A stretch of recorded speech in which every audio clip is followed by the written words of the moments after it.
Rich Dad, Poor Dad. What the rich teach their kids about money that the poor and middle class do not, by Robert T. Kiyosaki. Full audiobook prepared by Bookshare Audio. Introduction. There is a need. Does school prepare children for the real world?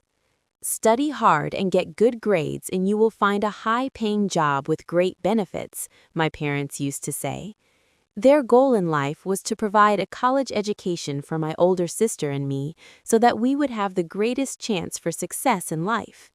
When T finally earned my diploma in 1976, graduating with honors and near the top of my class in accounting from Florida State University, my parents had realized their goal. It was the crowning achievement of their lives. In accordance with the master plan, I was hired by a Big 8 accounting firm, and I looked forward to a long career and retirement at an early age. My husband, Michael, followed a similar path.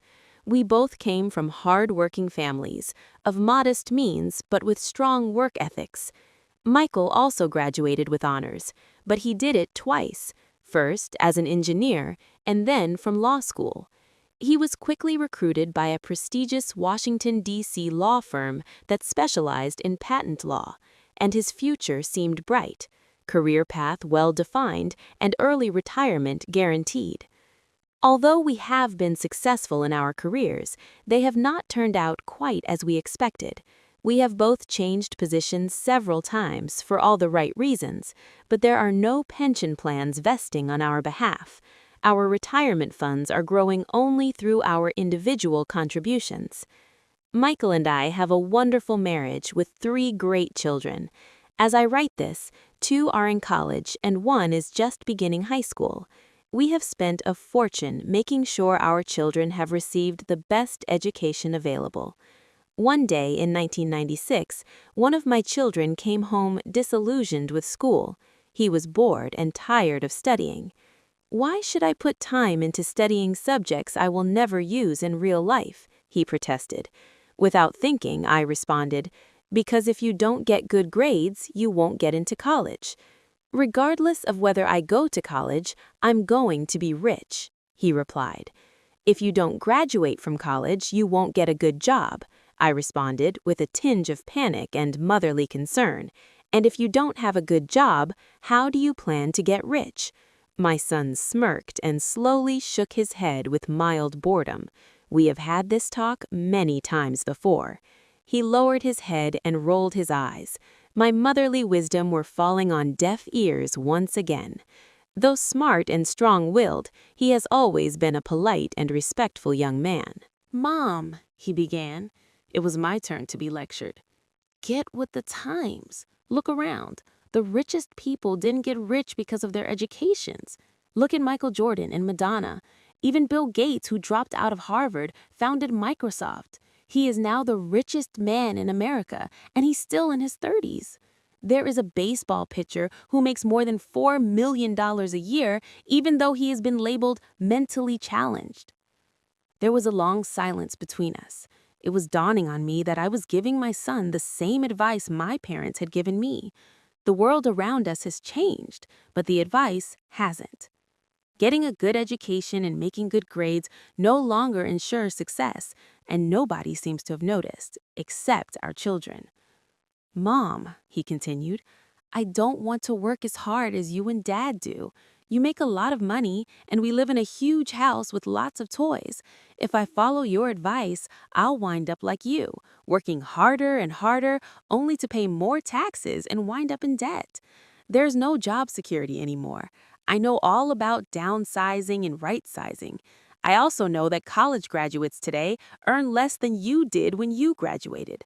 Look at doctors. They don't make nearly as much money as they used to. I know I can't rely on Social Security or company pensions for retirement. I need new answers." He was right. He needed new answers, and so did I.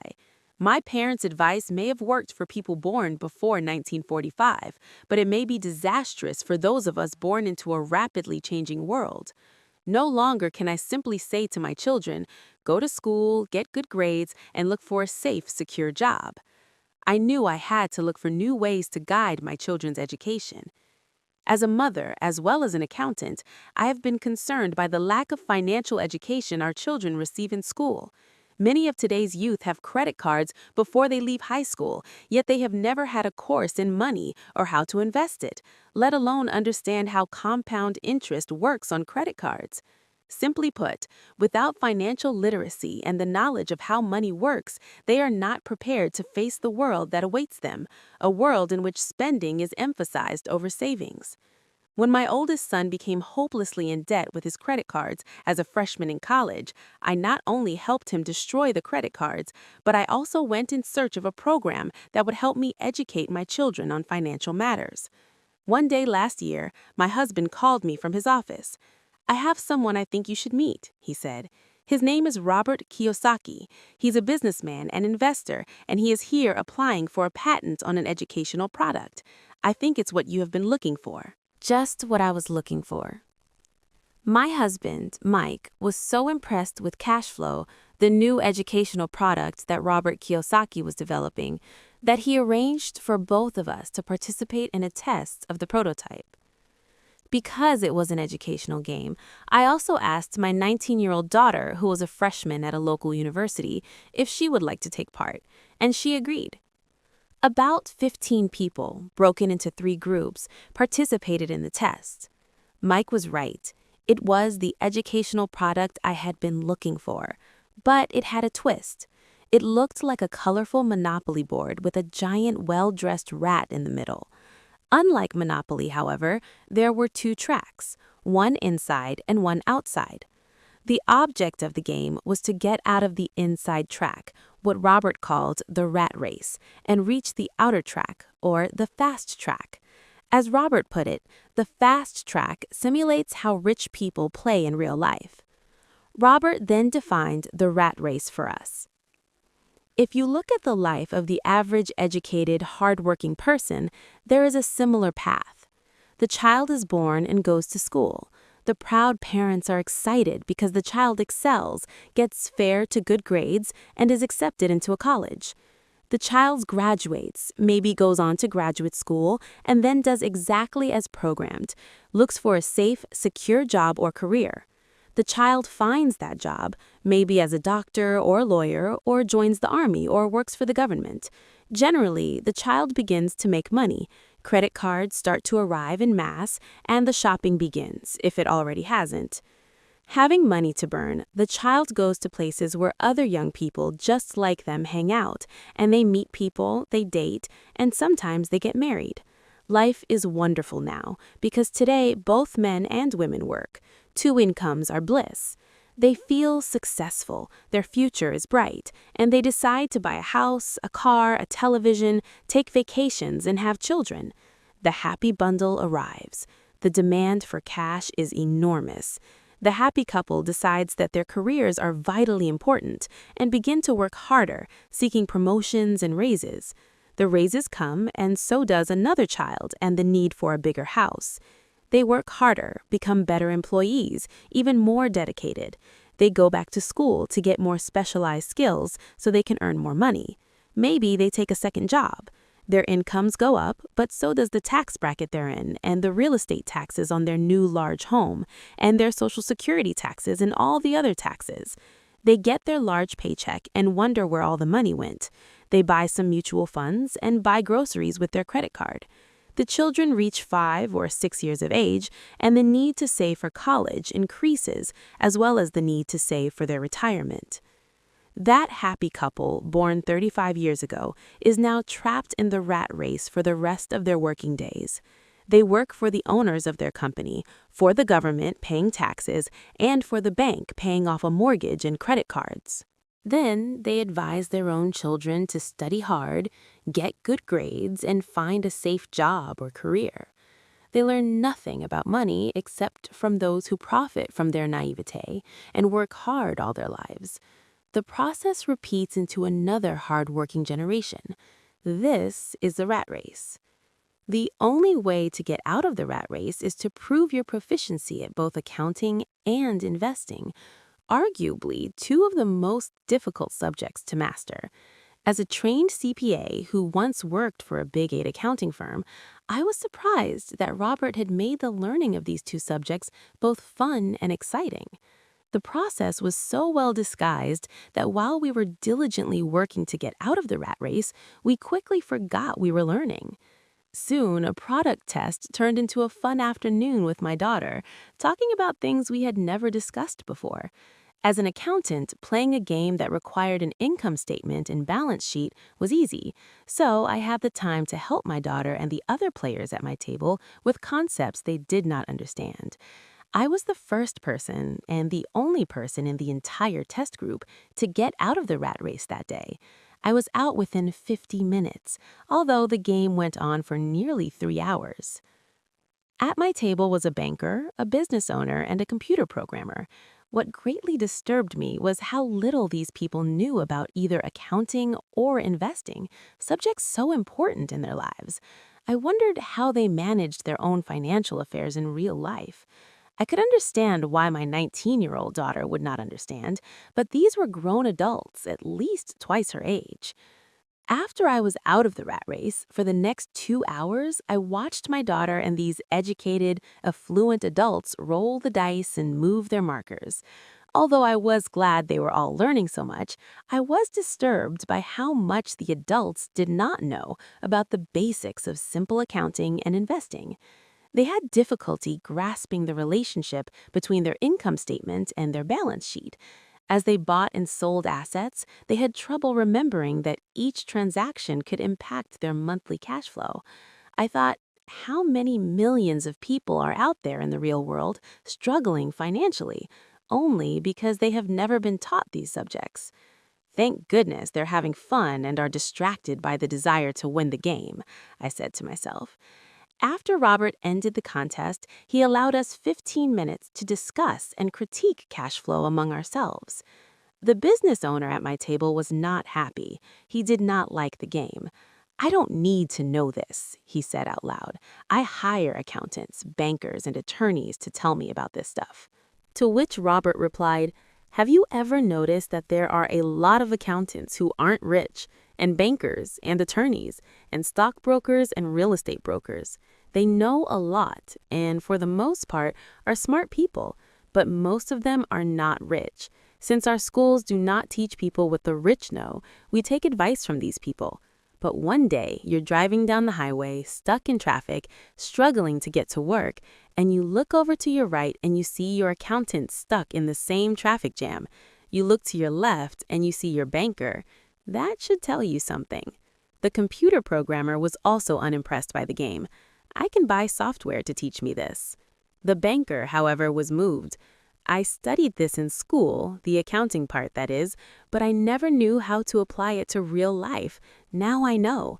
I need to get myself out of the rat race." But it was my daughter's comments that most touched me. "I had fun learning," she said. "I learned a lot about how money really works and how to invest." Then she added, "Now I know I can choose a profession for the work I want to perform and not because of job security, benefits, or how much I get paid. If I learn what this game teaches, I'm free to do and study what my heart wants to study, rather than study something because businesses are looking for certain job skills.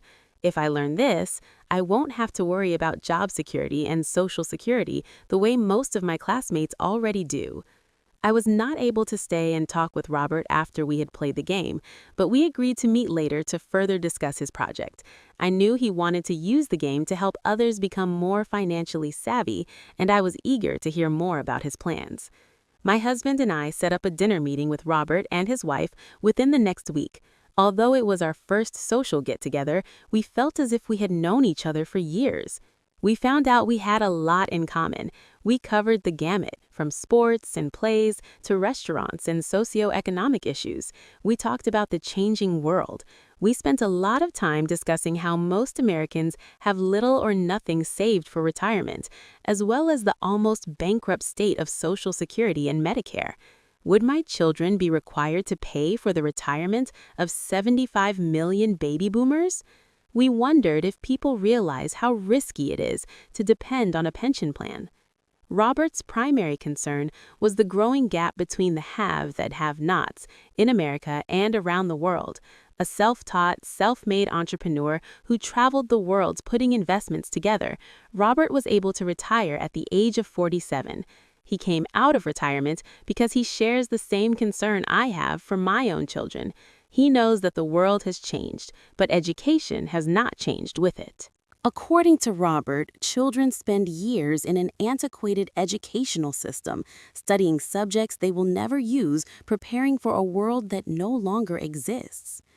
Today, the most dangerous advice you can give a child is go to school, get good grades, and look for a safe, secure job, he likes to say. That is old advice, and it's bad advice. If you could see what is happening in Asia, Europe, South America, you would be as concerned as I am. It's bad advice, he believes, because if you want your child to have a financially secure future, they can't play by the old set of rules. It's just too risky. I asked him what he meant by old rules. People like me play by a different set of rules from what you play by, he said. What happens when a corporation announces a downsizing? People get laid off, I said. Families are hurt. Unemployment goes up. Yes, but what happens to the company, in particular a public company on the stock exchange? The price of the stock usually goes up when the downsizing is announced, I said. The market likes it when a company reduces its labor costs, either through automation or just consolidating the labor force in general. That's right, he said. And when stock prices go up, people like me, the shareholders, get richer. That is what I mean by a different set of rules. Employees lose. Owners and investors win. Robert was describing not only the difference between an employee and employer, but also the difference between controlling your own destiny and giving up that control to someone else. But it's hard for most people to understand why that happens, I said. They just think it's not fair. That's why it is foolish to simply say to a child, get a good education, he said. It is foolish to assume that the education the school system provides will prepare your children for the world they will face upon graduation. Each child needs more education, different education, and they need to know the rules, the different sets of rules. There are rules of money that the rich play by, and there are the rules that the other 95% of the population plays by, he said. And the 95% learns those rules at home and in school. That is why it's risky today to simply say to a child, study hard and look for a job. A child today needs a more sophisticated education, and the current system is not delivering the goods. I don't care how many computers they put in the classroom or how much money schools spend. How can the education system teach a subject that it does not know? So how does a parent teach their children what the school does not? How do you teach accounting to a child? Won't they get bored? And how do you teach investing when, as a parent, you yourself are risk-averse? Instead of teaching my children to simply play it safe, I decided it was best to teach them to play it smart. So how would you teach a child about money and all the things we've talked about? I asked Robert. How can we make it easy for parents, especially when they don't understand it themselves? I wrote a book on the subject, he said. Where is it? In my computer. It's been there for years in random pieces. I add to it occasionally, but I've never gotten around to put it all together. I began writing it after my other book became a bestseller, but I never finished the new one. It's in pieces. And in pieces it was. After reading the scattered sections, I decided the book had merit and needed to be shared, especially in these changing times. We agreed to co-author Robert's book. I asked him how much financial information he thought a child needed. He said it would depend on the child. He knew at a young age that he wanted to be rich and was fortunate enough to have a father figure who was rich and willing to guide him. Education is the foundation of success, Robert said. Just as scholastic skills are vitally important, so are financial skills and communication skills. What follows is the story of Robert's two dads, a rich one and a poor one, that expounds on the skills he's developed over a lifetime. The contrast between two dads provides an important perspective. The book is supported, edited, and assembled by me. For any accountants who read this book, suspend your academic book knowledge and open your mind to the theories Robert presents. Although many of them challenge the very fundamentals of generally accepted accounting principles, they provide a valuable insight into the way true investors analyze their investment decisions. When we as parents advise our children to go to school, study hard, and get a good job, we often do that out of cultural habit. It has always been the right thing to do. When I met Robert, his ideas initially startled me. Having been raised by two fathers, he had been taught to strive for two different goals. His educated dad advised him to work for a corporation. His rich dad advised him to own the corporation. Both life paths required education, but the subjects of study were completely different. His educated dad encouraged Robert to be a smart person. His rich dad encouraged Robert to know how to hire smart people. Having two dads caused many problems. Robert's real dad was the superintendent of education for the state of Hawaii. By the time Robert was 16, the threat of, "If you don't get good grades, you won't get a good job," had little effect. He already knew his career path was to own corporations, not to work for them.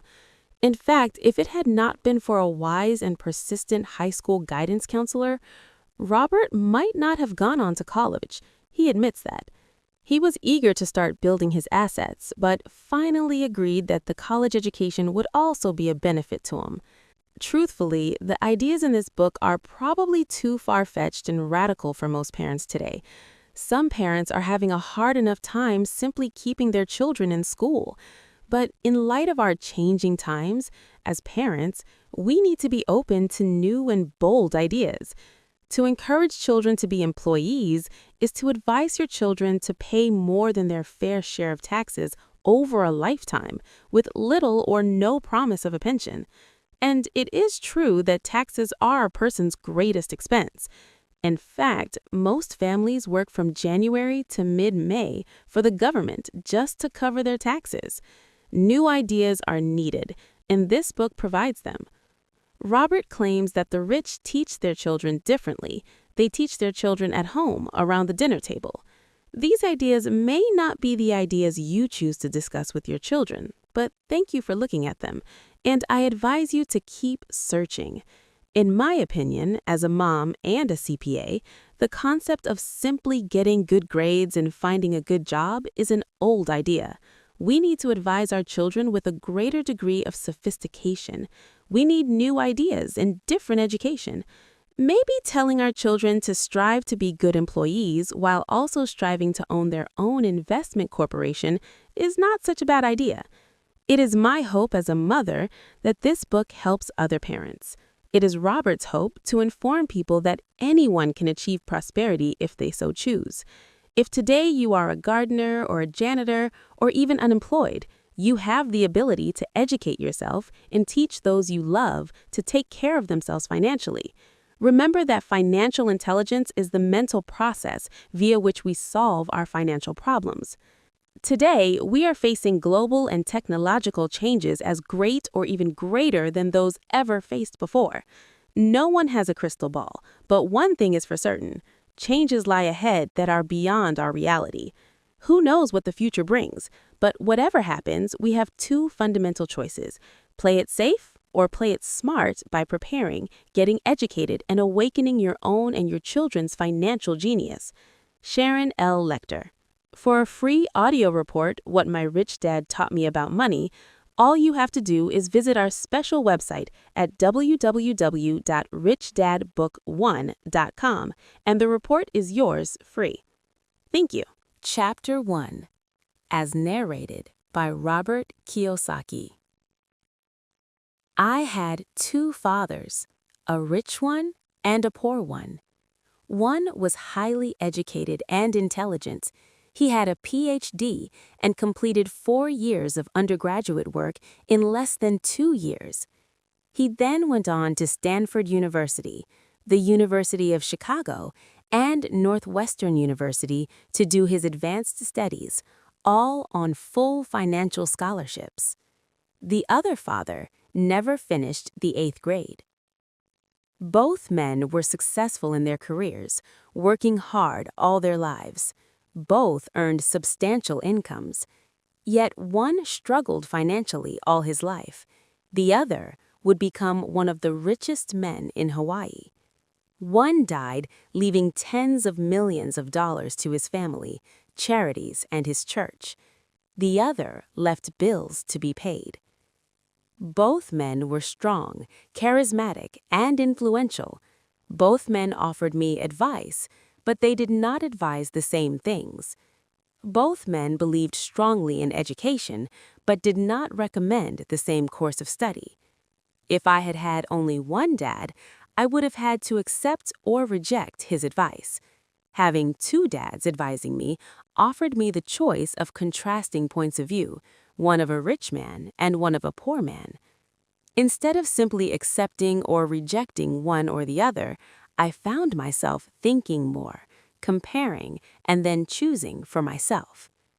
The problem was, the rich man was not rich yet, and the poor man not yet poor. Both were just starting out on their careers, and both were struggling with money and families. But they had very different points of view about the subject of money.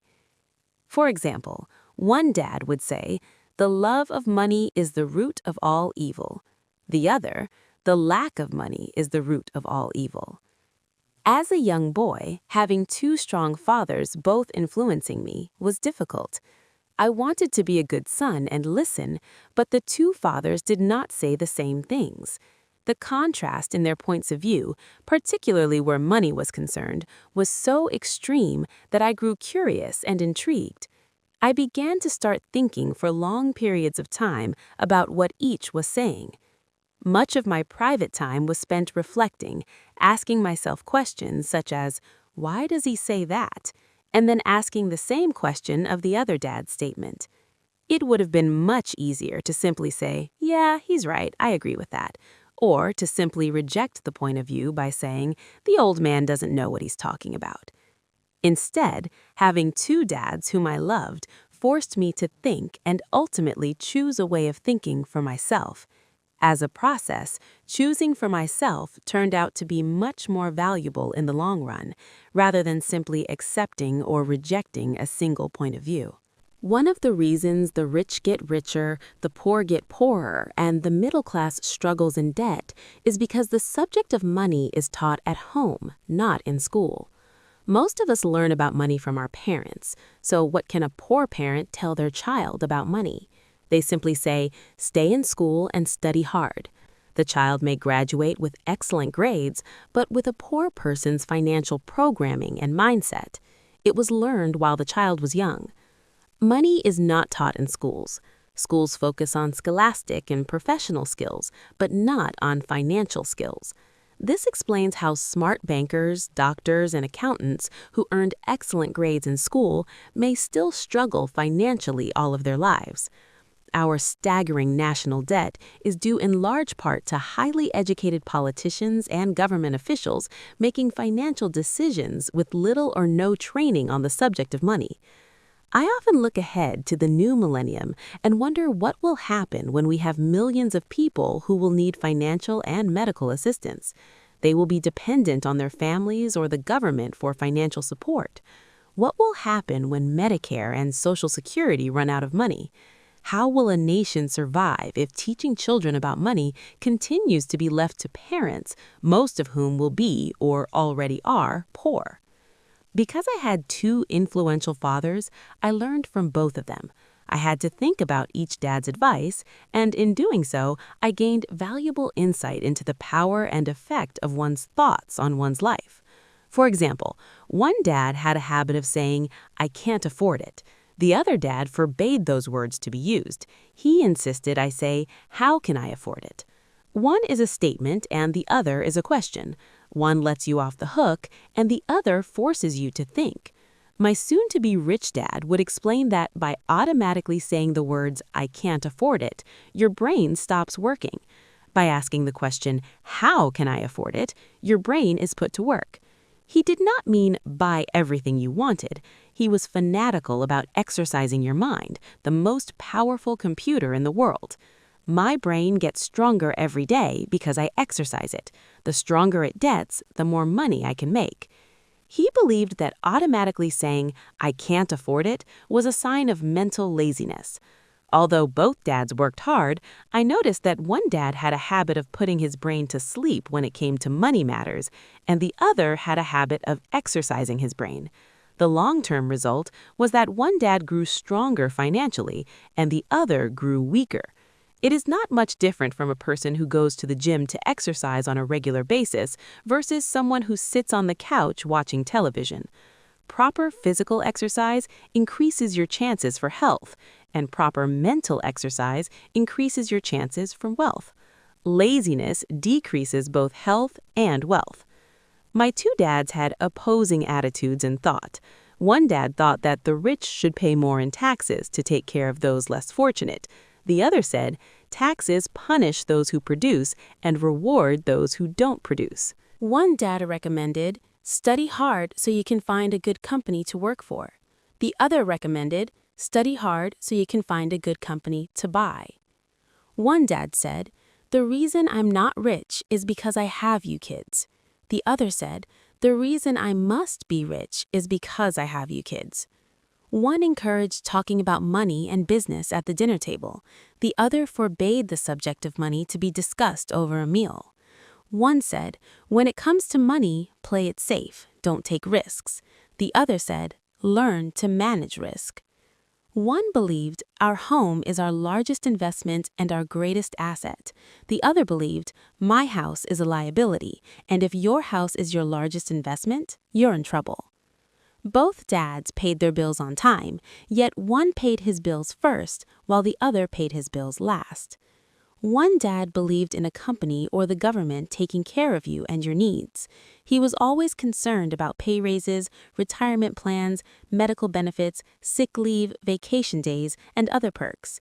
He was impressed with two of his uncles who joined the military and earned a retirement and entitlement package for life after 20 years of active service. He loved the idea of medical benefits and PX privileges the military provided its retirees.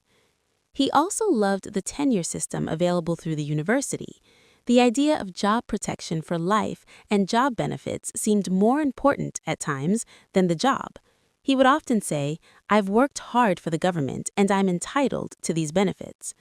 The other believed in total financial self-reliance. He spoke out against the entitlement mentality and how it was creating weak and financially needy people. He was emphatic about being financially competent. One dad struggled to save a few dollars. The other simply created investments. One dad taught me how to write an impressive resume so I could find a good job. The other taught me how to write strong business and financial plans so I could create jobs. Being a product of two strong dads allowed me the luxury of observing the effects different thoughts have on one's life. I noticed that people really do shape their life through their thoughts. For example, my poor dad always said, I'll never be rich, and that prophecy became reality. My rich dad, on the other hand, always referred to himself as rich. He would say things like, I'm a rich man, and rich people don't do this. Even when he was flat broke after a major financial setback, he continued to refer to himself as a rich man. He would cover himself by saying, there is a difference between being poor and being broke. Broke is temporary, and poor is eternal. My poor dad would also say, I'm not interested in money, or money doesn't matter. My rich dad always said, money is power. The power of our thoughts may never be measured or appreciated, but it became obvious to me as a young boy to be aware of my thoughts and how I expressed myself. I noticed that my poor dad was poor not because of the amount of money he earned, which was significant, but because of his thoughts and actions. As a young boy, having two fathers, I became acutely aware of being careful which thoughts I chose to adopt as my own. Whom should I listen to, my rich dad or my poor dad?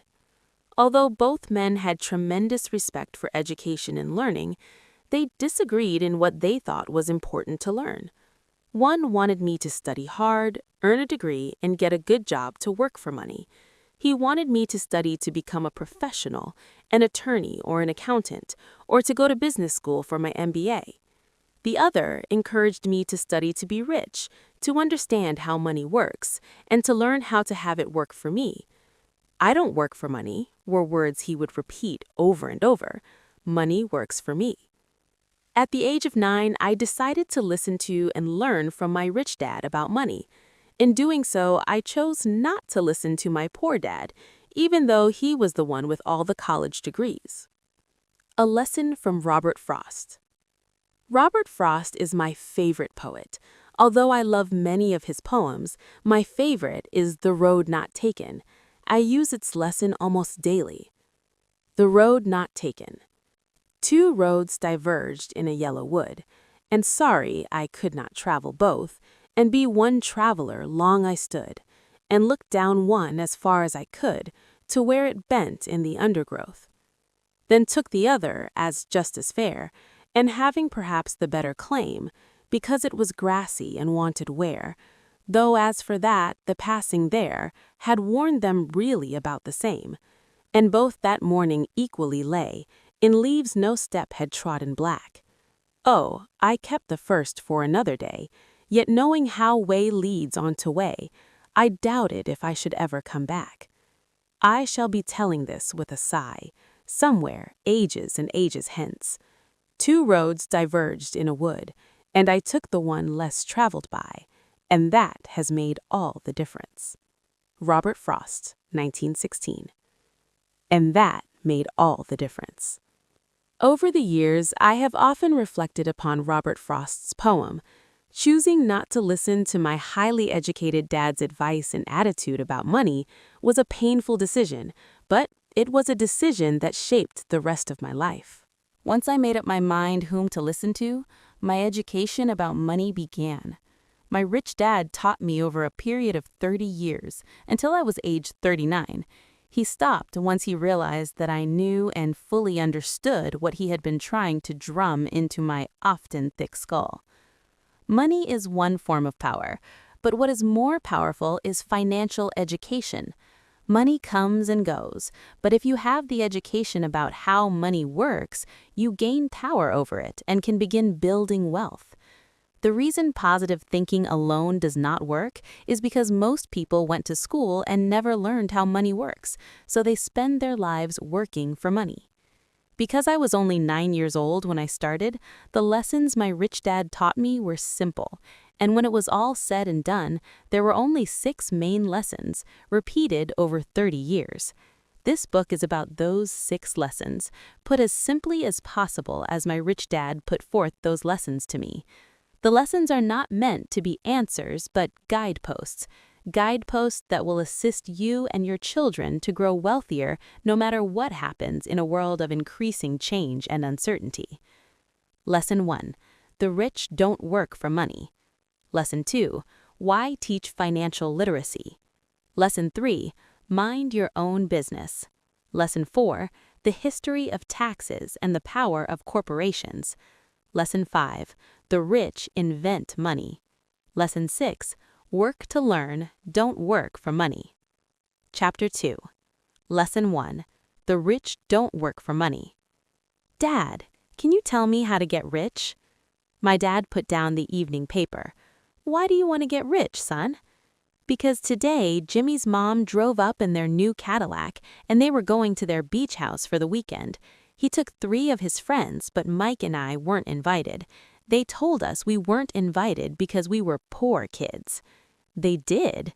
My dad asked incredulously. Yeah, they did, I replied in a hurt tone. My dad silently shook his head, pushed his glasses up the bridge of his nose, and went back to reading the paper. I stood waiting for an answer. The year was 1956. I was 9 years old. By some twist of fate, I attended the same public school where the rich people sent their kids. We were primarily a sugar plantation town. The managers of the plantation and the other affluent people of the town, such as doctors, business owners, and bankers, sent their children to this school, grades 1 to 6. After grade 6, their children were generally sent off to private schools. Because my family lived on one side of the street, I went to this school. Had I lived on the other side of the street, I would have gone to a different school, with kids from families more like mine. After grade 6, these kids and I would go on to the public intermediate and high school. There was no private school for them or for me. My dad finally put down the paper. I could tell he was thinking. "Well, son," he began slowly, "if you want to be rich, you have to learn to make money." "How do I make money?" I asked. "Well, use your head, son," he said, smiling, which really meant, "That's all I'm going to tell you," or, "I don't know the answer, so don't embarrass me." A partnership is formed. The next morning, I told my best friend, Mike, what my dad had said. As best I could tell, Mike and I were the only poor kids in this school. Mike was like me in that he was in this school by a twist of fate. Someone had drawn a jog in the line for the school district, and we wound up in school with the rich kids. We weren't really poor, but we felt as if we were, because all the other boys had new baseball gloves, new bicycles, new everything. Mom and Dad provided us with the basics, like food, shelter, clothes, but that was about it. My dad used to say, "If you want something, work for it." We wanted things, but there was not much work available for 9-year-old boys. "So, what do we do to make money?" Mike asked. "I don't know," I said, "but do you want to be my partner?" He agreed, and so on that Saturday morning, Mike became my first business partner. We spent all morning coming up with ideas on how to make money. Occasionally, we talked about all the cool guys at Jimmy's beach house having fun. It hurt a little, but that hurt was good, for it inspired us to keep thinking of a way to make money. Finally, that afternoon, a bolt of lightning came through our heads. It was an idea Mike had gotten from a science book he had read. Excitedly, we shook hands, and the partnership now had a business. For the next several weeks, Mike and I ran around our neighborhood, knocking on doors and asking our neighbors if they would save their toothpaste tubes for us. With puzzled looks, most adults consented with a smile. Some asked us what we were doing, to which we replied, "We can't tell you. It's a business secret." My mom grew distressed as the weeks wore on. We had selected a site next to her washing machine as the place we would stockpile our raw materials. In a brown cardboard box that one time held catsup bottles, our little pile of used toothpaste tubes began to grow. Finally, my mom put her foot down. The sight of her neighbor's messy, crumpled, used toothpaste tubes had gotten to her. "What are you boys doing?" she asked. "And I don't want to hear again that it's a business secret. Do something with this mess, or I'm going to throw it out." Mike and I pleaded and begged, explaining that we would soon have enough, and then we would begin production. We informed her that we were waiting on a couple of neighbors to finish using up their toothpaste so we could have their tubes. Mom granted us a 1-week extension. The date to begin production was moved up. The pressure was on. My first partnership was already being threatened with an eviction notice from our warehouse space by my own mom. It became Mike's job to tell the neighbors to quickly use up their toothpaste, saying their dentist wanted them to brush more often anyway. I began to put together the production line.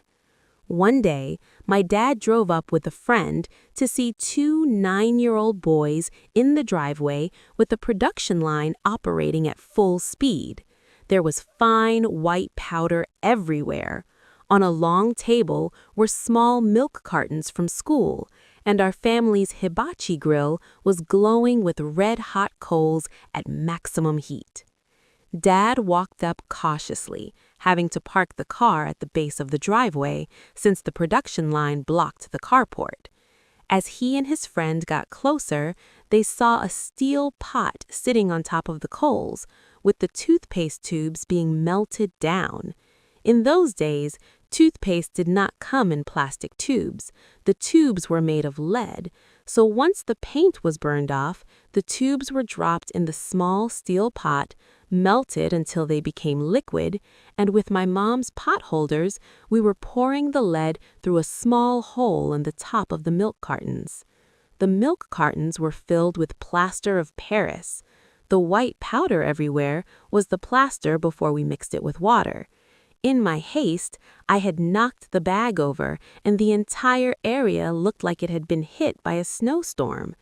The milk cartons were the outer containers for plaster of Paris molds. My dad and his friend watched as we carefully poured the molten lead through a small hole in the top of the plaster of Paris cube. "Careful," my dad said. I nodded without looking up. Finally, once the pouring was through, I put the steel pot down and smiled at my dad. "What are you boys doing?" he asked with a cautious smile. "We're doing what you told me to do. We're going to be rich," I said. "Yep," said Mike, grinning and nodding his head. "We're partners." "And what is in those plaster molds?" Dad asked. "Watch," I said. "This should be a good batch." With a small hammer, I tapped at the seal that divided the cube in half. Cautiously, I pulled up the top half of the plaster mold, and a lead nickel fell out. "Oh my God," my dad said. "You're casting nickels out of lead?" "That's right," Mike said. "We doing as you told us to do. We're making money." My dad's friend turned and burst into laughter. My dad smiled and shook his head. Along with a fire and a box of spent toothpaste tubes, in front of him were two little boys covered with white dust and smiling from ear to ear. He asked us to put everything down and sit with him on the front step of our house. With a smile, he gently explained what the word counterfeiting meant. Our dreams were dashed. "You mean this is illegal?" asked Mike in a quivering voice. "Let them go," my dad's friend said. "They might be developing a natural talent." My dad glared at him. "Yes, it is illegal," my dad said gently, "but you boys have shown great creativity and original thought. Keep going. I'm really proud of you." Disappointed, Mike and I sat in silence for about 20 minutes before we began cleaning up our mess. The business was over on opening day. Sweeping the powder up, I looked at Mike and said, "I guess Jimmy and his friends are right. We are poor." My father was just leaving as I said that. "Boys," he said, "you're only poor if you give up. The most important thing is that you did something. Most people only talk and dream of getting rich. You've done something. I'm very proud of the two of you. I will say it again. Keep going. Don't quit." Mike and I stood there in silence. They were nice words, but we still did not know what to do. "So how come you're not rich, Dad?" I asked. "Because I chose to be a school teacher. School teachers really don't think about being rich. We just like to teach. I wish I could help you, but I really don't know how to make money." Mike and I turned and continued our cleanup. "I know," said my dad. "If you boys want to learn how to be rich, don't ask me. Talk to your dad, Mike." "My dad?" asked Mike with a scrunched up face. "Yeah, your dad," repeated my dad with a smile. "Your dad and I have the same banker, and he raves about your father.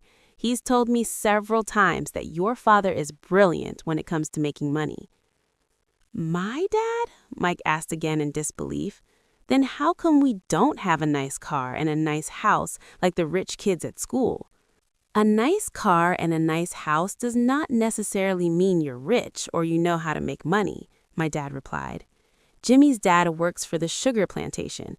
He's not much different from me. He works for a company and I work for the government. The company buys the car for him. The sugar company is in financial trouble and Jimmy's dad may soon have nothing. Your dad is different, Mike. He seems to be building an empire, and I suspect in a few years he will be a very rich man."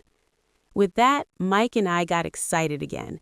With new vigor, we began cleaning up the mess caused by our now defunct first business. As we were cleaning, we made plans on how and when to talk to Mike's dad. The problem was that Mike's dad worked long hours and often did not come home until late. His father owned warehouses, a construction company, a chain of stores, and 3 restaurants. It was the restaurants that kept him out late. Mike caught the bus home after we had finished cleaning up. He was going to talk to his dad when he got home that night and ask him if he would teach us how to become rich. Mike promised to call as soon as he had talked to his dad, even if it was late. The phone rang at 8:30 p.m. "Okay," I said, "next Saturday," and put the phone down. Mike's dad had agreed to meet with Mike and me. At 7:30 Saturday morning, I caught the bus to the poor side of town. The lessons begin. I'll pay you 10 cents an hour. Even by 1956 pay standards, 10 cents an hour was low. Michael and I met with his dad that morning at 8 o'clock. He was already busy and had been at work for more than an hour. His construction supervisor was just leaving in his pickup truck as I walked up to his simple, small, and tidy home. Mike met me at the door. "Dad's on the phone, and he said to wait on the back porch," Mike said as he opened the door. The old wooden floor creaked as I stepped across the threshold of this aging house. There was a cheap mat just inside the door. The mat was there to hide the years of wear from countless footsteps that the floor had supported. Although clean, it needed to be replaced. I felt claustrophobic as I entered the narrow living room, which was filled with old, musty, overstuffed furniture that today would be collector's items. Sitting on the couch were 2 women, a little older than my mom. Across from the women sat a man in workman's clothes. He wore khaki slacks and a khaki shirt, neatly pressed but without starch, and polished workbooks. He was about 10 years older than my dad. I'd say about 45 years old. They smiled as Mike and I walked past them, heading for the kitchen, which led to the porch that overlooked the backyard. I smiled back shyly. "Who are those people?" I asked. "Oh, they work for my dad. The older man runs his warehouses, and the women are the managers of the restaurants.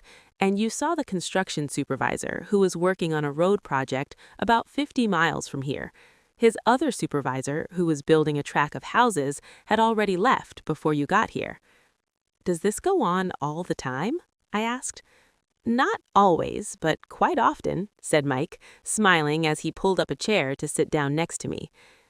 I asked him if he would teach us to make money. Mike said. "Oh, and what did he say to that?" I asked with cautious curiosity. "Well, he had a funny look on his face at first, and then he said he would make us an offer." "Oh," I said, rocking my chair back against the wall. I sat there, perched on 2 rear legs of the chair. Mike did the same thing. "Do you know what the offer is?" I asked. "No, but we'll soon find out." Suddenly, Mike's dad burst through the rickety screen door and onto the porch. Mike and I jumped to our feet, not out of respect, but because we were startled. "Ready, boys?" Mike's dad asked as he pulled up a chair to sit down with us. We nodded our heads as we pulled our chairs away from the wall to sit in front of him. He was a big man, about 6 feet tall and 200 pounds. My dad was taller, about the same weight, and 5 years older than Mike's dad.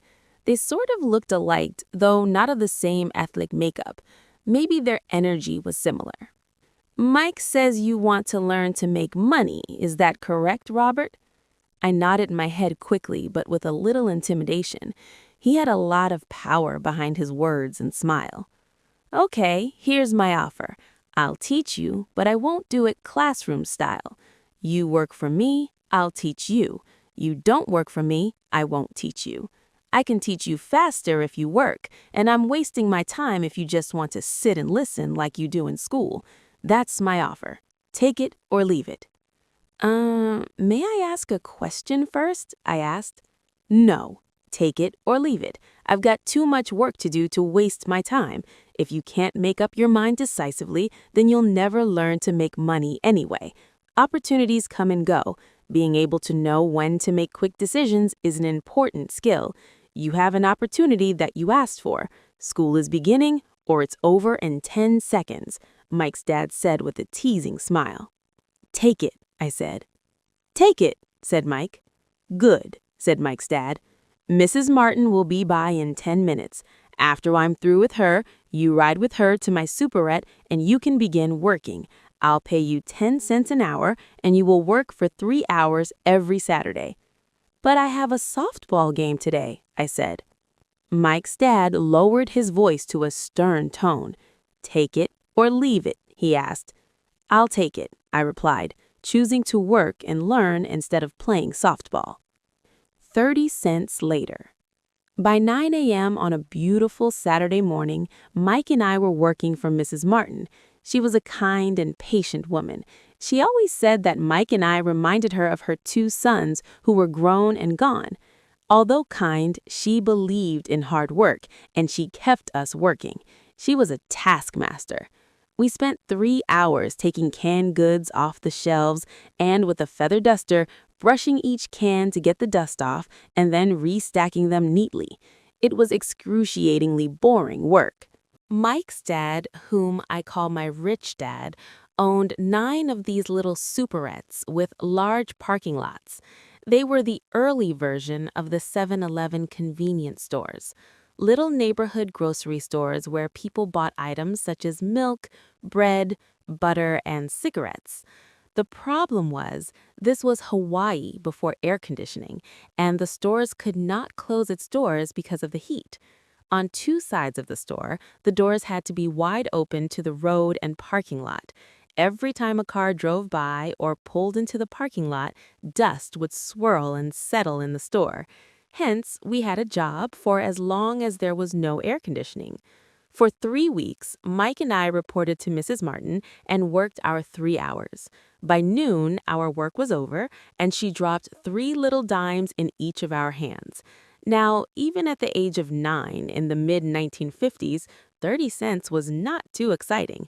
Comic books cost 10 cents back then, so I usually spent my money on comic books and went home. By Wednesday of the 4th week, I was ready to quit.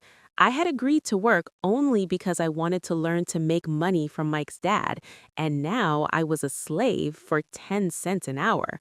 On top of that, I had not seen Mike's dad since that first Saturday. I'm quitting, I told Mike at lunchtime. The school lunch was miserable, school was boring, and now I did not even have my Saturdays to look forward to. But it was the 30 cents that really got to me. This time, Mike smiled. What are you laughing at? I asked with anger and frustration. Dad said this would happen. He said to meet with him when you were ready to quit. What? I said indignantly. He's been waiting for me to get fed up? Sort of, Mike said. Dad's kind of different. He teaches differently from your dad. Your mom and dad lecture a lot. My dad is quiet and a man of few words. You just wait till this Saturday. I'll tell him you're ready. You mean I've been set up? No, not really, but maybe. Dad will explain on Saturday. Waiting in line on Saturday. I was ready to face him, and I was prepared. Even my real dad was angry with him. My real dad, the one I call the poor one, thought that my rich dad was violating child labor laws and should be investigated. My educated poor dad told me to demand what I deserve, at least 25 cents an hour. My poor dad told me that if I did not get a raise, I was to quit immediately. You don't need that damn job anyway, said my poor dad with indignity. At 8 o'clock Saturday morning, I was going through the same rickety door of Mike's house. Take a seat and wait in line, Mike's dad said as I entered. He turned and disappeared into his little office next to a bedroom. I looked around the room and did not see Mike anywhere. Feeling awkward, I cautiously sat down next to the same 2 women who were there 4 weeks earlier. They smiled and slid across the couch to make room for me. 45 minutes went by and I was steaming. The 2 women had met with him and left 30 minutes earlier. An older gentleman was in there for 20 minutes and was also gone. The house was empty, and I sat out in his musty, dark living room on a beautiful sunny Hawaiian day, waiting to talk to a cheapskate who exploited children. I could hear him rustling around the office, talking on the phone and ignoring me. I was now ready to walk out, but for some reason, I stayed. Finally, 15 minutes later, at exactly 9 o'clock, Rich Dad walked out of his office, said nothing, and signaled with his hand for me to enter his dingy office. "I understand you want a raise or you're going to quit," Rich Dad said as he swiveled in his office chair. "Well, you're not keeping your end of the bargain," I blurted out, nearly in tears. It was really frightening for a 9-year-old boy to confront a grown-up. "You said that you would teach me if I worked for you. Well, I've worked for you. I've worked hard. I've given up my baseball games to work for you, and you don't keep your word. You haven't even talked to me once since I agreed to work for peanuts. 10 cents an hour. Huh, I should notify the government about you." We have child labor laws, you know. My dad works for the government, you know. "Wow," said Rich Dad. "Now you sound just like most of the people who used to work for me. People I've either fired or they've quit." "So what do you have to say?" I demanded, feeling pretty brave for a little kid. "You lied to me. I've worked for you and you have not kept your word. You haven't taught me anything." "How do you know that I've not taught you anything?" asked Rich Dad calmly. "Well, you've never talked to me. I've worked for 3 weeks and you have not taught me anything," I said with a pout. "Does teaching mean talking or a lecture?" Rich Dad asked. "Well, yes," I replied. "That's how they teach you in school," he said, smiling. "But that is not how life teaches you. And I would say that life is the best teacher of all. Most of the time, life does not talk to you. It just sort of pushes you around. Each push is life saying, 'Wake up. There's something I want you to learn.'" What is this man talking about? I asked myself silently. Life pushing me was life talking to me? Now I knew I had to quit my job. I was talking to someone who needed to be locked up. If you learn life's lessons, you will do well. If not, life will just continue to push you around. People do two things. Some just let life push them around. Others get angry and push back. But they push back against their boss or their job or their husband or wife. They do not know it's life that's pushing. I had no idea what he was talking about. Life pushes all of us around. Some give up, others fight. A few learn the lesson and move on. They welcome life pushing them around. To these few people, it means they need and want to learn something. They learn and move on. Most quit, and a few like you fight. Rich Dad stood and shut the creaky old wooden window that needed repair. If you learn this lesson, you will grow into a wise, wealthy, and happy young man. If you don't, you will spend your life blaming a job, low pay, or your boss for your problems. You'll live life hoping for that big break that will solve all your money problems. Rich Dad looked over at me to see if I was still listening. His eyes met mine. We stared at each other, streams of communication going between us through our eyes. Finally, I pulled away once I had absorbed his last message. I knew he was right. I was blaming him, and I did ask to learn. I was fighting. Rich Dad continued, "Or if you're the kind of person who has no guts, you just give up every time life pushes you. If you're that kind of person, you'll live all your life playing it safe, doing the right things, saving yourself for some event that never happens. Then you die a boring old man. You'll have lots of friends who really like you because you were such a nice, hard-working guy. You spent a life playing it safe, doing the right things. But the truth is, you let life push you around a bit so you could hear me. That's why I only paid you 10 cents. So what is the lesson I learned from working for only 10 cents an hour? I asked. That you're cheap and exploit your workers? Rich Dad rocked back and laughed heartily. Finally, after his laughing stopped, he said, "You'd best change your point of view. Stop blaming me, thinking I'm the problem. If you think I'm the problem, then you have to change me. If you realize that you're the problem, then you can change yourself, learn something, and grow wiser. Most people want everyone else in the world to change but themselves. Let me tell you, it's easier to change yourself than everyone else." "I don't understand," I said. "Don't blame me for your problems," Rich Dad said, growing impatient. "But I only pay you 10 cents. "So what are you learning?" Rich Dad asked, smiling. "That you're cheap," I said with a sly grin. See, you think I'm the problem, said Rich Dad. But you are. Well, keep that attitude and you learn nothing. Keep the attitude that I'm the problem, and what choices do you have? Well, if you don't pay me more or show me more respect and teach me, I'll quit. Well put, Rich Dad said, and that's exactly what most people do.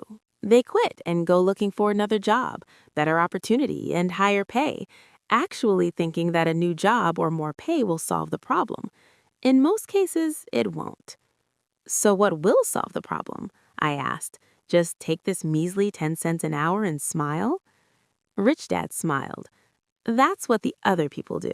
Just accept a paycheck knowing that they and their family will struggle financially.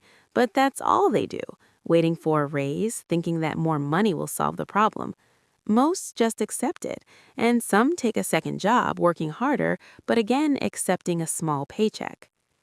I sat staring at the floor, beginning to understand the lesson Rich Dad was presenting. I could sense it was a taste of life. Finally, I looked up and repeated the question. So what will solve the problem? This, he said, tapping me gently on the head. This stuff between your ears. It was at that moment that Rich Dad shared the pivotal point of view that separated him from his employees and my poor dad and led him to eventually become one of the richest men in Hawaii, while my highly educated but poor dad struggled financially all his life. It was a singular point of view that made all the difference over a lifetime. Rich Dad said over and over this point of view, which I call lesson number 1. The poor and the middle class work for money. The rich have money work for them.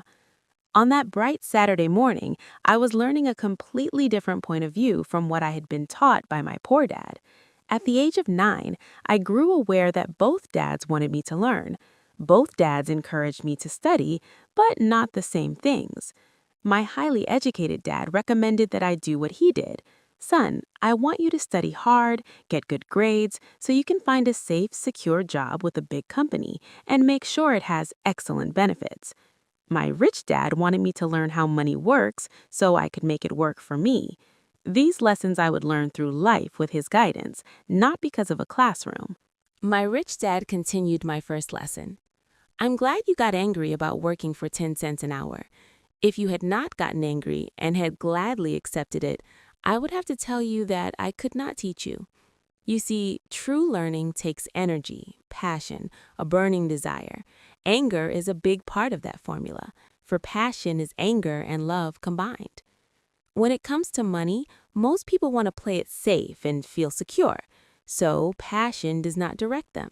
Fear does. So, is that why they'll take a job with low pay? I asked. Yes, said Rich Dad. Some people say I exploit people because I don't pay as much as the sugar plantation or the government. I say the people exploit themselves. It's their fear, not mine. But don't you feel you should pay them more? I asked. I don't have to. And besides, more money will not solve the problem. Just look at your dad. He makes a lot of money and he still can't pay his bills. Most people given more money only get into more debt. So that's why the 10 cents an hour, I said, smiling. It's a part of the lesson. That's right, smiled Rich Dad. You see, your dad went to school and got an excellent education, so he could get a high-paying job, which he did, but he still has money problems because he never learns anything about money at school. On top of that, he believes in working for money. And you don't? I asked. No, not really, said Rich Dad. If you want to learn to work for money, then stay in school. That is a great place to learn to do that. But if you want to learn how to have money work for you, then I will teach you that. But only if you want to learn. Wouldn't everyone want to learn that? I asked. No, said Rich Dad. Simply because it's easier to learn to work for money, especially if fear is your primary emotion when the subject of money is discussed. I don't understand, I said with a frown. Don't worry about that for now. Just know that it's fear that keeps most people working at a job. The fear of not paying their bills, the fear of being fired, the fear of not having enough money, the fear of starting over. That's the price of studying to learn a profession or trade, and then working for money. Most people become a slave to money and then get angry at their boss. Learning to have money work for you is a completely different course of study, I asked.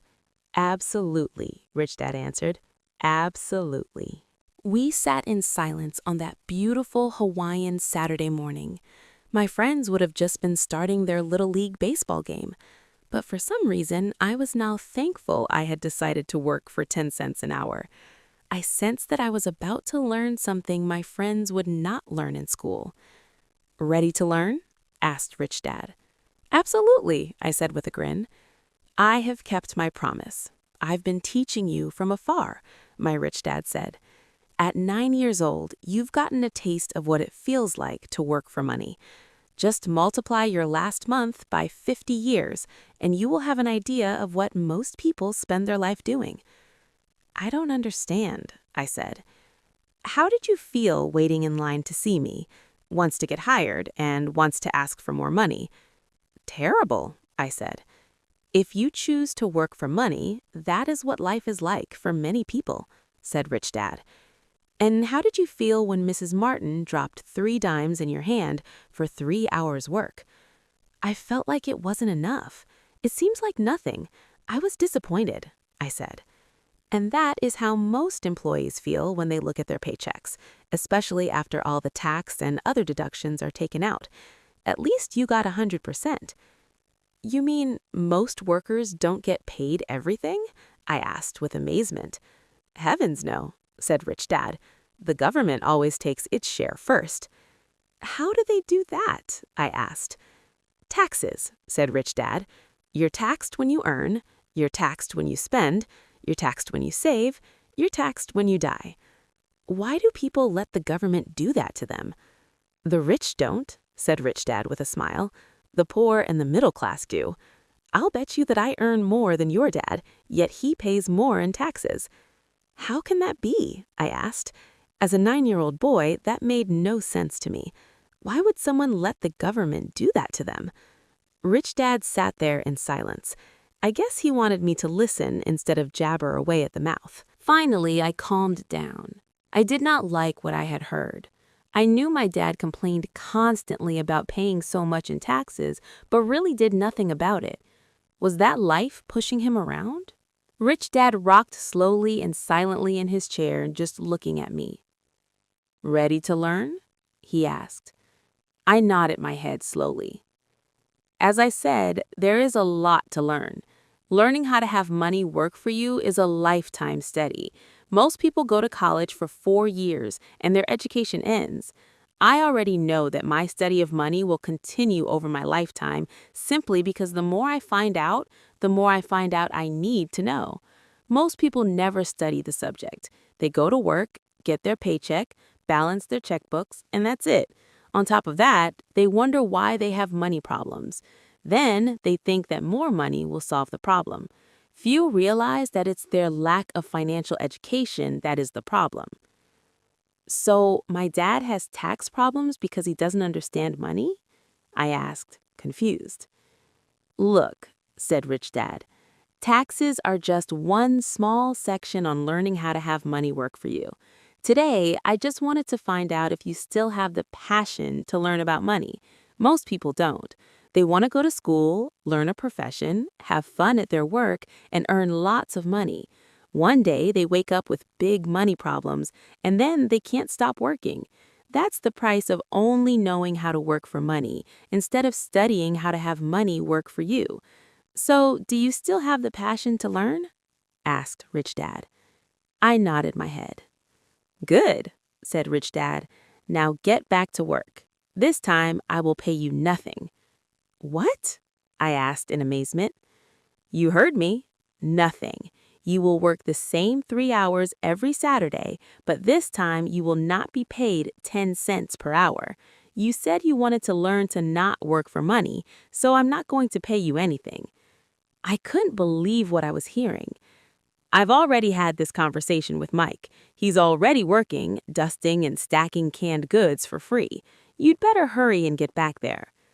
That's not fair, I shouted. You've got to pay something.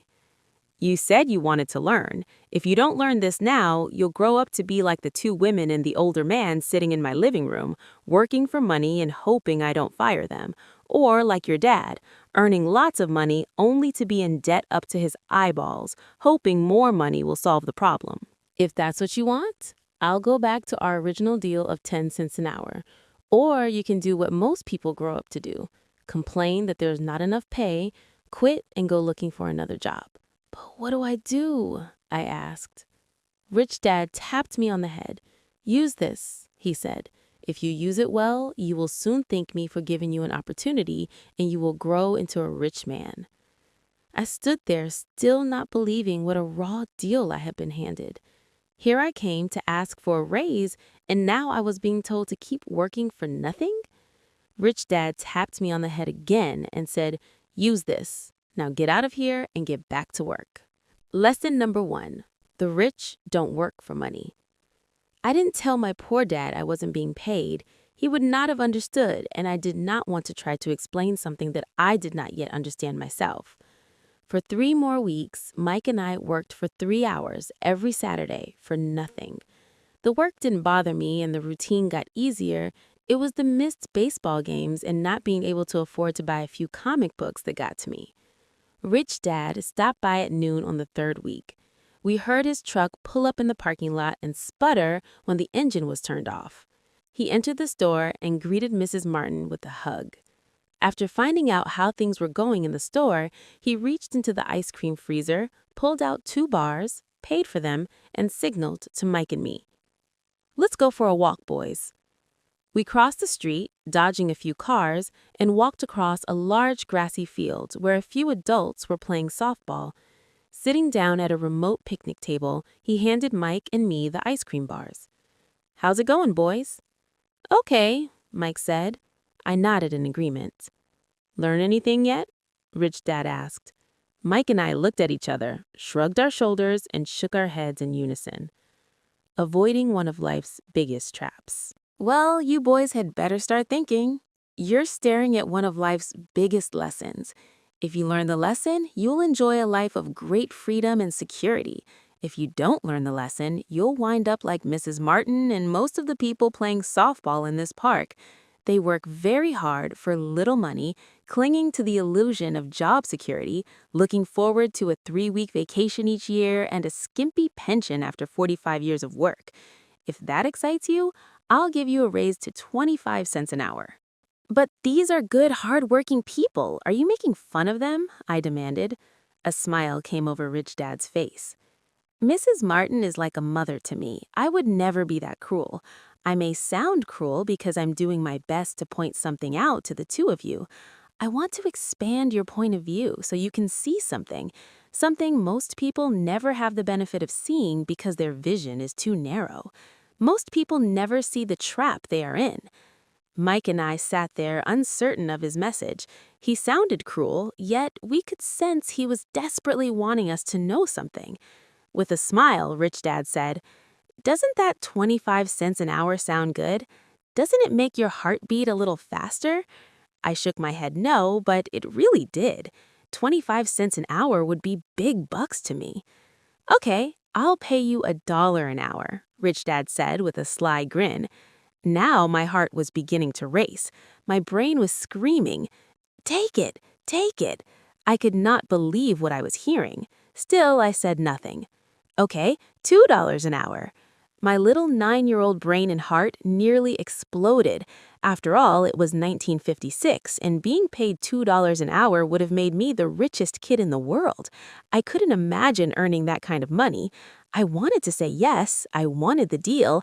I could see a new bicycle, new baseball glove, and adoration of my friends when I flashed some cash. On top of that, Jimmy and his rich friends could never call me poor again. But somehow, my mouth stayed silent. Maybe my brain had overheated and blown a fuse, but deep down, I badly wanted that $2 an hour. The ice cream had melted and was running down my hand. The ice cream stick was empty, and under it was a sticky mess of vanilla and chocolate that ants were enjoying. Rich Dad was looking at 2 boys staring back at him, eyes wide open and brains empty. He knew he was testing us, and he knew there was a part of our emotions that wanted to take the deal. He knew that each human being has a weak and needy part of their soul that can be bought. And he knew that each human being also had a part of their soul that was strong and filled with a resolve that could never be bought. It was only a question of which one was stronger. He had tested thousands of souls in his life. He tested souls every time he interviewed someone for a job. Okay, $5 an hour. Suddenly, there was a silence from inside me. Something had changed. The offer was too big and had gotten ridiculous. Not too many grown-ups in 1956 made more than $5 an hour. The temptation disappeared, and a calm set in. Slowly, I turned to my left to look at Mike. He looked back at me. The part of my soul that was weak and needy was silenced. The part of me that had no price took over. There was a calm and a certainty about money that entered my brain and my soul. I knew Mike had gotten to that point also. Good, Rich Dad said softly. Most people have a price, and they have a price because of human emotions named fear and greed. First, the fear of being without money motivates us to work hard, and then once we get that paycheck, greed or desire starts us thinking about all the wonderful things money can buy.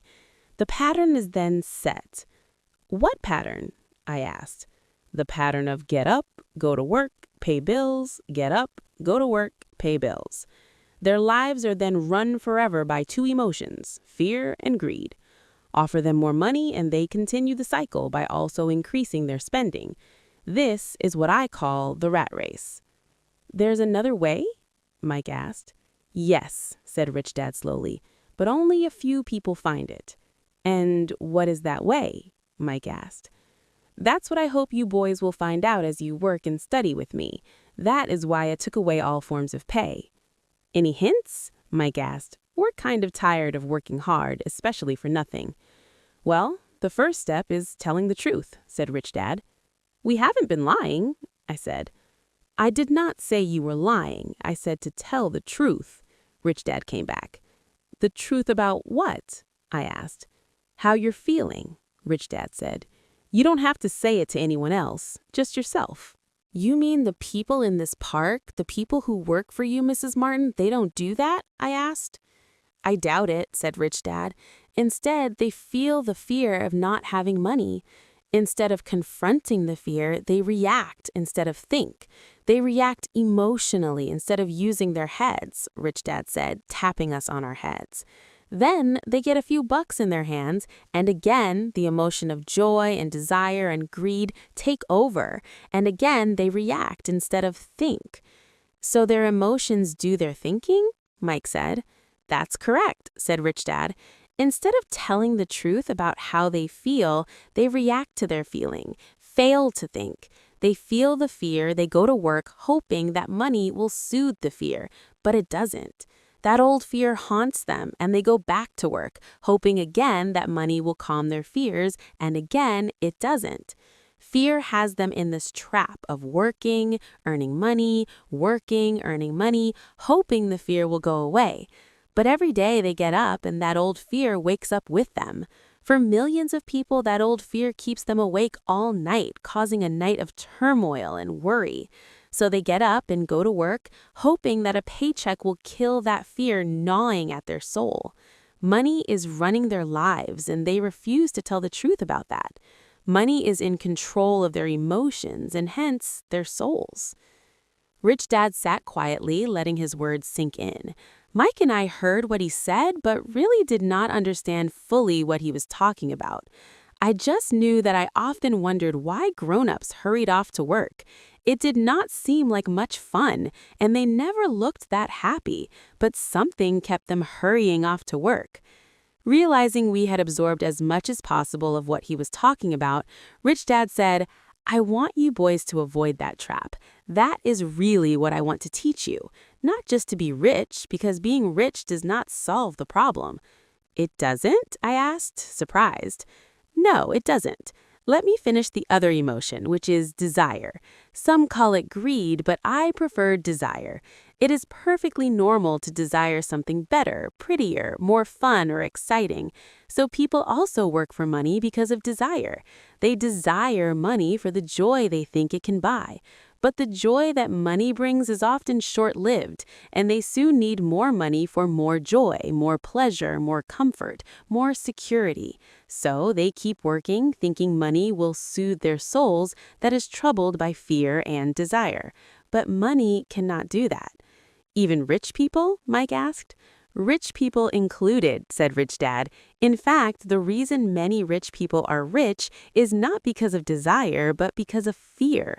They actually think that money can eliminate that fear of not having money, of being poor, so they amass tons of it, only to find out the fear gets worse. They now fear losing it. I have friends who keep working even though they have plenty. I know people who have millions who are more afraid now than when they were poor. They're terrified of losing all their money. The fears that drove them to get rich got worse. That weak and needy part of their soul is actually screaming louder. They don't want to lose the big houses, the cars, the high life that money has bought them. They worry about what their friends would say if they lost all their money. Many are emotionally desperate and neurotic, although they look rich and have more money.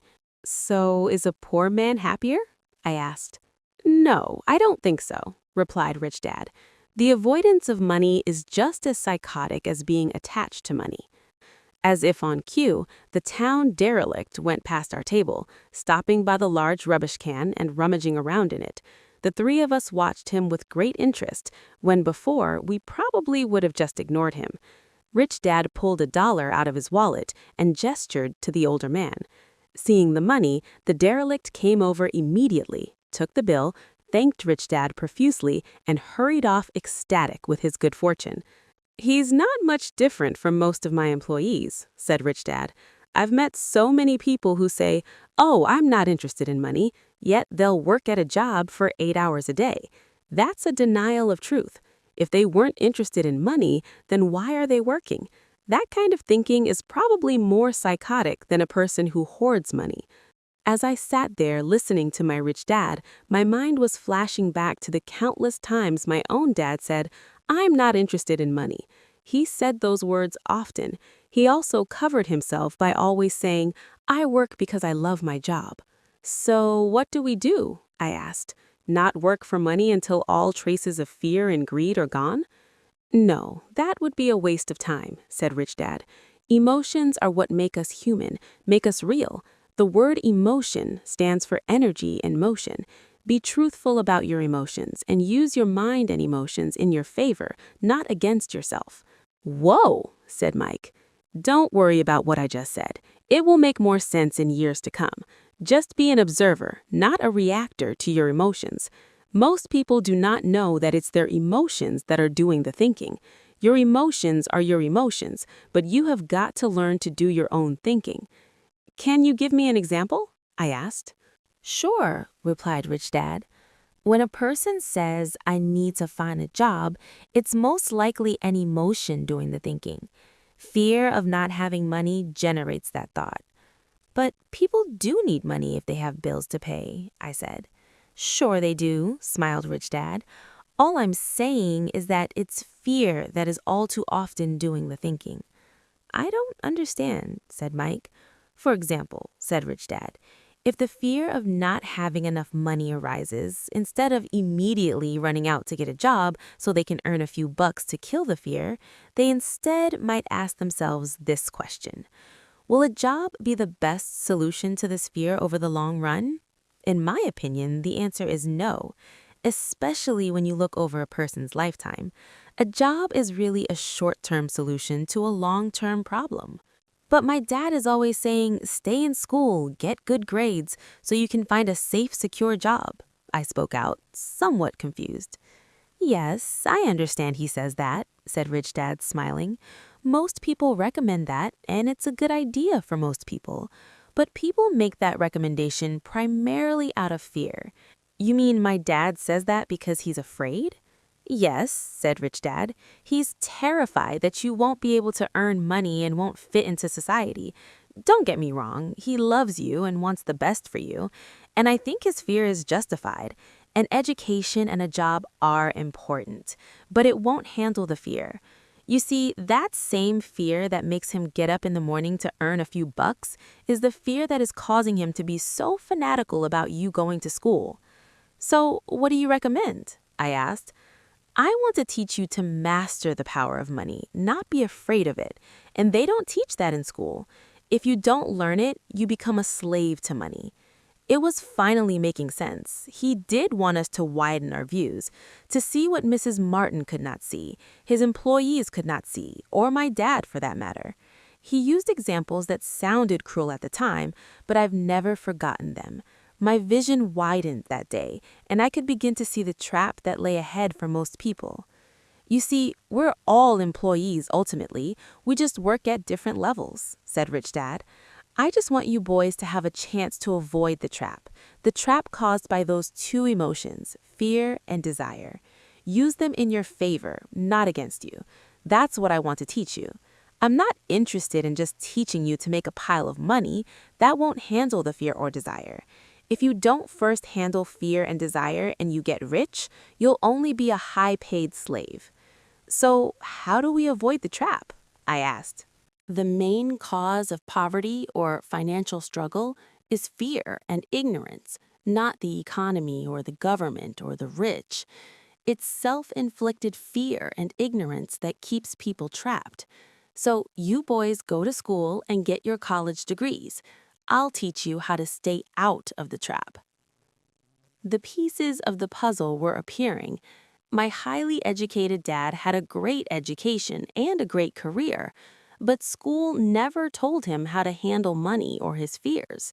It became clear that I could learn different and important things from two fathers. So, you've been talking about the fear of not having money. How does the desire of money affect our thinking? Mike asked. How did you feel when I tempted you with a pay raise? Did you notice your desires rising? We nodded our heads. By not giving in to your emotions, you were able to delay your reactions and think. That is most important. We will always have emotions of fear and greed. From here on in, it is most important for you to use those emotions to your advantage and for the long term, and not simply let your emotions run you by controlling your thinking. Most people use fear and greed against themselves. That's the start of ignorance.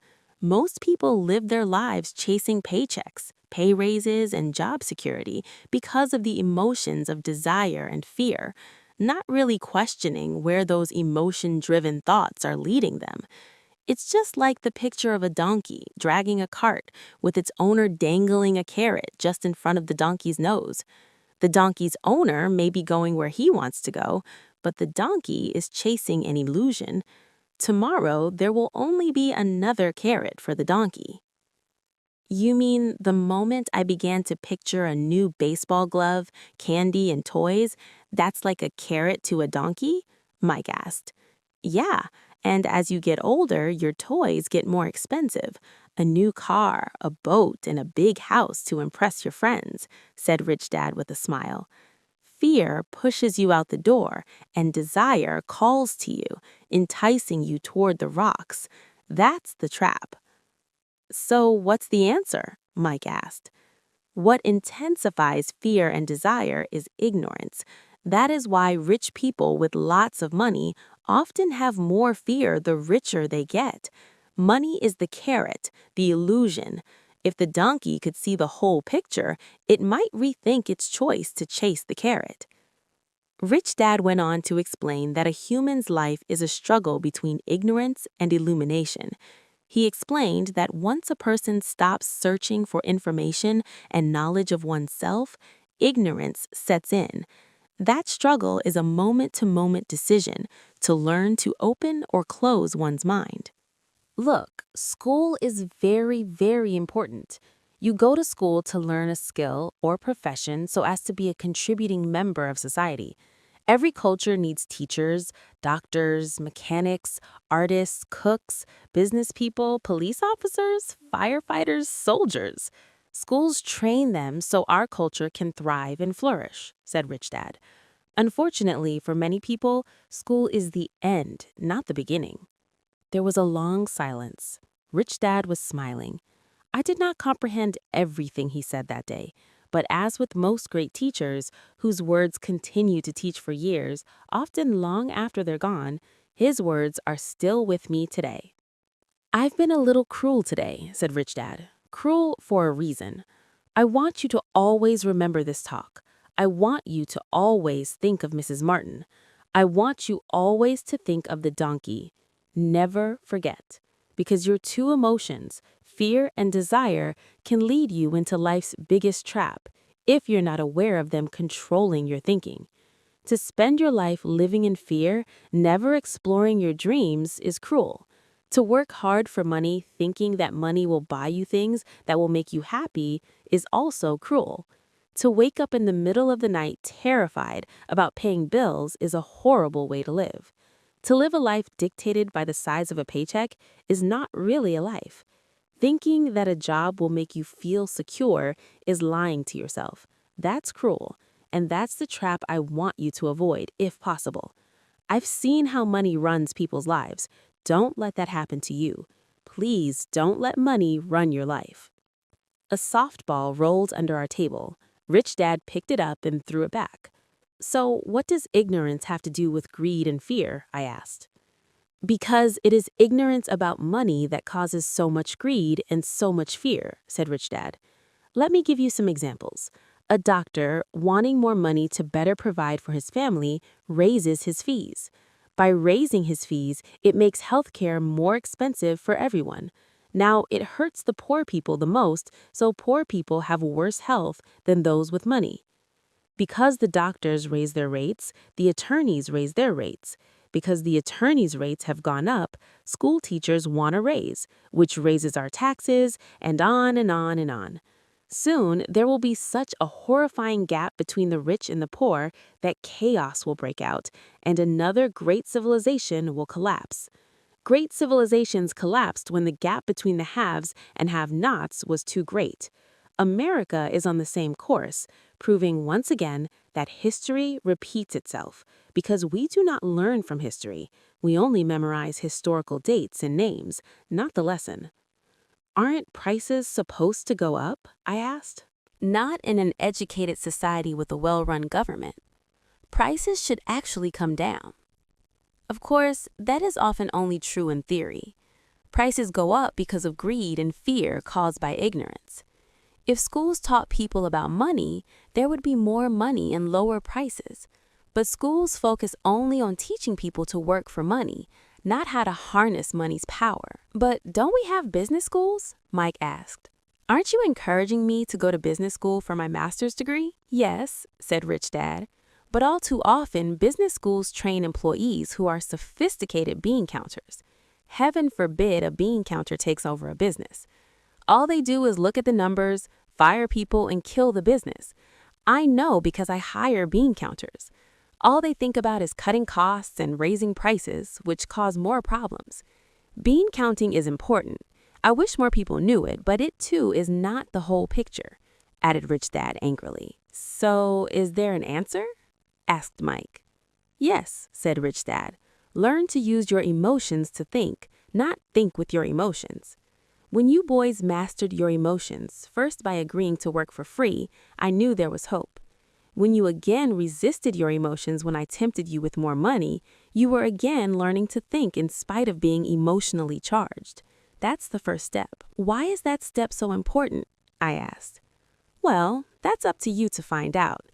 If you want to learn, I'll take you boys into the briar patch, that place where almost everyone else avoids. I'll take you to that place where most people are afraid to go. If you go with me, you'll let go of the idea of working for money and instead learn to have money work for you. And what will we get if we go with you? What if we agree to learn from you? What will we get? I asked.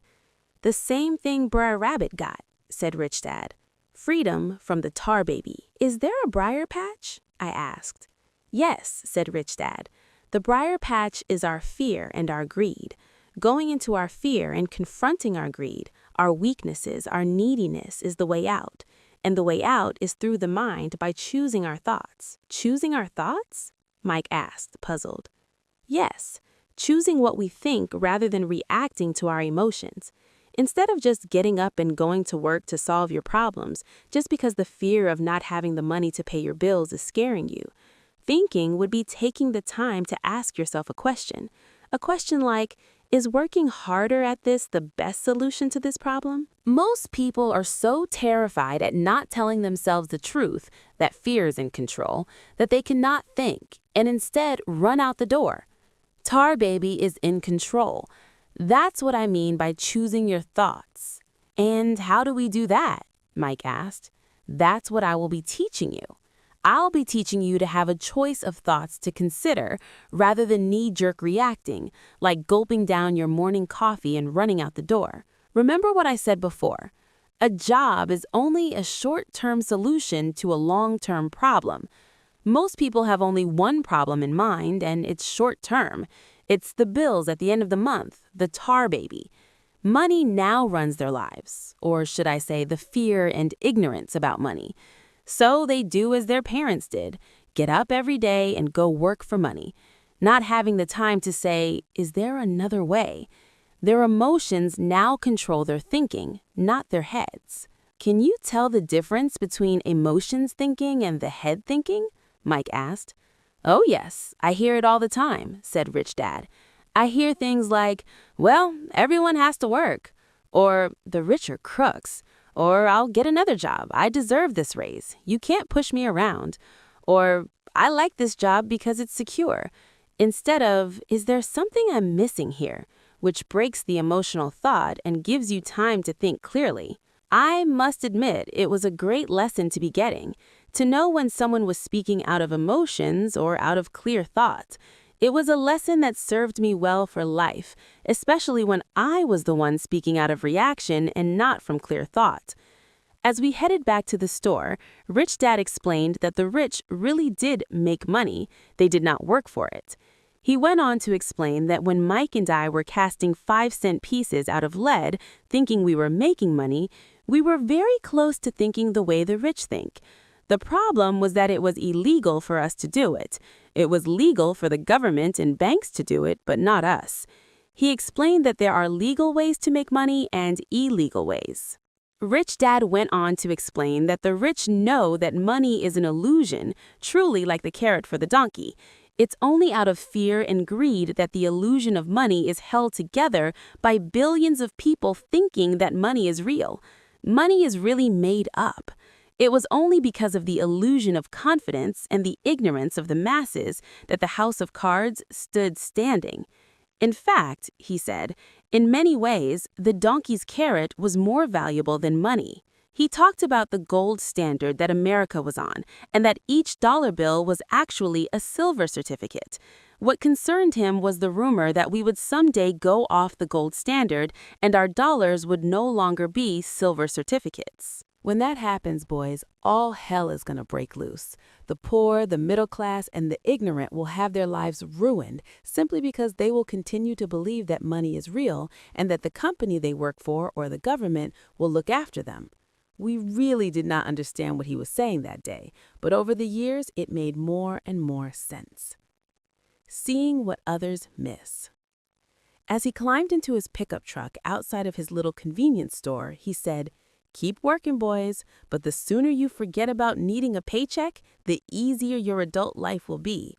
Keep using your brain, work for free, and soon your mind will show you ways of making money far beyond what I could ever pay you.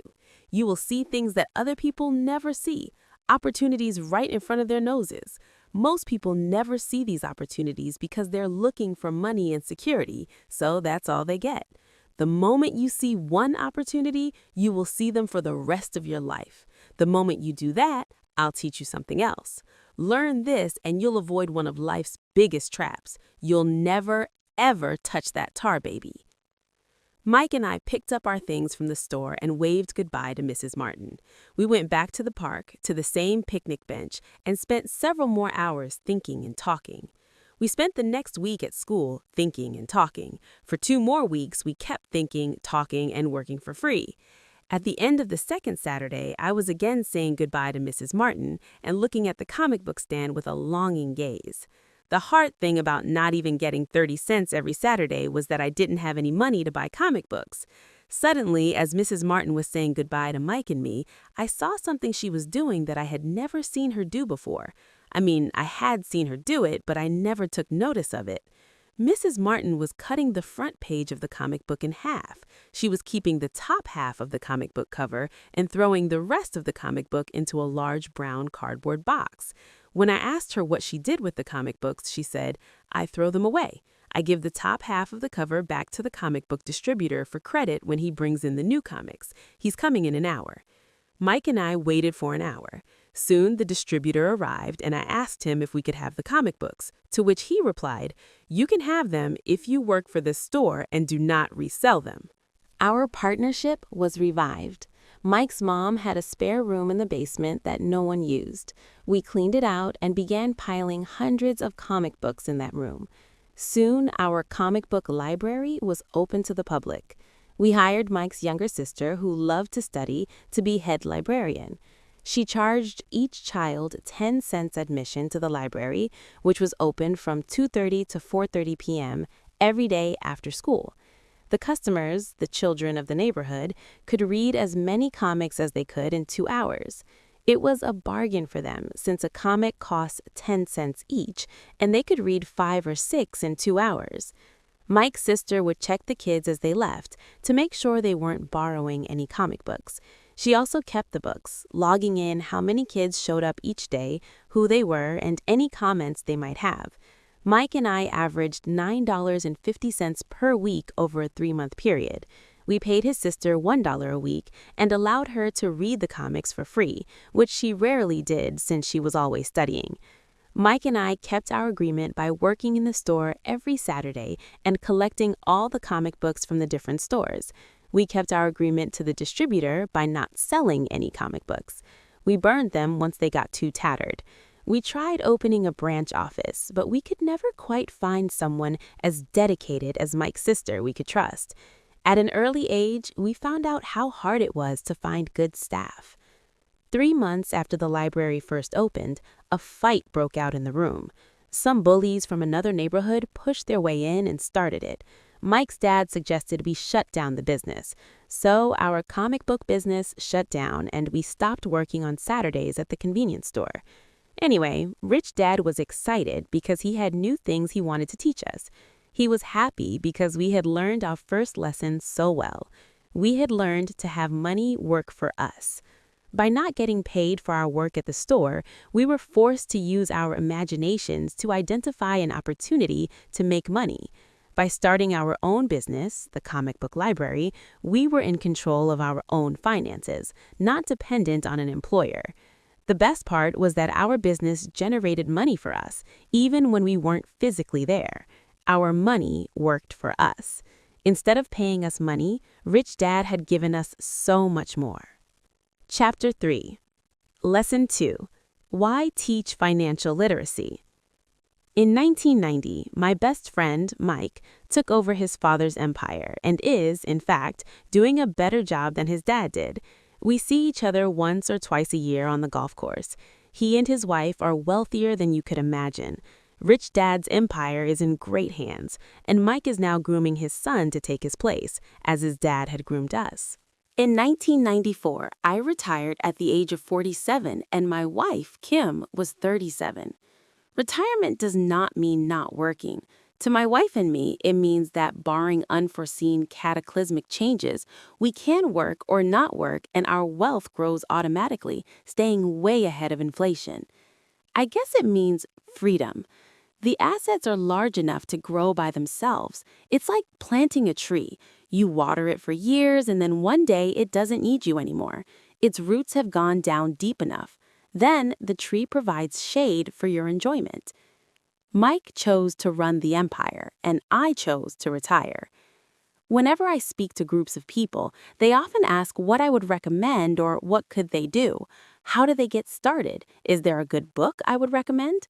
What should they do to prepare their children? What is the secret to success? How do I make millions? I am always reminded of this article I was once given. It goes as follows: The richest businessmen. In 1923, a group of our greatest leaders and richest businessmen held a meeting at the Edgewater Beach Hotel in Chicago. Among them were Charles Schwab, head of the largest independent steel company, Samuel Instill, president of the world's largest utility, Howard Hobson, head of the largest gas company, Ivar Kruger, president of the International Match Company, one of the world's largest companies at that time, Leon Fraser, president of the International Bank Settlements, Richard Whitney, president of the New York Stock Exchange, Arthur Cotton and Jesse Livermore, two of the biggest stock speculators, and Albert Fall, a member of President Harding's cabinet. 25 years later, 9 of them, those listed above, ended as follows. Schwab died penniless after living for 5 years on borrowed money. Instill died broke, living in a foreign land. Kruger and Cotton also died broke. Hobson went insane. Whitney and Albert Fall were just released from prison. Fraser and Livermore committed suicide. I doubt if anyone can say what really happened to these men. If you look at the date, 1923, it was just before the 1929 market crash and the Great Depression, which I suspect had a great impact on these men and their lives. The point is this: today, we live in times of greater and faster change than these men did. I suspect there will be many booms and busts in the next 25 years that will parallel the ups and downs these men faced. I am concerned that too many people are focused too much on money and not their greatest wealth, which is their education. If people are prepared to be flexible, keep an open mind, and learn, they will grow richer and richer through the changes. If they think money will solve problems, I am afraid those people will have a rough ride. Intelligence solves problems and produces money. Money without financial intelligence is money soon gone. Most people fail to realize that in life, it's not how much money you make, it's how much money you keep. We have all heard stories of lottery winners who are poor, then suddenly rich, then poor again. They win millions and are soon back to where they started. Or stories of professional athletes who, at the age of 24, are earning millions of dollars a year and are sleeping under a bridge by age 34. In the paper this morning, as I write this, there is a story of a young basketball player who, a year ago, had millions. Today, he claims his friends, attorney, and accountant took his money, and now he works at a car wash for minimum wage. He is only 29. He was fired from the car wash because he refused to take off his championship ring as he was wiping off the cars. So his story made the newspaper. He is appealing his termination, claiming hardship and discrimination, and that the ring is all he has left. He claims that if you take that away, he'll crumble. In 1997, I know so many people who were becoming instant millionaires. It's the roaring 20s one more time. And while I am glad people have been getting richer and richer, I only caution that in the long run, it's not how much you make, it's how much you keep and how many generations you keep it. So when people ask, "Where do I get started?" or "Tell me how to get rich quick," they often are greatly disappointed with my answer. I simply say to them what my rich dad said back to me when I was a little kid. If you want to be rich, you need to be financially literate. That idea was drummed into my head every time we were together. As I said, my educated dad stressed the importance of reading books, while my rich dad stressed the need to master financial literacy. If you are going to build the Empire State Building, the first thing you need to do is dig a deep hole and pour a strong foundation. If you are going to build a home in the suburbs, all you need to do is pour a 6-inch slab of concrete. Most people, in their drive to get rich, are trying to build an Empire State Building on a 6-inch slab. Our school system, having been created in the agrarian age, still believes in homes with no foundation. Dirt floors are still the rage. So kids graduate from school with virtually no financial foundation. One day, sleepless and deep in debt in suburbia, living the American dream, they decide that the answer to their financial problems is to find a way to get rich quick. Construction on the skyscraper begins. It goes up quickly, and soon, instead of the Empire State Building, we have the Leaning Tower of Suburbia. The sleepless nights return. As for Mike and me in our adult years, both of our choices were possible because we were taught to pour a strong financial foundation when we were just kids. Now, accounting is possibly the most boring subject in the world. It also could be the most confusing. But if you want to be rich long term, it could be the most important subject. The question is, how do you take a boring and confusing subject and teach it to kids? The answer is, make it simple. Teach it first in pictures. My rich dad poured a strong financial foundation for Mike and me. Since we were just kids, he created a simple way to teach us. For years, he only drew pictures and used words. Mike and I understood the simple drawings, the jargon, the movement of money, and then in later years, Rich Dad began adding numbers. Today, Mike has gone on to master much more complex and sophisticated accounting analysis because he has to. He has a billion-dollar empire to run. I am not as sophisticated because my empire is smaller, yet we come from the same simple foundation. In the following pages, I offer to you the same simple line drawings Mike's dad created for us. Those drawings helped guide two little boys in building great sums of wealth on a solid and deep foundation. Rule 1. You must know the difference between an asset and a liability, and buy assets. If you want to be rich, this is all you need to know. It is rule number 1. It is the only rule. This may sound absurdly simple, but most people have no idea how profound this rule is. Most people struggle financially because they do not know the difference between an asset and a liability. Rich people acquire assets. The poor and middle class acquire liabilities, but they think they are assets. When Rich Dad explained this to Mike and me, we thought he was kidding. Here we were, nearly teenagers, and waiting for the secret to getting rich, and this was his answer? It was so simple that we had to stop for a long time to think about it. "What is an asset?" asked Mike. "Don't worry right now," said Rich Dad. "Just let the idea sink in. If you can comprehend the simplicity, your life will have a plan and be financially easy. It is simple. That is why the idea is missed." "You mean all we need to know is what an asset is, acquire them, and we'll be rich?" I asked.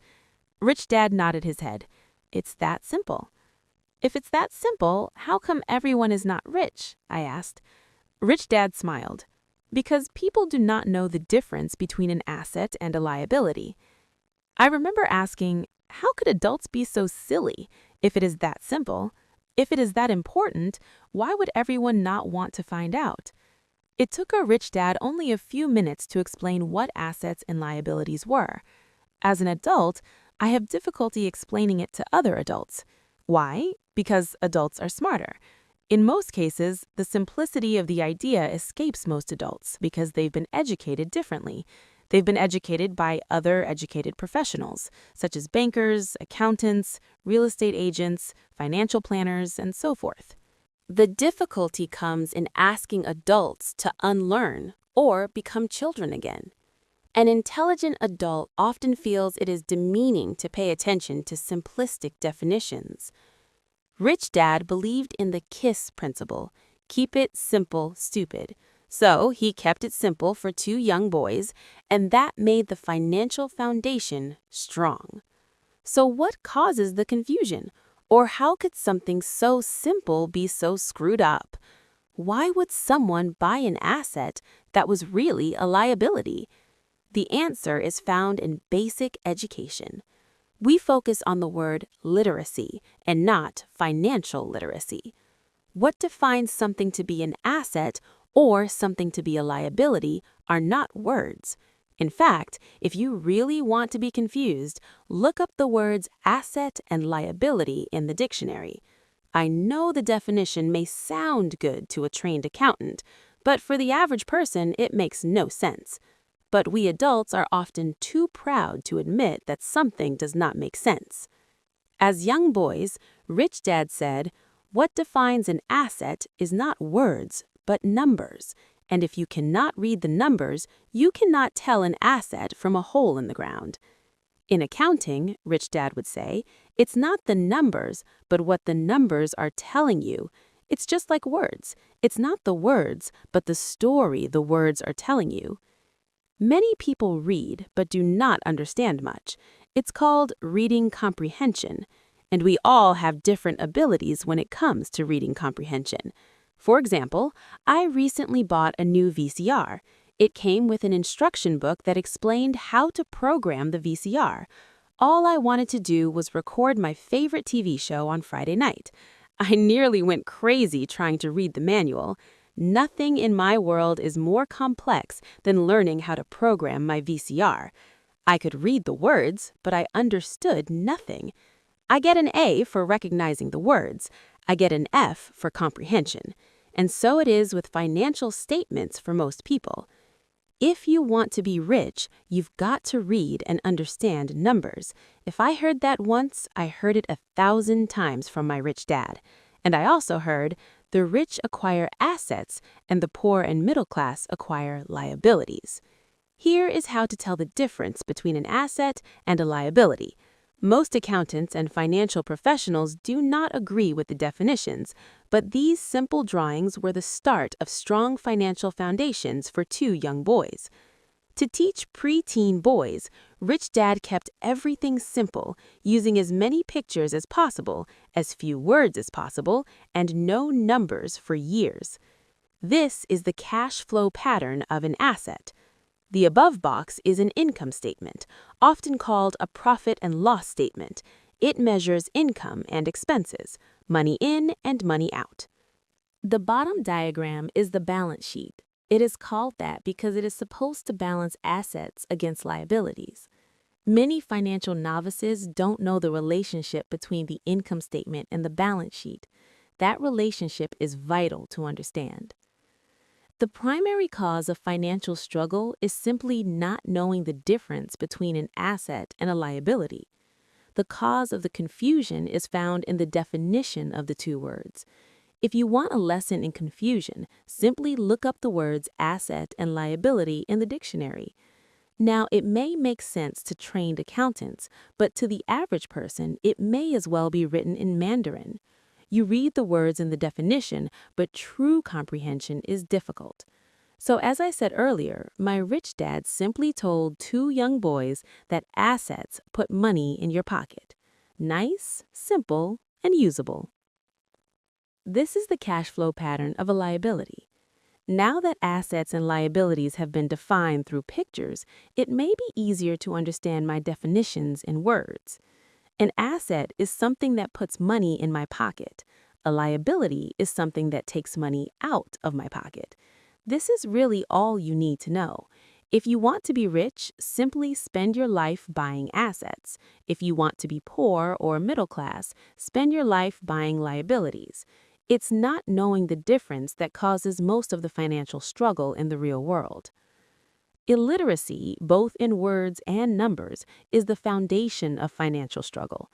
If people are having difficulties financially, there is something that they cannot read, either in numbers or words. Something is misunderstood. The rich are rich because they are more literate in different areas than people who struggle financially. So if you want to be rich and maintain your wealth, it's important to be financially literate, in words as well as numbers. The arrows in the diagrams represent the flow of cash, or cash flow. Numbers alone really mean little, just as words alone mean little. It's the story that counts. In financial reporting, reading numbers is looking for the plot, the story of where the cash is flowing. In 80% of most families, the financial story is a story of working hard in an effort to get ahead, not because they don't make money, but because they spend their lives buying liabilities instead of assets. For instance, this is the cash flow pattern of a poor person or a young person still at home. Job, provides income. Expenses, taxes, food, rent, clothes, fun, transportation. Asset, none. Liability, none. This is the cash flow pattern of a person in the middle class. Job provides income. Expenses, taxes, food, mortgage, clothes, fun, transportation. Asset, none. Liability, mortgage, consumer loans, credit cards. This is the cash flow pattern of a wealthy person. Assets, stocks, bonds, notes, real estate, intellectual property. Income, dividends, interest, rental income, royalties. Liabilities, none. All of these diagrams were obviously oversimplified. Everyone has living expenses, the need for food, shelter, and clothing. The diagrams show the flow of cash through a poor, middle class, or wealthy person's life. It is the cash flow that tells the story. It is the story of how a person handles their money, what they do after they get the money in their hand. The reason I started with the story of the richest men in America is to illustrate the flaw in the thinking of so many people. The flaw is that money will solve all problems. That is why I cringe whenever I hear people ask me how to get rich quicker or where do they start. I often hear, I'm in debt, so I need to make more money. But more money will often not solve the problem. In fact, it may actually accelerate the problem. Money often makes obvious our tragic human flaws. Money often puts a spotlight on what we do not know. That is why, all too often, a person who comes into a sudden windfall of cash, let's say an inheritance, a pay raise, or lottery winnings, soon returns to the same financial mess, if not worse than the mess they were in before they received the money. Money only accentuates the cash flow pattern running in your head. If your pattern is to spend everything you get, most likely an increase in cash will just result in an increase in spending. Thus the saying, a fool and his money is one big party. I have said many times that we go to school to gain scholastic skills and professional skills, both important. We learn to make money with our professional skills. In the 1960s, when I was in high school, if someone did well in school academically, almost immediately people assumed this bright student would go on to be a medical doctor. Often no one asked the child if they wanted to be a doctor. It was assumed. It was a profession with the promise of the greatest financial reward. Today, doctors are facing financial challenges I would not wish on my worst enemy. Insurance companies taking control of the business, managed healthcare, government intervention, and malpractice suits, to name a few. Today, kids want to be basketball stars, golfers like Tiger Woods, computer nerds, movie stars, rock stars, beauty queens, or traders on Wall Street, simply because that is where the fame, money, and prestige is. That is the reason it is so hard to motivate kids in school today. They know that professional success is no longer solely linked to academic success, as it once was. Because students leave school without financial skills, millions of educated people pursue their professions successfully, but later find themselves struggling financially. They work harder but don't get ahead. What is missing from their education is not how to make money, but how to spend money, what to do after you make it. It's called financial aptitude, what you do with the money once you make it, how to keep people from taking it from you, how long you keep it, and how hard that money works for you. Most people cannot tell why they struggle financially because they don't understand cash flow. A person can be highly educated, professionally successful, and financially illiterate. These people often work harder than they need to because they learned how to work hard, but not how to have their money work for them. The story of Bo, the quest for a financial dream turns into a financial nightmare. The moving picture show of hardworking people has a set pattern. Recently married, the happy, highly educated young couple move in together in one of their cramped rented apartments. Immediately, they realize that they are saving money because two can live as cheaply as one. The problem is, the apartment is cramped. They decide to save money to buy their dream home so they can have kids. They now have two incomes and they begin to focus on their careers. Their incomes begin to increase. As their incomes go up, their expenses go up as well. The number one expense for most people is taxes. Many people think it's income tax, but for most Americans, their highest tax is Social Security. As an employee, it appears as if the Social Security tax combined with the Medicare tax rate is roughly 7.5%, but it's really 15% since the employer must match the Social Security amount. In essence, it is money the employer cannot pay you. On top of that, you still have to pay income tax on the amount deducted from your wages for Social Security tax, income you never receive because it went directly to Social Security through withholding. Then their liabilities go up. This is best demonstrated by going back to the young couple. As a result of their incomes going up, they decide to go out and buy the house of their dreams. Once in their house, they have a new tax called property tax. Then they buy a new car, new furniture, and new appliances to match their new house. All of a sudden, they wake up and their liabilities column is full of mortgage debt and credit card debt. They're now trapped in the rat race. A child comes along, they work harder. The process repeats itself. More money and higher taxes, also called bracket creep. A credit card comes in the mail. They use it. It maxes out. A loan company calls and says their greatest asset, their home, has appreciated in value. The company offers a bill consolidation loan because their credit is so good and tells them the intelligent thing to do is clear off the high-interest consumer debt by paying off their credit card. And besides, interest on their home is a tax deduction. They go for it and pay off those high-interest credit cards. They breathe a sigh of relief. Their credit cards are paid off. They've now folded their consumer debt into their home mortgage. Their payments go down because they extend their debt over 30 years. It is the smart thing to do.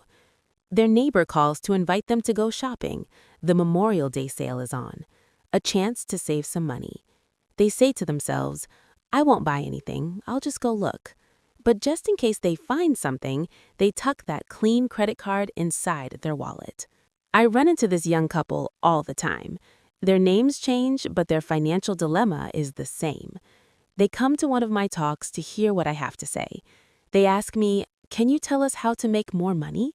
Their spending habits have caused them to seek more income. They don't even know that the trouble is really how they choose to spend the money they do have, and that is the real cause of their financial struggle. It is caused by financial illiteracy and not understanding the difference between an asset and a liability. More money seldom solves someone's money problems. Intelligence solves problems. There is a saying a friend of mine says over and over to people in debt. If you find you have dug yourself into a hole, stop digging. As a child, my dad often told us that the Japanese were aware of 3 powers: the power of the sword, the jewel, and the mirror. The sword symbolizes the power of weapons. America has spent trillions of dollars on weapons, and because of this is the supreme military presence in the world. The jewel symbolizes the power of money. There is some degree of truth to the saying, remember the golden rule, he who has the gold makes the rules. The mirror symbolizes the power of self-knowledge. This self-knowledge, according to Japanese legend, was the most treasured of the 3. The poor and middle class all too often allow the power of money to control them. By simply getting up and working harder, failing to ask themselves if what they do makes sense, they shoot themselves in the foot as they leave for work every morning. By not fully understanding money, the vast majority of people allow the awesome power of money to control them. The power of money is used against them. If they used the power of the mirror, they would have asked themselves, does this make sense?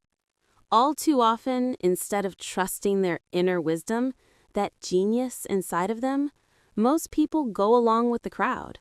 They do things because everybody else does it. They conform rather than question. Often, they mindlessly repeat what they have been told. Ideas such as diversify or your home is an asset. Your home is your biggest investment. You get a tax break for going into greater debt. Get a safe job. Don't make mistakes. Don't take risks. It is said that the fear of public speaking is a fear greater than death for most people. According to psychiatrists, the fear of public speaking is caused by the fear of ostracism, the fear of standing out, the fear of criticism, the fear of ridicule, the fear of being an outcast.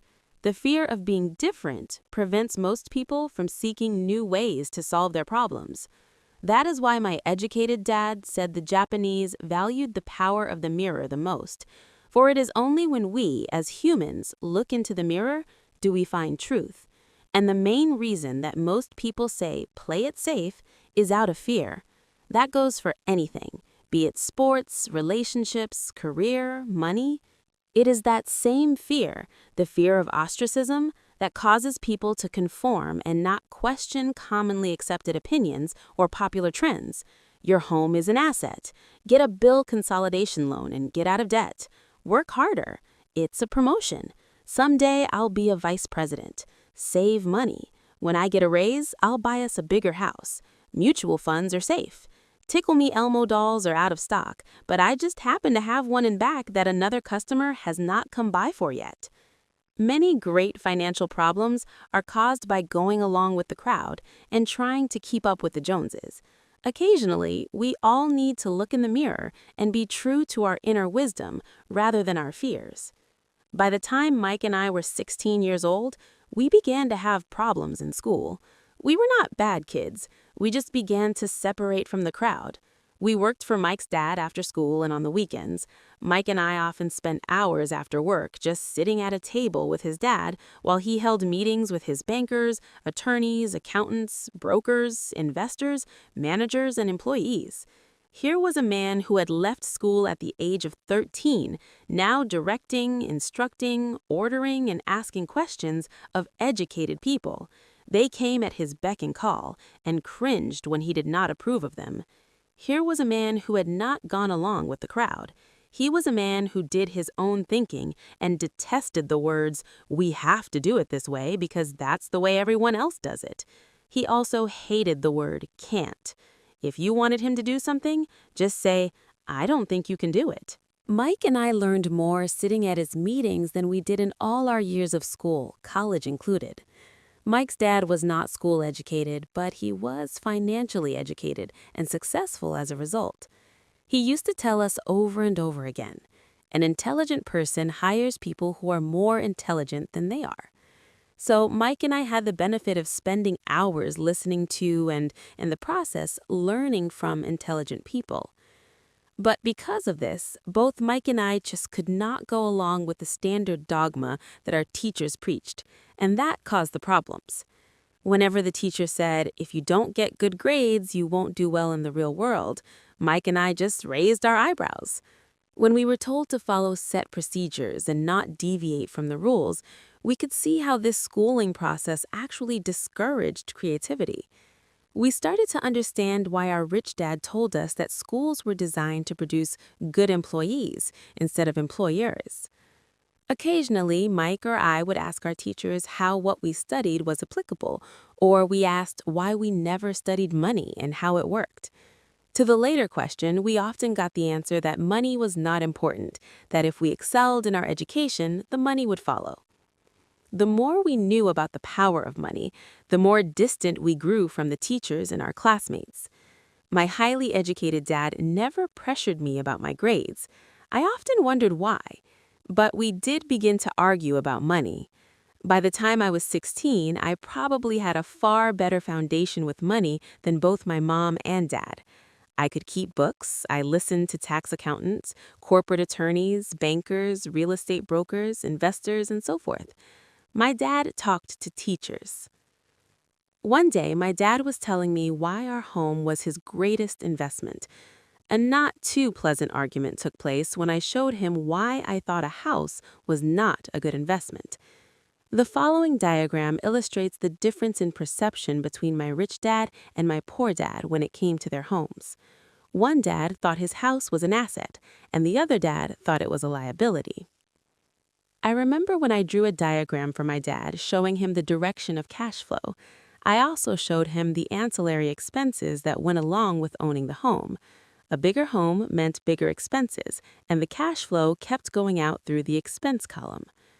Today, I am still challenged on the idea of a house not being an asset, and I know that for many people it is their dream as well as their largest investment, and owning your own home is better than nothing. I simply offer an alternate way of looking at this popular dogma. If my wife and I were to buy a bigger, more flashy house, we realize it would not be an asset. It would be a liability since it would take money out of our pocket. So here is the argument I put forth. I really do not expect most people to agree with it because a nice home is an emotional thing. And when it comes to money, high emotions tend to lower financial intelligence. I know from personal experience that money has a way of making every decision emotional. 1. When it comes to houses, I point out that most people work all their lives paying for a home they never own. In other words, most people buy a new house every so many years, each time incurring a new 30-year loan to pay off the previous one. 2. Even though people receive a tax deduction for interest on mortgage payments, they pay for all their other expenses with after-tax dollars, even after they pay off their mortgage. 3. Property taxes. My wife's parents were shocked when the property taxes on their home went to $1,000 a month. This was after they had retired, so the increase put a strain on their retirement budget, and they felt forced to move. 4. Houses do not always go up in value. In 1997, I still have friends who owe $1 million for a home that will today sell for only $700,000. 5. The greatest losses of all are those from missed opportunities. If all your money is tied up in your house, you may be forced to work harder because your money continues blowing out of the expense column instead of adding to the asset column, the classic middle-class cash flow pattern. If a young couple would put more money into their asset column early on, their later years would get easier, especially as they prepare to send their children to college. Their assets would have grown and would be available to help cover expenses. All too often, a house only serves as a vehicle for incurring a home equity loan to pay for mounting expenses. In summary, the end result in making a decision to own a house that is too expensive in lieu of starting an investment portfolio early on impacts an individual in at least the following 3 ways. 1. Loss of time, during which other assets could have grown in value. 2. Loss of additional capital, which could have been invested instead of paying for high maintenance expenses related directly to the home. 3. Loss of education. Too often, people count their house, savings, and retirement plan as all they have in their asset column. Because they have no money to invest, they simply do not invest. This costs them investment experience. Most never become what the investment world calls a sophisticated investor. And the best investments are usually first sold to sophisticated investors, who then turn around and sell them to the people playing it safe. I am not saying don't buy a house. I am saying understand the difference between an asset and a liability. When I want a bigger house, I first buy assets that will generate the cash flow to pay for the house. My educated dad's personal financial statement best demonstrates the life of someone in the rat race. His expenses seem to always keep up with his income, never allowing him to invest in assets. As a result, his liabilities, such as his mortgage and credit card debts, are larger than his assets. The following picture is worth 1,000 words. Educated dad's financial statement. Income equals expense. Assets less than liability. My rich dad's personal financial statement, on the other hand, reflects the results of a life dedicated to investing and minimizing liabilities. Rich dad's financial statement. Income greater than expense. Asset greater than liability.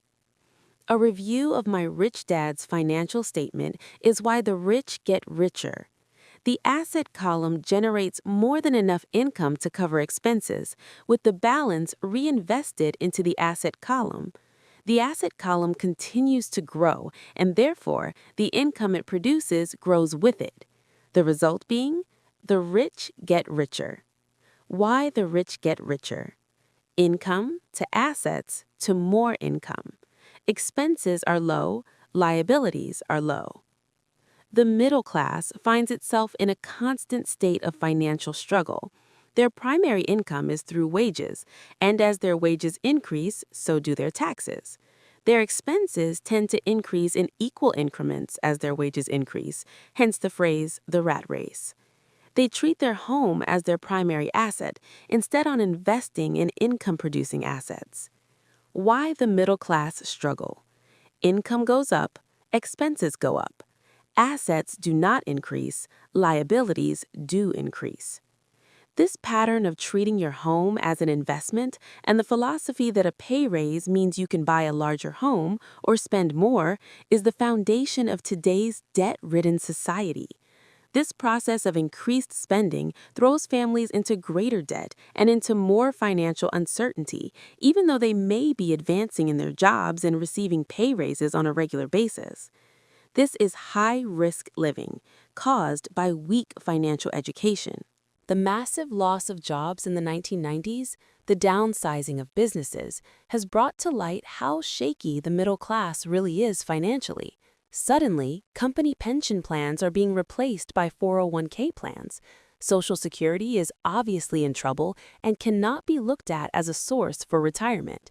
Panic has seized in for the middle class. The good thing today is that many of these people have recognized these issues and have begun buying mutual funds. This increase in investing is largely responsible for the huge rally we have seen in the stock market.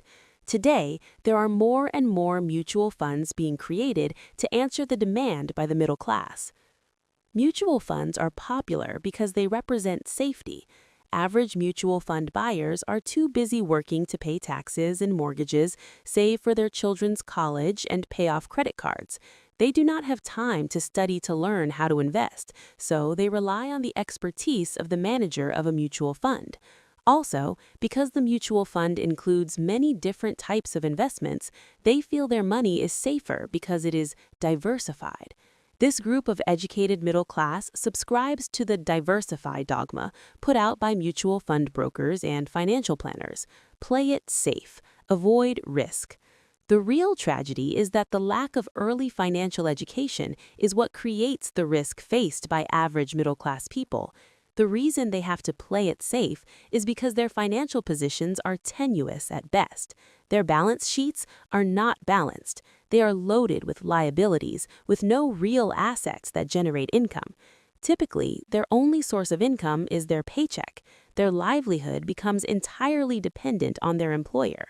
So when genuine deals of a lifetime come along, those same people cannot take advantage of the opportunity. They must play it safe, simply because they are working so hard, are taxed to the max, and are loaded with debt. As I said at the start of this section, the most important rule is to know the difference between an asset and a liability. Once you understand the difference, concentrate your efforts on only buying income-generating assets. That's the best way to get started on a path to becoming rich. Keep doing that, and your asset column will grow. Focus on keeping liabilities and expenses down. This will make more money available to continue pouring into the asset column. Soon, the asset base will be so deep that you can afford to look at more speculative investments, investments that may have returns of 100% to infinity, investments that for $5,000 are soon turned into $1 million or more, investments that the middle class calls too risky. The investment is not risky. It's the lack of simple financial intelligence, beginning with financial literacy, that causes the individual to be too risky. If you do what the masses do, you get the following picture. Income equals work for owner. Expense equals work for government. Asset equals none. Liability equals work for bank. As an employee who is also a homeowner, your working efforts are generally as follows. You work for someone else. Most people working for a paycheck are making the owner or the shareholders richer. Your efforts and success will help provide for the owner's success and retirement. You work for the government. The government takes its share from your paycheck before you even see it. By working harder, you simply increase the amount of taxes taken by the government. Most people work from January to May just for the government. You work for the bank. After taxes, your next largest expense is usually your mortgage and credit card debt. The problem with simply working harder is that each of these three levels takes a greater share of your increased efforts. You need to learn how to have your increased efforts benefit you and your family directly. Once you have decided to concentrate on minding your own business, how do you set your goals? For most people, they must keep their profession and rely on their wages to fund their acquisition of assets. As their assets grow, how do they measure the extent of their success? When does someone realize that they are rich, that they have wealth? As well as having my own definitions for assets and liabilities, I also have my own definition for wealth. Actually, I borrowed it from a man named Buckminster Fuller. Some call him a quack, and others call him a living genius. Years ago, he got all the architects buzzing because he applied for a patent in 1961 for something called a geodesic dome. But in the application, Fuller also said something about wealth. It was pretty confusing at first, but after reading it for a while, it began to make some sense. Wealth is a person's ability to survive so many number of days forward, or if I stopped working today, how long could I survive? Unlike net worth, the difference between your assets and liabilities, which is often filled with a person's expensive junk and opinions of what things are worth, this definition creates the possibility for developing a truly accurate measurement. I could now measure and really know where I was in terms of my goal to become financially independent. Although net worth often includes these non-cash producing assets, like stuff you bought that now sits in your garage, wealth measures how much money your money is making and therefore your financial survivability. Wealth is the measure of the cash flow from the asset column compared with the expense column. Let's use an example. Let's say I have cash flow from my asset column of $1,000 a month, and I have monthly expenses of $2,000. What is my wealth? Let's go back to Buckminster Fuller's definition. Using his definition, how many days forward can I survive? And let's assume a 30-day month. By that definition, I have enough cash flow for half a month. When I have achieved $2,000 a month cash flow from my assets, then I will be wealthy. So I am not yet rich, but I am wealthy. I now have income generated from assets each month that fully cover my monthly expenses. If I want to increase my expenses, I first must increase my cash flow from assets to maintain this level of wealth. Take notice that it is at this point that I no longer am dependent on my wages. I have focused on and been successful in building an asset column that has made me financially independent.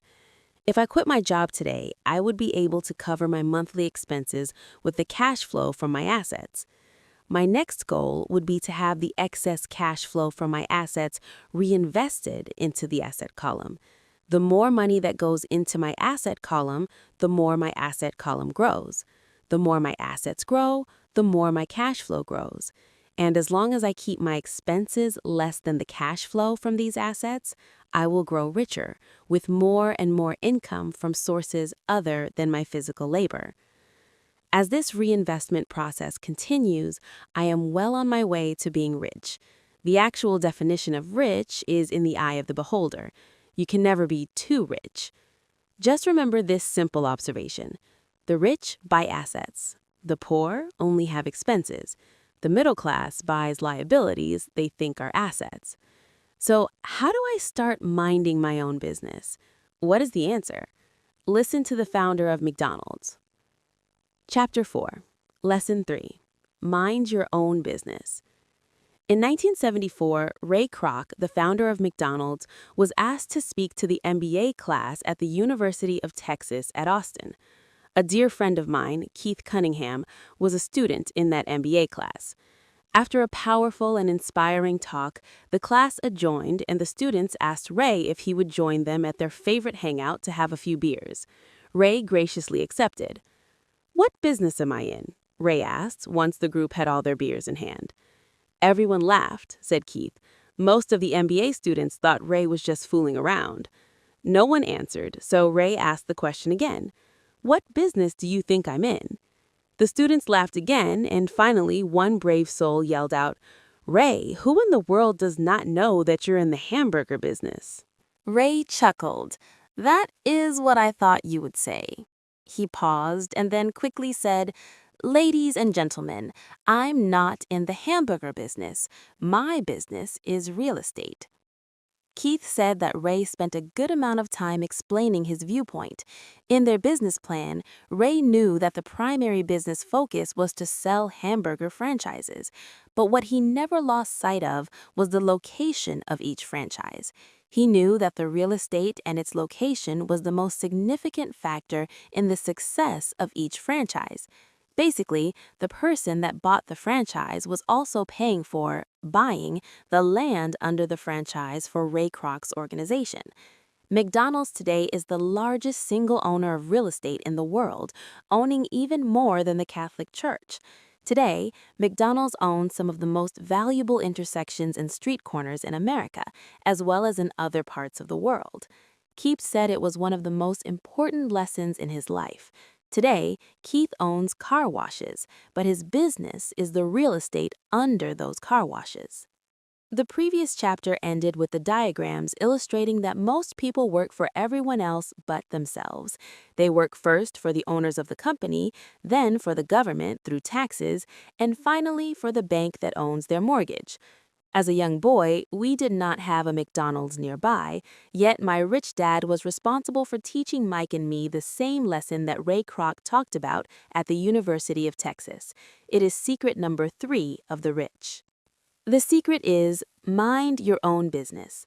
Financial struggle is often directly the result of people working all their life for someone else. Many people will have nothing at the end of their working days. Again, a picture is worth 1,000 words. Here is a diagram of the income statement and balance sheet that best describes Ray Kroc's advice. Most people. Your profession to your income. The rich. Your assets to your income. Our current educational system focuses on preparing today's youth to get good jobs by developing scholastic skills. Their lives will revolve around their wages, or as described earlier, their income column. And after developing scholastic skills, they go on to higher levels of schooling to enhance their professional abilities. They study to become engineers, scientists, cooks, police officers, artists, writers, and so on. These professional skills allow them to enter the workforce and work for money. There is a big difference between your profession and your business. Often I ask people, "What is your business?" And they will say, "Oh, I'm a banker." Then I ask them if they own the bank. And they usually respond, "No, I work there." In that instance, they have confused their profession with their business. Their profession may be a banker, but they still need their own business. Ray Kroc was clear on the difference between his profession and his business. His profession was always the same. Me was a salesman. At one time, he sold mixers for milkshakes, and soon thereafter, he was selling hamburger franchises. But while his profession was selling hamburger franchises, his business was the accumulation of income-producing real estate. A problem with school is that you often become what you study. So if you study, say, cooking, you become a chef. If you study the law, you become an attorney, and a study of auto mechanics makes you a mechanic. The mistake in becoming what you study is that too many people forget to mind their own business. They spend their lives minding someone else's business and making that person rich. To become financially secure, a person needs to mind their own business. Your business revolves around your asset column as opposed to your income column. As stated earlier, the number one rule is to know the difference between an asset and a liability and to buy assets. The rich focus on their asset columns while everyone else focuses on their income statements. That is why we hear so often, "I need a raise. If only I had a promotion. I am going to go back to school to get more training so I can get a better job. I'm going to work overtime. Maybe I can get a second job. I'm quitting in 2 weeks. I found a job that pays more." In some circles, these are sensible ideas. Yet, if you listen to Ray Kroc, you are still not minding your own business. These ideas all still focus on the income column and will only help a person become more financially secure if the additional money is used to purchase income-generating assets. The primary reason the majority of the poor and middle class are fiscally conservative, which means I can't afford to take risks, is that they have no financial foundation. They have to cling to their jobs. They have to play it safe. When downsizing became the in thing to do, millions of workers found out their largest so-called asset, their home, was eating them alive. Their asset, called a house, still cost them money every month. Their car, another asset, was eating them alive. The golf clubs in the garage that cost $1,000 were not worth $1,000 anymore.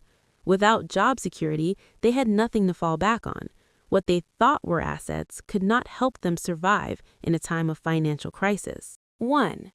I assume most of us have filled out a credit application for a banker to buy a house or to buy a car. It is always interesting to look at the net worth section. It is interesting because of what accepted banking and accounting practices allow a person to count as assets. One day, to get a loan, my financial position did not look too good.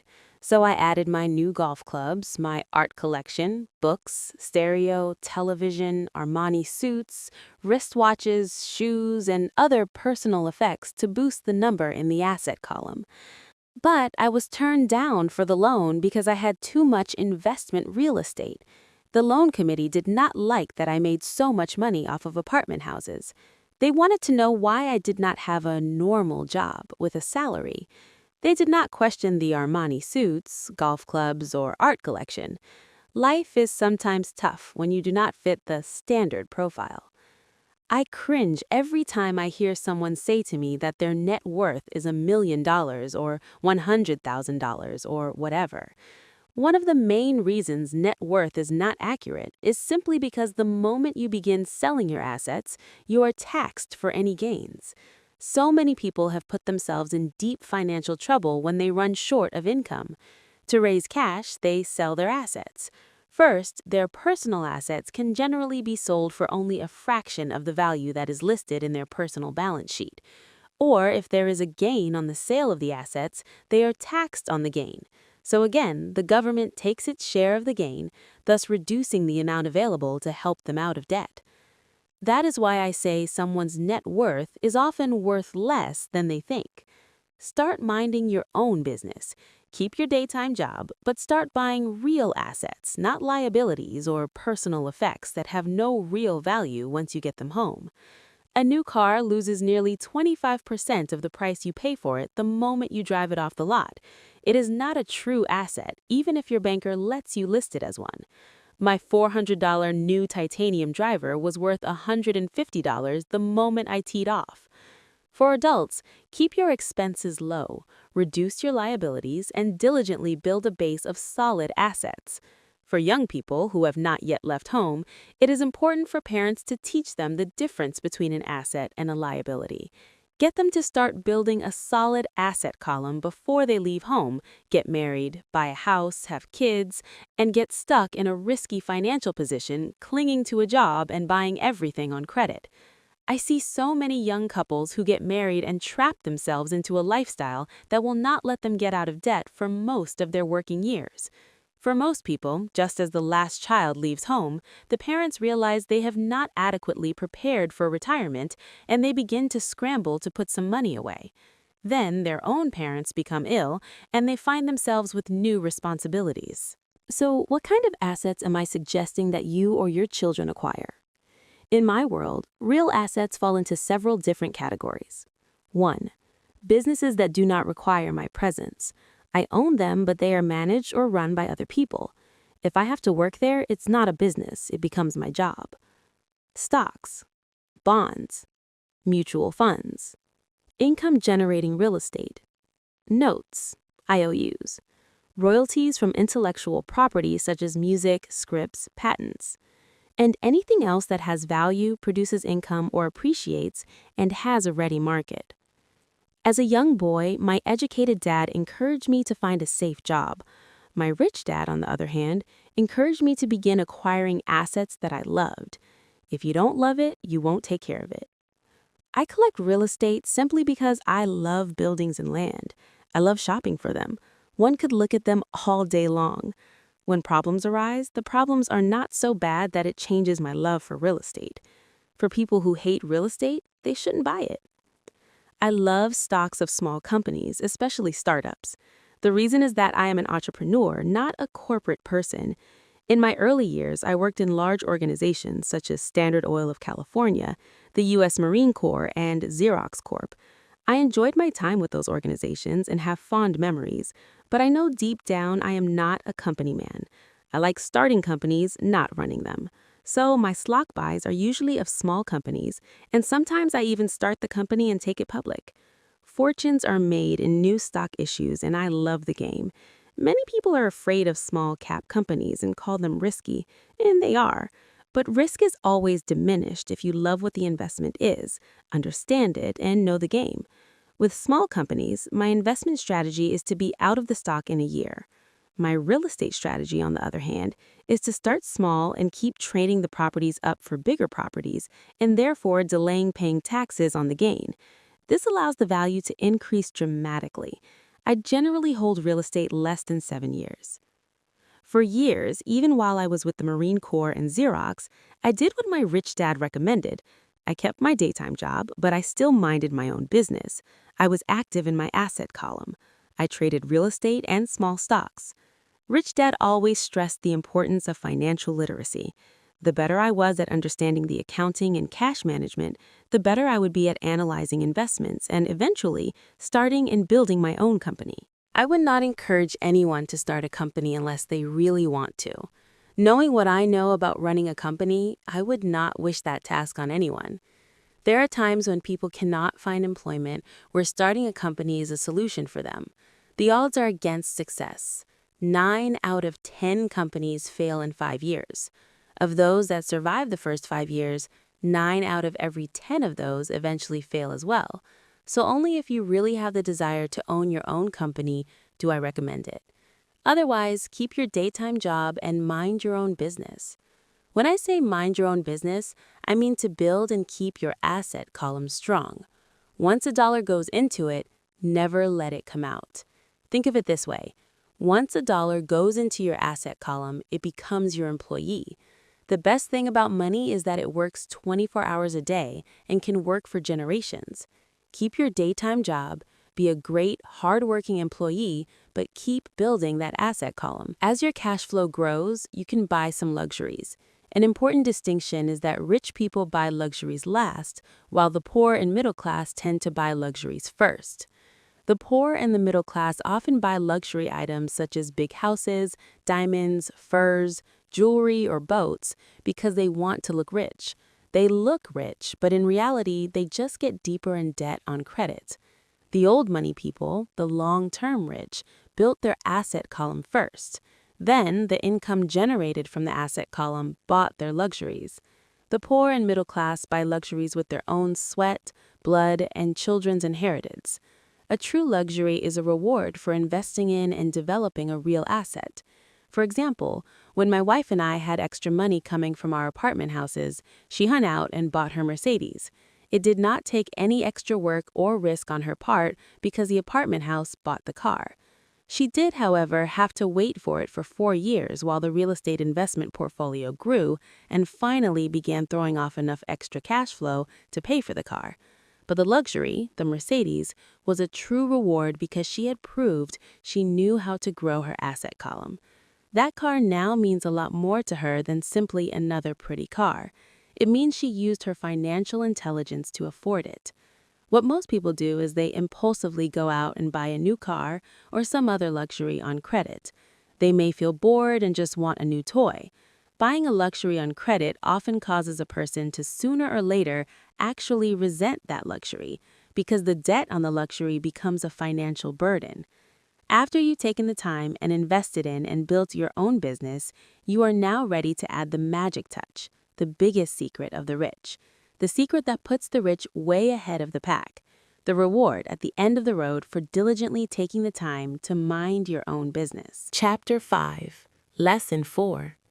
The history of and the power of corporation. I remember in school being told the story of Robin Hood and his merry men. My school teacher thought it was a wonderful story of a romantic hero, a Kevin Costner type, who robbed from the rich and gave to the poor. My rich dad did not see Robin Hood as a hero.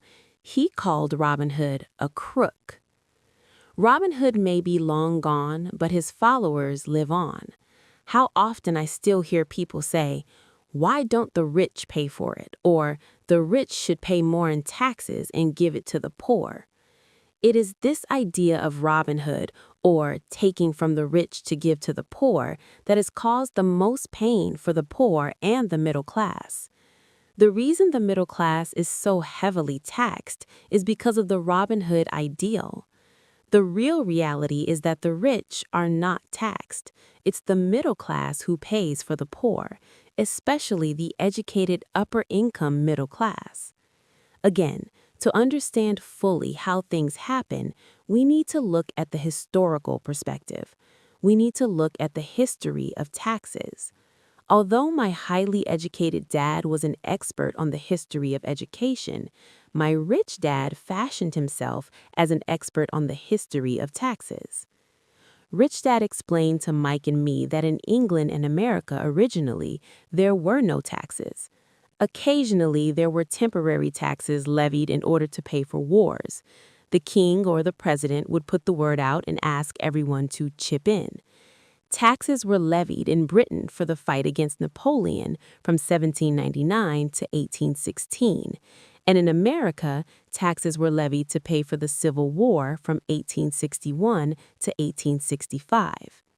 In 1874, England made income tax a permanent levy on its citizens. In 1913, an income tax became permanent in the United States with the adoption of the 16th Amendment to the Constitution. At one time, Americans were anti-tax. It had been the excessive tax on tea that led to the famous Tea Party in Boston Harbor, an incident that helped ignite the Revolutionary War.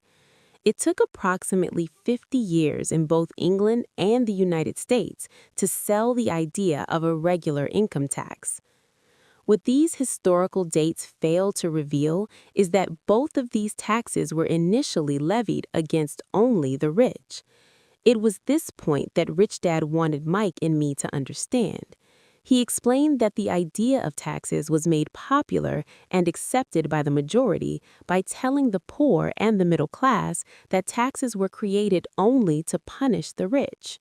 This is how the masses voted for the law, and it became constitutionally legal.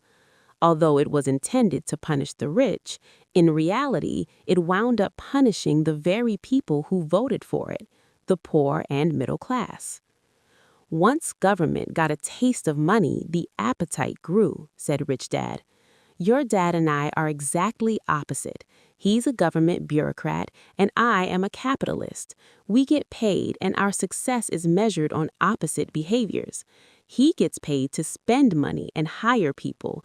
The more he spends and the more people he hires, the larger his organization becomes. In the government, the larger his organization, the more he is respected. On the other hand, within my organization, the fewer people I hire and the less money I spend, the more I am respected by my investors. That's why I don't like government people. They have different objectives from most business people. As the government grows, more and more tax dollars will be needed to support it. My educated dad sincerely believed that government should help people. He loved John F. Kennedy and especially the idea of the Peace Corps. He loved the idea so much that both he and my mom worked for the Peace Corps, training volunteers to go to Malaysia, Thailand, and the Philippines. He always strived for additional grants and increases in his budget so he could hire more people, both in his job with the Education Department and in the Peace Corps. That was his job. From the time I was about 10 years old, I would hear from my rich dad that government workers were a pack of lazy thieves, and from my poor dad, I would hear how the rich were greedy crooks who should be made to pay more taxes. Both sides have valid points. It was difficult to go to work for one of the biggest capitalists in town and come home to a father who was a prominent government leader. It was not easy knowing who to believe. Yet, when you study the history of taxes, an interesting perspective emerges. As I said, the passage of taxes was only possible because the masses believed in the Robin Hood theory of economics, which was to take from the rich and give to everyone else. The problem was that the government's appetite for money was so great that taxes soon needed to be levied on the middle class, and from there, it kept trickling down. The rich, on the other hand, saw an opportunity. They do not play by the same set of rules. As I've stated, the rich already knew about corporations, which became popular in the days of sailing ships. The rich created the corporation as a vehicle to limit their risk to the assets of each voyage. The corporation would then hire a crew to sail to the New World to look for treasures. If the ship was lost, the crew lost their lives, but the loss to the rich would be limited only to the money they invested for that particular voyage. The diagram that follows shows how the corporate structure sits outside your personal income statement and balance sheet. How the rich play the game. Is reduced/diminished by expenses, assets, to income through personal corporation. It is the knowledge of the power of the legal structure of the corporation that really gives the rich a vast advantage over the poor and the middle class. Having two fathers teaching me, one a socialist and the other a capitalist, I quickly began to realize that the philosophy of the capitalist made more financial sense to me. It seemed to me that the socialists ultimately penalized themselves due to their lack of financial education. No matter what the take from the rich crowd came up with, the rich always found a way to outsmart them. That is how taxes were eventually levied on the middle class. The rich outsmarted the intellectuals solely because they understood the power of money, a subject not taught in schools. How did the rich outsmart the intellectuals? Once the take from the rich tax was passed, cash started flowing into government coffers. Initially, people were happy. Money was handed out to government workers and the rich. It went to government workers in the form of jobs and pensions. It went to the rich via their factories receiving government contracts. The government became a large pool of money, but the problem was the fiscal management of that money. There really is no recirculation. In other words, the government policy, if you were a government bureaucrat, was to avoid having excess money. If you failed to spend your allotted funding, you risked losing it in the next budget. You would certainly not be recognized for being efficient. Business people, on the other hand, are rewarded for having excess money and are recognized for their efficiency. As this cycle of growing government spending continued, the demand for money increased, and the tax the rich idea was now being adjusted to include lower income levels, down to the very people who voted it in, the poor and the middle class. True capitalists used their financial knowledge to simply find a way to escape. They headed back to the protection of a corporation. A corporation protects the rich, but what many people who have never formed a corporation do not know is that a corporation is not really a thing. A corporation is merely a file folder with some legal documents in it, sitting in some attorney's office registered with a state government agency. It's not a big building with the name of the corporation on it. It's not a factory or a group of people. A corporation is merely a legal document that creates a legal body without a soul. The wealth of the rich was once again protected. Once again, the use of corporations became popular once the permanent income laws were passed, because the income tax rate of the corporation was less than the individual income tax rates. In addition, as described earlier, certain expenses could be paid with pre-tax dollars within the corporation. This war between the haves and have-nots has been going on for hundreds of years. It is the take from the rich crowd versus the rich. The battle is waged whenever and wherever laws are made. The battle will go on forever. The problem is, the people who lose are the uninformed, the ones who get up every day and diligently go to work and pay taxes. If they only understood the way the rich play the game, they could play it too. Then they would be on their way to their own financial independence. This is why I cringe every time I hear a parent advise their children to go to school so they can find a safe, secure job. An employee with a safe, secure job without financial aptitude has no escape. Average Americans today work 5 to 6 months for the government before they make enough to cover their taxes. In my opinion, that is a long time. The harder you work, the more you pay the government. That is why I believe that the idea of take from the rich backfired on the very people who voted it in. Every time people try to punish the rich don't simply comply, they react. They have the money, power, and intent to change things. They do not just sit there and voluntarily pay more taxes. They search for ways to minimize their tax burden. They hire smart attorneys and accountants and persuade politicians to change laws or create legal loopholes. They have the resources to affect change. The tax code of the United States also allows other ways to save on taxes. Most of these vehicles are available to anyone, but it is the rich who usually look for them because they are minding their own business.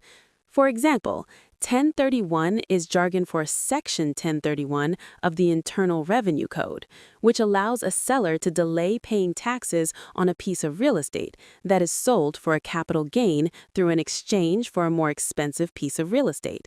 Real estate is one investment vehicle that allows such a great tax advantage.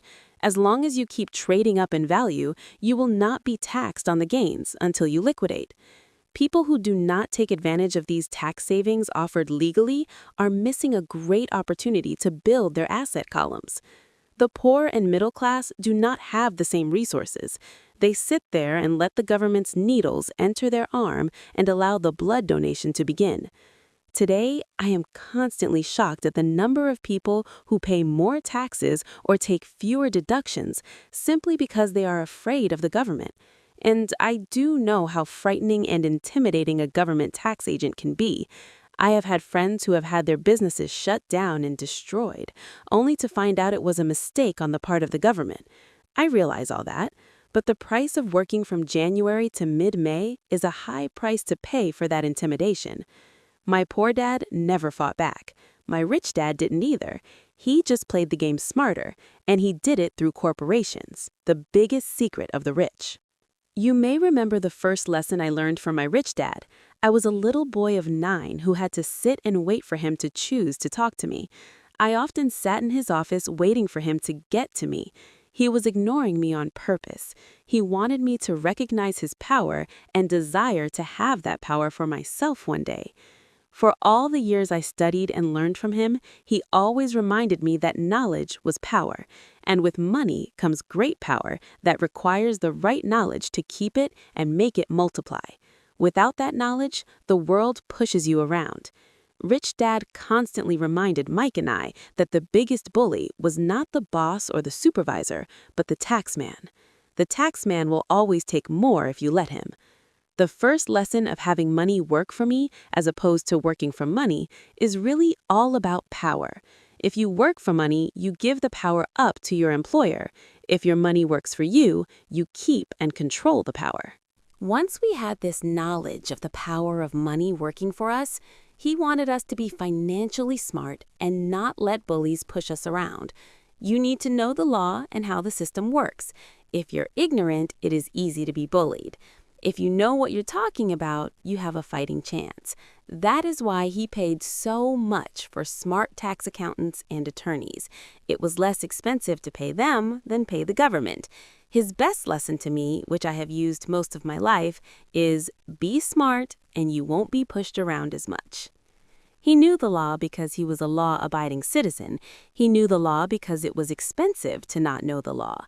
If you know you're right, you're not afraid of fighting back, even if you are taking on Robin Hood and his band of merry men. My highly educated dad always encouraged me to seek a good job with a strong corporation. He spoke of the virtues of working your way up the corporate ladder. He didn't understand that by relying solely on a paycheck from a corporate employer, I would be a docile cow ready for milking. When I told my rich dad of my father's advice, he only chuckled. "Why not own the ladder?" was all he said. As a young boy, I did not understand what Rich Dad meant by owning my own corporation. It was an idea that seemed impossible and intimidating. Although I was excited by the idea, my youth would not let me envision the possibility that grown-ups would someday work for a company I would own.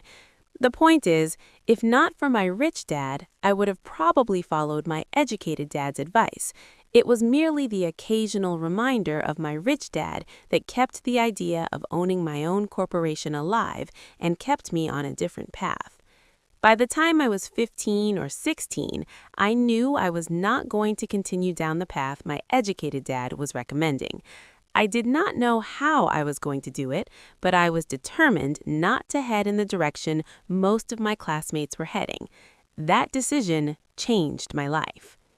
It was not until I was in my mid-20s that my rich dad's advice began to make more sense. I was just out of the Marine Corps and working for Xerox. I was making a lot of money, but every time I looked at my paycheck, I was always disappointed. The deductions were so large, and the more I worked, the greater the deductions. As I became more successful, my bosses talked about promotions and raises. It was flattering, but I could hear my rich dad asking me in my ear, "Who are you working for? Who are you making rich?" In 1974, while still an employee for Xerox, I formed my first corporation and began minding my own business. There were already a few assets in my asset column, but now I was determined to focus on making it bigger. Those paychecks with all the deductions made all the years of my rich dad's advice make total sense. I could see the future if I followed my educated dad's advice. Many employers feel that advising their workers to mind their own business is bad for business. I am sure it can be for certain individuals, but for me, focusing on my own business, developing assets, made me a better employee. I now had a purpose. I came in early and worked diligently, amassing as much money as possible so I could begin investing in real estate. Hawaii was just set to boom, and there were fortunes to be made. The more I realized we were in the beginning stages of a boom, the more Xerox machines I sold. The more I sold, the more money I made, and, of course, the more deductions there were from my paycheck. It was inspiring. I wanted out of the trap of being an employee so badly that I worked harder, not less. By 1978, I was consistently one of the top 5 salespeople in sales, often number 1. I badly wanted out of the rat race. In less than 3 years, I was making more in my own little corporation, which was a real estate holding company, than I was making at Xerox. And the money I was making in my asset column in my own corporation was money working for me, not me pounding on doors selling copiers. My rich dad's advice made much more sense. Soon, the cash flow from my properties was so strong that my company bought me my first Porsche. My fellow Xerox salespeople thought I was spending my commissions. I wasn't. I was investing my commissions in assets. My money was working hard to make more money. Each dollar in my asset column was a great employee, working hard to make more employees and buy the boss a new Porsche with before-tax dollars. I began to work harder for Xerox. The plan was working, and my Porsche was the proof. By using the lessons I learned from my rich dad, I was able to get out of the proverbial rat race of being an employee at an early age. It was made possible because of the strong financial knowledge I had acquired through these lessons. Without this financial knowledge, which I call financial IQ, my road to financial independence would have been much more difficult. I now teach others through financial seminars in the hope that I may share my knowledge with them. Whenever I do my talks, I remind people that financial IQ is made up of knowledge from 4 broad areas of expertise. Number 1 is accounting, what I call financial literacy, a vital skill if you want to build an empire. The more money you are responsible for, the more accuracy is required, or the house comes tumbling down. This is the left brain side, or the details. Financial literacy is the ability to read and understand financial statements. This ability allows you to identify the strengths and weaknesses of any business. Number 2 is investing, what I call the science of money making money. This involves strategies and formulas. This is the right brain side, or the creative side. Number 3 is understanding markets, the science of supply and demand. There is a need to know the technical aspects of the market, which is emotion-driven. The Tickle Me Elmo doll during Christmas 1996 is a case of a technical or emotion-driven market. The other market factor is the fundamental or the economic sense of an investment. Does an investment make sense or does it not make sense based on the current market conditions? Many people think the concepts of investing and understanding the market are too complex for kids. They fail to see that kids know those subjects intuitively. For those not familiar with the Elmo doll, it was a Sesame Street character that was highly touted to the kids just before Christmas. Most all kids wanted one and put it at the top of their Christmas list. Many parents wondered if the company intentionally held the product off the market while continuing to advertise it for Christmas. A panic set in due to high demand and lack of supply.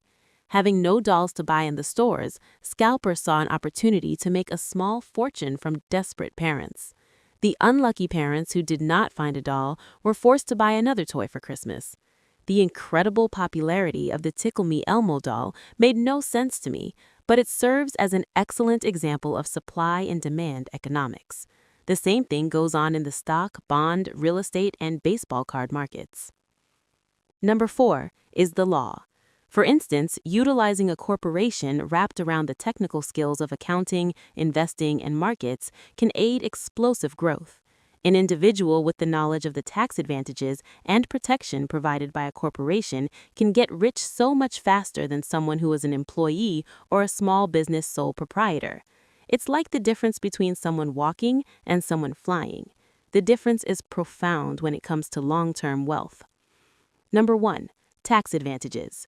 A corporation can do so many things that an individual cannot, like pay for expenses before it pays taxes. That is a whole area of expertise that is so exciting, but not necessary to get into unless you have sizable assets or a business. Employees earn and get taxed, and they try to live on what is left. A corporation earns, spends everything it can, and is taxed on anything that is left. It's one of the biggest legal tax loopholes that the rich use. They're easy to set up and are not expensive if you own investments that are producing good cash flow. For example, by owning your own corporation, vacations are board meetings in Hawaii. Car payments, insurance, repairs are company expenses. Health club membership is a company expense. Most restaurant meals are partial expenses, and on, but do it legally with pre-tax dollars. Number 2, protection from lawsuits. We live in a litigious society. Everybody wants a piece of your action. The rich hide much of their wealth using vehicles such as corporations and trusts to protect their assets from creditors. When someone sues a wealthy individual, they are often met with layers of legal protection and often find that the wealthy person actually owns nothing. They control everything, but own nothing. The poor and middle class try to own everything and lose it to the government or to fellow citizens who like to sue the rich. They learned it from the Robin Hood story. Take from the rich, give to the poor. It is not the purpose of this book to go into the specifics of owning a corporation, but I will say that if you own any kind of legitimate assets, I would consider finding out more about the benefits and protection offered by a corporation as soon as possible.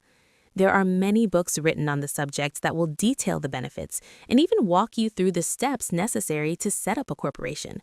One book in particular, Ink and Grow Rich, provides a wonderful insight into the power of personal corporations. Financial IQ is actually the synergy of many skills and talents, but I would say it is the combination of the 4 technical skills listed above that make up basic financial intelligence.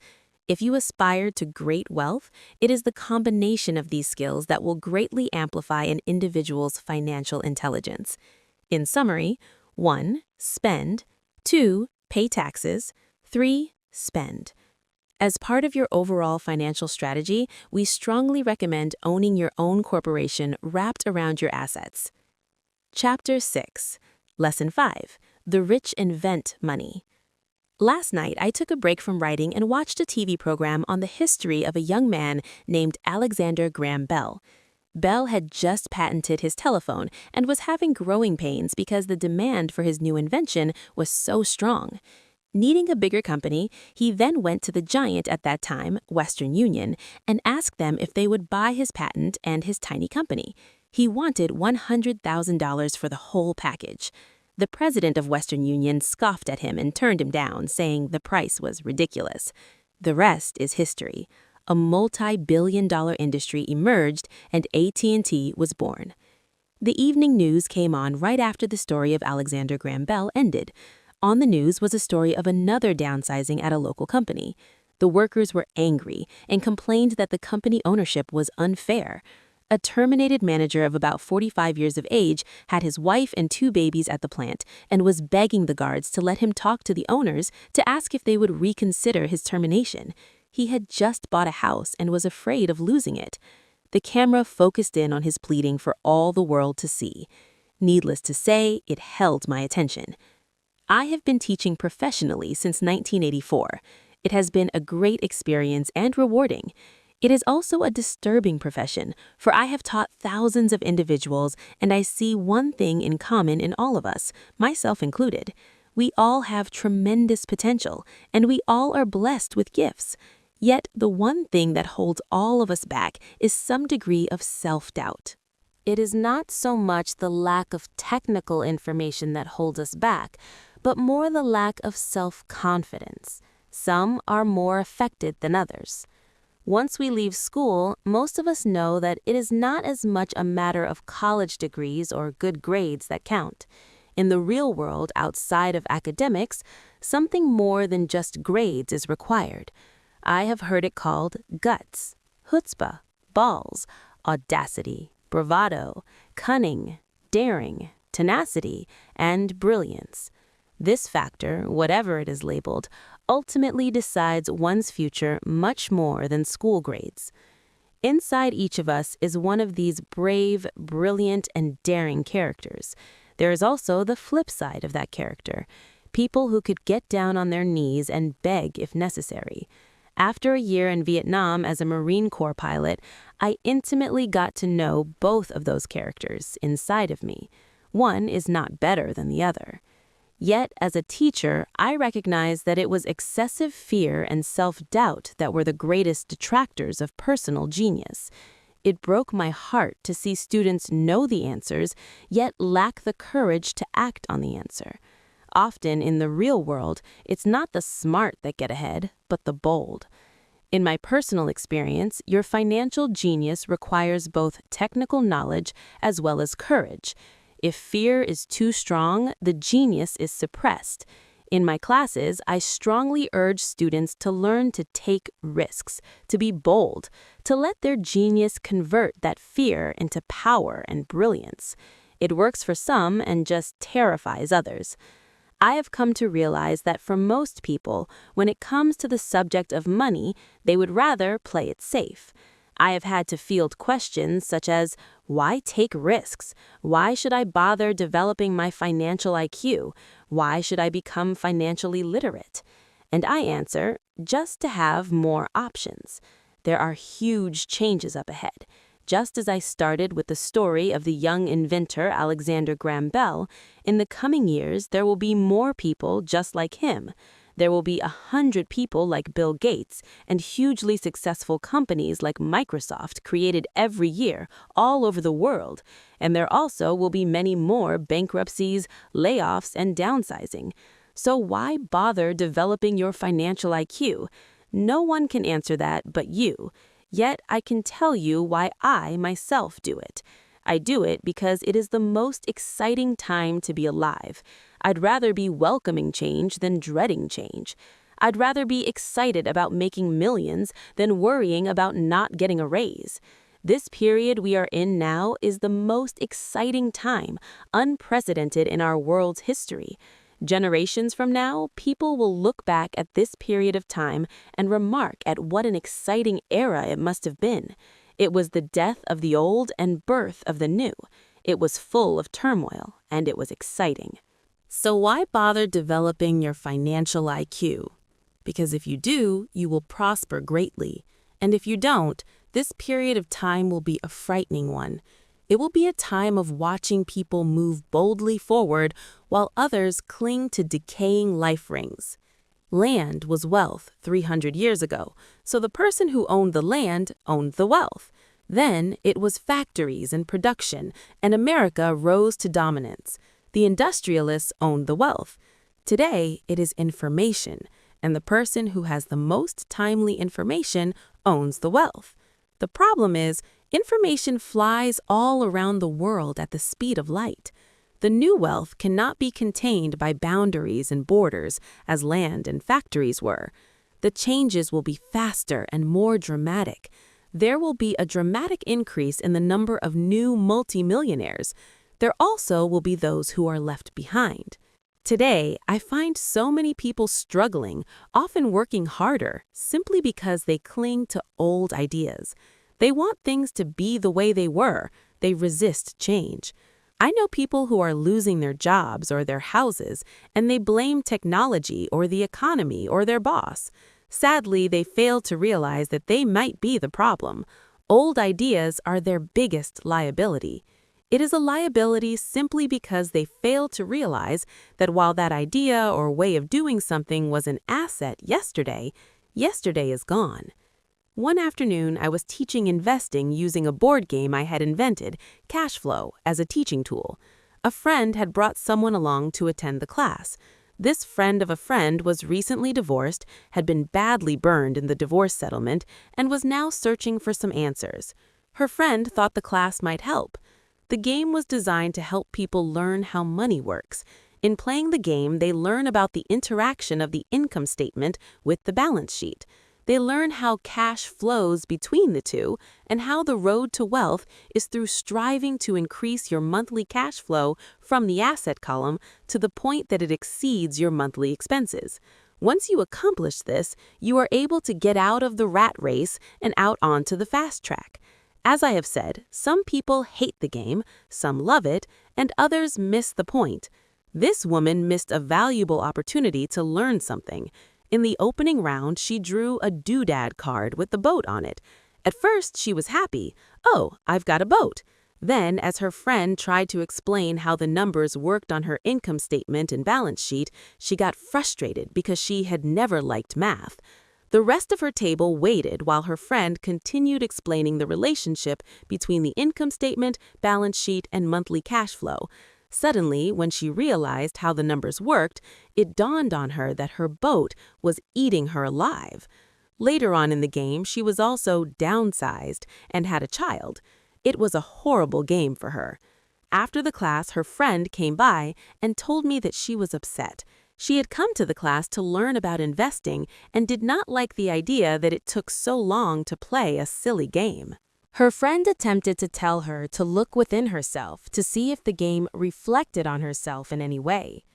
With that suggestion, the woman demanded her money back. She said that the very idea that a game could be a reflection of her was ridiculous. Her money was promptly refunded and she left. Since 1984, I have made millions simply by doing what the school system does not. In school, most teachers lecture. I hated lectures as a student. I was soon bored and my mind would drift. In 1984, I began teaching via games and simulations.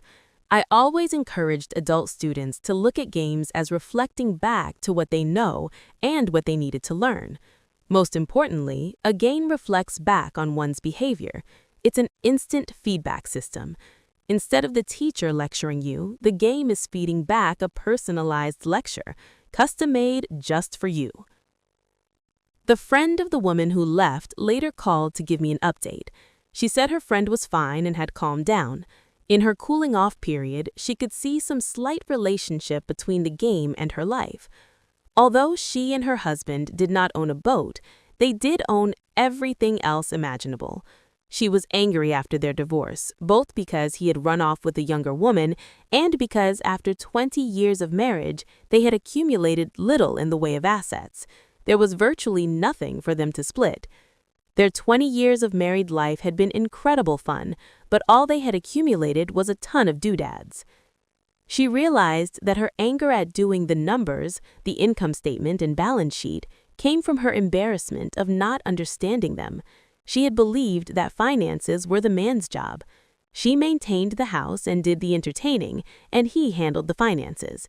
She was now quite certain that in the last 5 years of their marriage, he had hidden money from her. She was angry at herself for not being more aware of where the money was going, as well as for not knowing about the other woman. Just like a board game, the world is always providing us with instant feedback. We could learn a lot if we tuned in more. One day, not long ago, I complained to my wife that the cleaners must have shrunk my pants. My wife gently smiled and poked me in the stomach to inform me that the pants had not shrunk, something else had expanded me. The game Cash Flow was designed to give every player personal feedback. Its purpose is to give you options. If you draw the boat card and it puts you into debt, the question is, now what can you do? How many different financial options can you come up with?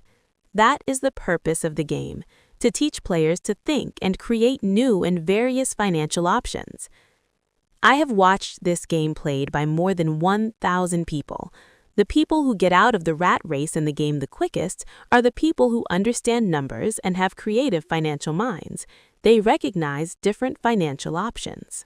People who take the longest are people who are not familiar with numbers and often do not understand the power of investing. Rich people are often creative and take calculated risks. There have been people playing Cash Flow who gain lots of money in the game, but they don't know what to do with it. Most of them have not been financially successful in real life either. Everyone else seems to be getting ahead of them, even though they have money. And that is true in real life. There are a lot of people who have a lot of money and do not get ahead financially. Chapter 7, Lesson 6, Work to Learn. Don't work for money. In 1995, I granted an interview with a newspaper in Singapore. The young female reporter was on time, and the interview got underway immediately. We sat in the lobby of a luxurious hotel, sipping coffee and discussing the purpose of my visit to Singapore. I was to share the platform with Zig Ziglar. He was speaking on motivation, and I was speaking on the secrets of the rich. "Someday, I would like to be a best-selling author like you," she said. I had seen some of the articles she had written for the paper, and I was impressed. She had a tough, clear style of writing. Her articles held a reader's interest. "You have a great style," I said in reply. "What holds you back from achieving your dream?" "My work does not seem to go anywhere," she said quietly. "Everyone says that my novels are excellent, but nothing happens. So I keep my job with the paper. At least it pays the bills.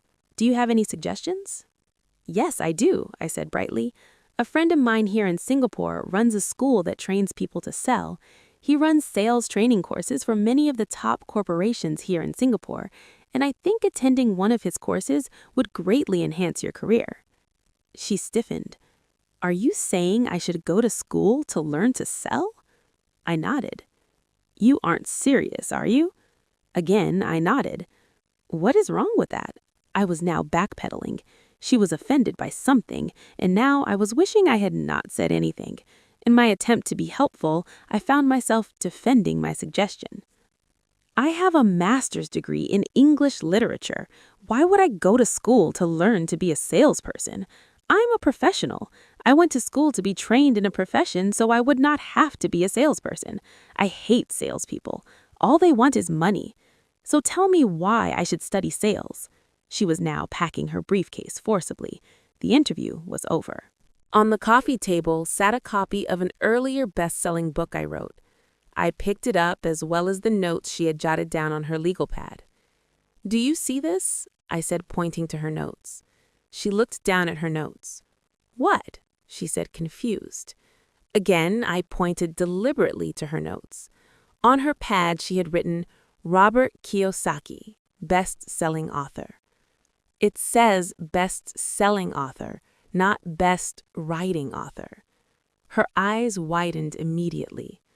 "I am a terrible writer. You are a great writer. I went to sales school.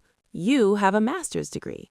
Put them together and you get a best-selling author and a best writing author." Anger flared from her eyes. "I'll never stoop so low as to learn how to sell. People like you have no business writing. I am a professionally trained writer, and you are a salesman. It is not fair." The rest of her notes were put away, and she hurried out through the large glass doors into the humid Singapore morning. At least she gave me a fair and favorable write-up the next morning. The world is filled with smart, talented, educated, and gifted people.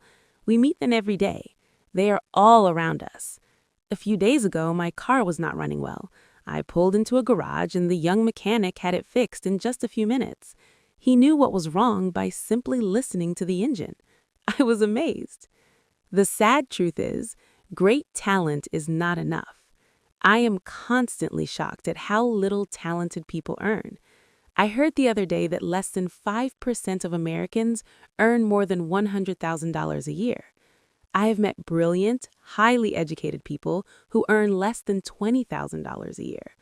A business consultant who specializes in the medical trade was telling me how many doctors, dentists, and chiropractors struggle financially. All this time, I thought that when they graduated, the dollars would pour in. It was this business consultant who gave me the phrase, "They are one skill away from great wealth."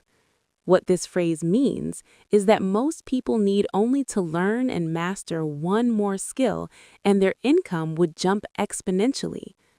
I have mentioned before that financial intelligence is a synergy of accounting, investing, marketing, and law.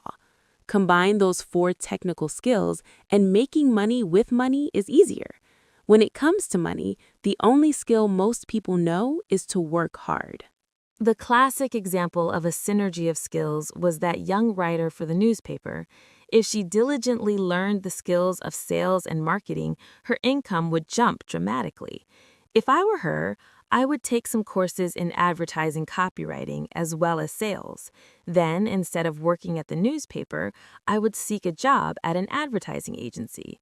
Even if it were a cut in pay, she would learn how to communicate in shortcuts that are used in successful advertising.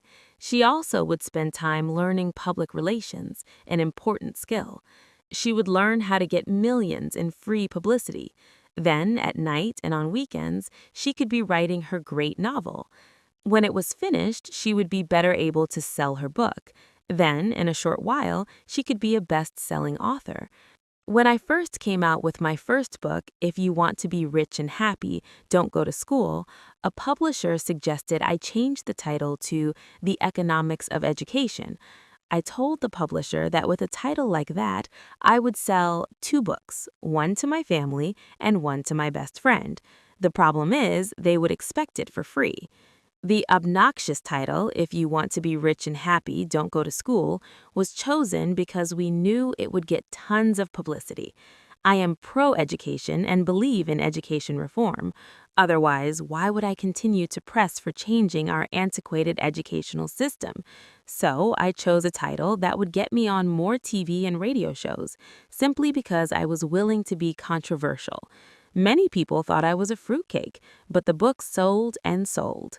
When I graduated from the U.S. Merchant Marine Academy in 1969, my educated dad was happy. Standard Oil of California had hired me for its oil tanker fleet. I was a third mate, and the pay was low compared with my classmates, but it was okay for a first real job after college. My starting pay was about $42,000 a year, including overtime, and I only had to work for 7 months. I had 5 months of vacation. If I had wanted to, I could have taken the run to Vietnam with a subsidiary shipping company and easily doubled my pay instead of taking the 5 months vacation. I had a great career ahead of me, yet I resigned after 6 months with the company and joined the Marine Corps to learn how to fly. My educated dad was devastated. Rich dad congratulated me. In school and in the workplace, the popular opinion is the idea of specialization. That is, in order to make more money or get promoted, you need to specialize. That is why medical doctors immediately begin to seek a specialty such as orthopedics or pediatrics. The same is true for accountants, architects, lawyers, pilots, and others. My educated dad believed in the same dogma. That is why he was thrilled when he eventually achieved his doctorate. He often admitted that schools reward people who study more and more about less and less. Rich Dad encouraged me to do exactly the opposite. You want to know a little about a lot, was his suggestion. That is why for years I worked in different areas of his companies. For a while, I worked in his accounting department. Although I would probably never have been an accountant, he wanted me to learn via osmosis. Rich Dad knew I would pick up jargon and a sense of what is important and what is not. I also worked as a busboy and construction worker, as well as in sales, reservations, and marketing. He was grooming Mike and me. That is why he insisted we sit in on the meetings with his bankers, lawyers, accountants, and brokers. He wanted us to know a little about every aspect of his empire. When I quit my high-paying job with Standard Oil, my educated dad had a heart-to-heart with me. He was bewildered. He could not understand my decision to resign from a career that offered high pay, great benefits, lots of time off, and opportunity for promotion. When he asked me one evening, "Why did you quit?" I could not explain it to him as much as I tried. My logic did not fit his logic. The big problem was that my logic was my rich dad's logic. Job security meant everything to my educated dad. Learning meant everything to my rich dad. Educated dad thought I went to school to learn to be a ship's officer. Rich dad knew that I went to school to study international trade. So as a student, I made cargo runs, navigating large freighters, oil tankers, and passenger ships to the Far East and the South Pacific. Rich Dad emphasized that I stay in the Pacific instead of taking ships to Europe, because he knew that the emerging nations were in Asia, not Europe. While most of my classmates, including Mike, were partying at their fraternity houses, I was studying trade, people, business styles, and cultures in Japan, Taiwan, Thailand, Singapore, Hong Kong, Vietnam, Korea, Tahiti, Samoa, and the Philippines. I also was partying, but it was not in any frat house. I grew up rapidly.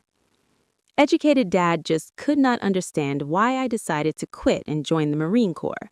I told him I wanted to learn to fly, but really I wanted to learn to lead troops. Rich Dad explained to me that the hardest part of running a company is managing people. He had spent 3 years in the Army. My educated dad was draft exempt. Rich Dad told me of the value of learning to lead men into dangerous situations. Leadership is what you need to learn next, he said. If you're not a good leader, you'll get shot in the back, just like they do in business. Returning from Vietnam in 1973, I resigned my commission even though I loved flying. I found a job with Xerox Corp. I joined it for one reason, and it was not for the benefits. I was a shy person, and the thought of selling was the most frightening subject in the world. Xerox had one of the best sales training programs in America. Rich Dad was proud of me. My educated dad was ashamed. Being an intellectual, he thought that salespeople were below him. I worked with Xerox for 4 years until I overcame my fear of knocking on doors and being rejected. Once I could consistently be in the top 5 in sales, I again resigned and moved on, leaving behind another great career with an excellent company. In 1977, I formed my first company. Rich Dad had groomed Mike and me to take over companies, so I now had to learn to form them and put them together. My first product, the nylon and Velcro wallet, was manufactured in the Far East and shipped to a warehouse in New York, near where I had gone to school. My formal education was complete, and it was time to test my wings. If I failed, I went broke. Rich Dad thought it best to go broke before 30. You still have time to recover, was his advice. On the eve of my 30th birthday, my first shipment left Korea for New York. Today, I still do business internationally, and as my rich dad encouraged me to do, I keep seeking the emerging nations. Today, my investment company invests in South America, Asia, Norway, and Russia. There's an old cliche that goes, JOB is an acronym for just over broke. And unfortunately, I would say that the saying applies to millions of people. Because school does not think financial intelligence is an intelligence, most workers live within their means. They work and they pay the bills. There's another horrible management theory that goes, workers work hard enough to not be fired, and owners pay just enough so that workers won't quit. And if you look at the pay scales of most companies, again, I would say there's a degree of truth in that statement. The net result is that most workers never get ahead. They do what they've been taught to do: get a secure job. Most workers focus on working for pay and benefits that reward them in the short term, but is often disastrous in the long. Instead, I recommend to young people to seek work for what they will learn more than what they will earn. Look down the road at what skills they want to acquire before choosing a specific profession and before getting trapped in the rat race. Once people are trapped in the lifelong process of bill paying, they become like those little hamsters running around in those little metal wheels. Their little furry legs are spinning furiously, the wheel is turning furiously, but come tomorrow morning, they'll still be in the same cage. Great job. In the movie Jerry Maguire, starring Tom Cruise, there are many great one-liners. Probably the most memorable is "Show me the money." But there's one line I thought most truthful. It comes from the scene where Tom Cruise is leaving the firm. He has just been fired, and he is asking the entire company, "Who wants to come with me?" And the whole place is silent and frozen. Only one woman speaks up and says, "I'd like to, but I'm due for a promotion in 3 months." That statement is probably the most truthful statement in the whole movie. It is the type of statement that people use to keep themselves busy working away to pay bills. I know my educated dad looked forward to his pay raise every year, and every year he was disappointed. So he would go back to school to earn more qualifications so he could get another raise. But again, it would be another disappointment. The question I often ask people is, where is this daily activity taking you? Just like the little hamster, I wonder if people look at where their hard work is taking them. What does the future hold? Cyril Brickfield, the former executive director of the American Association of Retired People, reports that private pensions are in a state of chaos. First of all, 50% of the workforce today has no pension. That alone should be of great concern. And 75 to 80% of the other 50% have ineffective pensions that pay $55 or $150 or $300 a month. In his book, The Retirement Myth, Craig S. Carpel writes, "I visited the headquarters of a major national pension consulting firm and met with a managing director who specializes in designing lush retirement plans for top management. When I asked her what people who don't have corner offices will be able to expect in the way of pension income, she said with a confident smile, 'The silver bullet.'" "What," I asked, "is the silver bullet?" She shrugged. "If baby boomers discover they don't have enough money to live on when they're older, they can always blow their brains out." Carpel goes on to explain the difference between the old defined benefit retirement plans and the new 401k plans, which are riskier. It is not a pretty picture for most people working today, and that is just for retirement. When medical fees and long-term nursing home care are added to the picture is frightening. In his 1995 book, he indicates that nursing home fees run from $30,000 to $125,000 per year. He went to a clean, no-frills nursing home in his area and found the price to be $88,000 a year in 1995. Already, many hospitals in countries with socialized medicine need to make tough decisions such as who will live and who will die.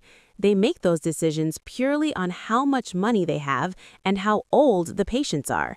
If the patient is old, they often will give the medical care to someone younger. The older, poorer patient gets put to the back of the line. So just as the rich can afford better education, the rich will be able to keep themselves alive, while those who have little wealth will die. So I wonder, are workers looking into the future or just until their next paycheck, never questioning where they are headed? When I speak to adults who want to earn more money, I always recommend the same thing. I suggest taking a long view of their life. Instead of simply working for the money and security, which I admit are important, I suggest they take a second job that will teach them a second skill. Often I recommend joining a network marketing company, also called multi-level marketing, if they want to learn sales skills. Some of these companies have excellent training programs that help people get over their fear of failure and rejection, which are the main reasons people are unsuccessful. Education is more valuable than money in the long run. When I offer this suggestion, I often hear in response, "Oh, that is too much hassle," or "I only want to do what I'm interested in." To the statement of "it's too much of a hassle," I ask, so you would rather work all your life giving 50% of what you earn to the government? To the other statement, "I only do what I am interested in," I say, I'm not interested in going to the gym, but I go because I want to feel better and live longer. Unfortunately, there is some truth to the old statement, "You can't teach an old dog new tricks." Unless a person is used to changing, it's hard to change. But for those of you who might be on the fence when it comes to the idea of working to learn something new, I offer this word of encouragement. Life is much like going to the gym. The most painful part is deciding to go. Once you get past that, it's easy. There have been many days I have dreaded going to the gym, but once I am there and in motion, it is a pleasure. After the workout is over, I'm always glad I talked myself into going. If you are unwilling to work to learn something new and insist on, instead, becoming highly specialized within your field, make sure the company you work for is unionized. Labor unions are designed to protect specialists. My educated dad, after falling from grace with the governor, became the head of the teachers' union in Hawaii. He told me that it was the hardest job he ever held. My rich dad, on the other hand, spent his life doing his best to keep his companies from becoming unionized. He was successful. Although the unions came close, Rich Dad was always able to fight them off. Personally, I take no sides because I can see the need for and the benefits of both sides. If you do as school recommends, become highly specialized, then seek union protection. For example, had I continued on with my flying career, I would have sought a company that had a strong pilots union. Why? Because my life would be dedicated to learn a skill that was valuable in only one industry. If I were pushed out of that industry, my life skills would not be as valuable to another industry. A displaced senior pilot with 100,000 hours of heavy airline transport time, earning $150,000 a year, would have a hard time finding an equivalent high-paying job in school teaching. The skills do not necessarily transfer from industry to industry because the skills the pilots are paid for in the airline industry are not as important in, say, the school system. The same is true even for doctors today. With all the changes in medicine, many medical specialists are needing to conform to medical organizations, such as HMOs. School teachers definitely need to be union members. Today in America, the teachers' union is the largest and richest labor union of all. The NEA is outside of education. So the rule of thumb is highly specialized, then unionize. It's the smart thing to do. When I ask the classes I teach, how many of you can cook a better hamburger than McDonald's, almost all the students raise their hands. I then ask, so if most of you can cook a better hamburger, how come McDonald's makes more money than you? The answer is obvious. McDonald's is excellent at business systems. The reason so many talented people are poor is because they focus on building a better hamburger and know little to nothing about business systems.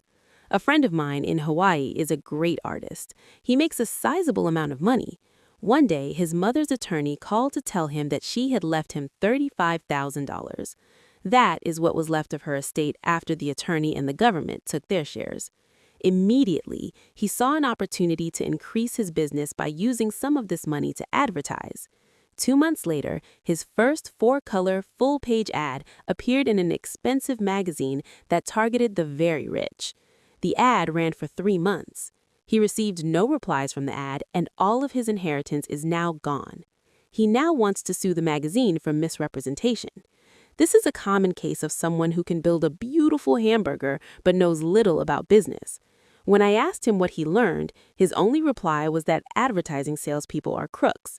I then asked him if he would be willing to take a course in sales and a course in direct marketing. His reply, "I don't have the time and I don't want to waste my money." The world is filled with talented poor people. All too often, they're poor or struggle financially or earn less than they are capable of, not because of what they know, but because of what they do not know. They focus on perfecting their skills at building a better hamburger rather than the skills of selling and delivering the hamburger.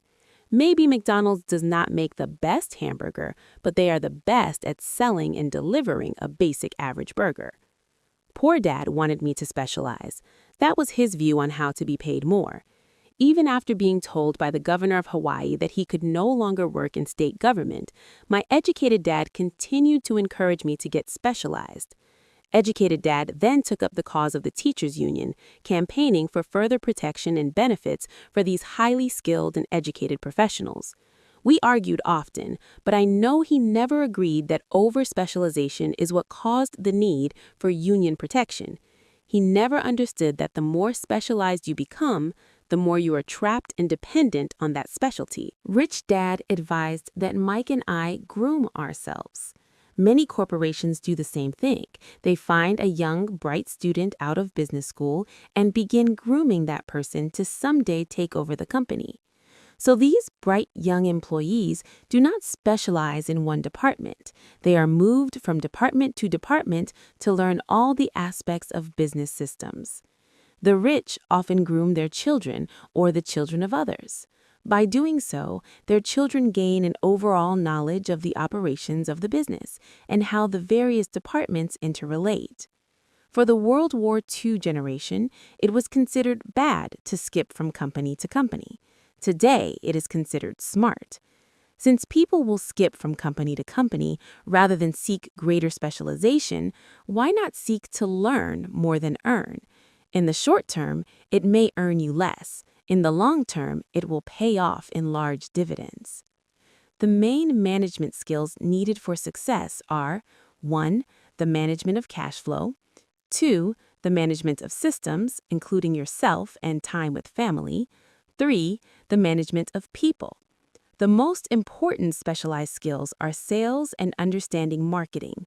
It is the ability to sell, therefore to communicate to another human being, be it a customer, employee, boss, spouse, or child, that is the base skill of personal success. It is communication skills such as writing, speaking, and negotiating that are crucial to a life of success. It is a skill that I work on constantly, attending courses or buying educational tapes to expand my knowledge. As I have mentioned, my educated dad worked harder and harder the more competent he became. He also became more trapped the more specialized he got. Although his salary went up, his choices diminished. Soon after he was locked out of government work, he found out how vulnerable he really was professionally.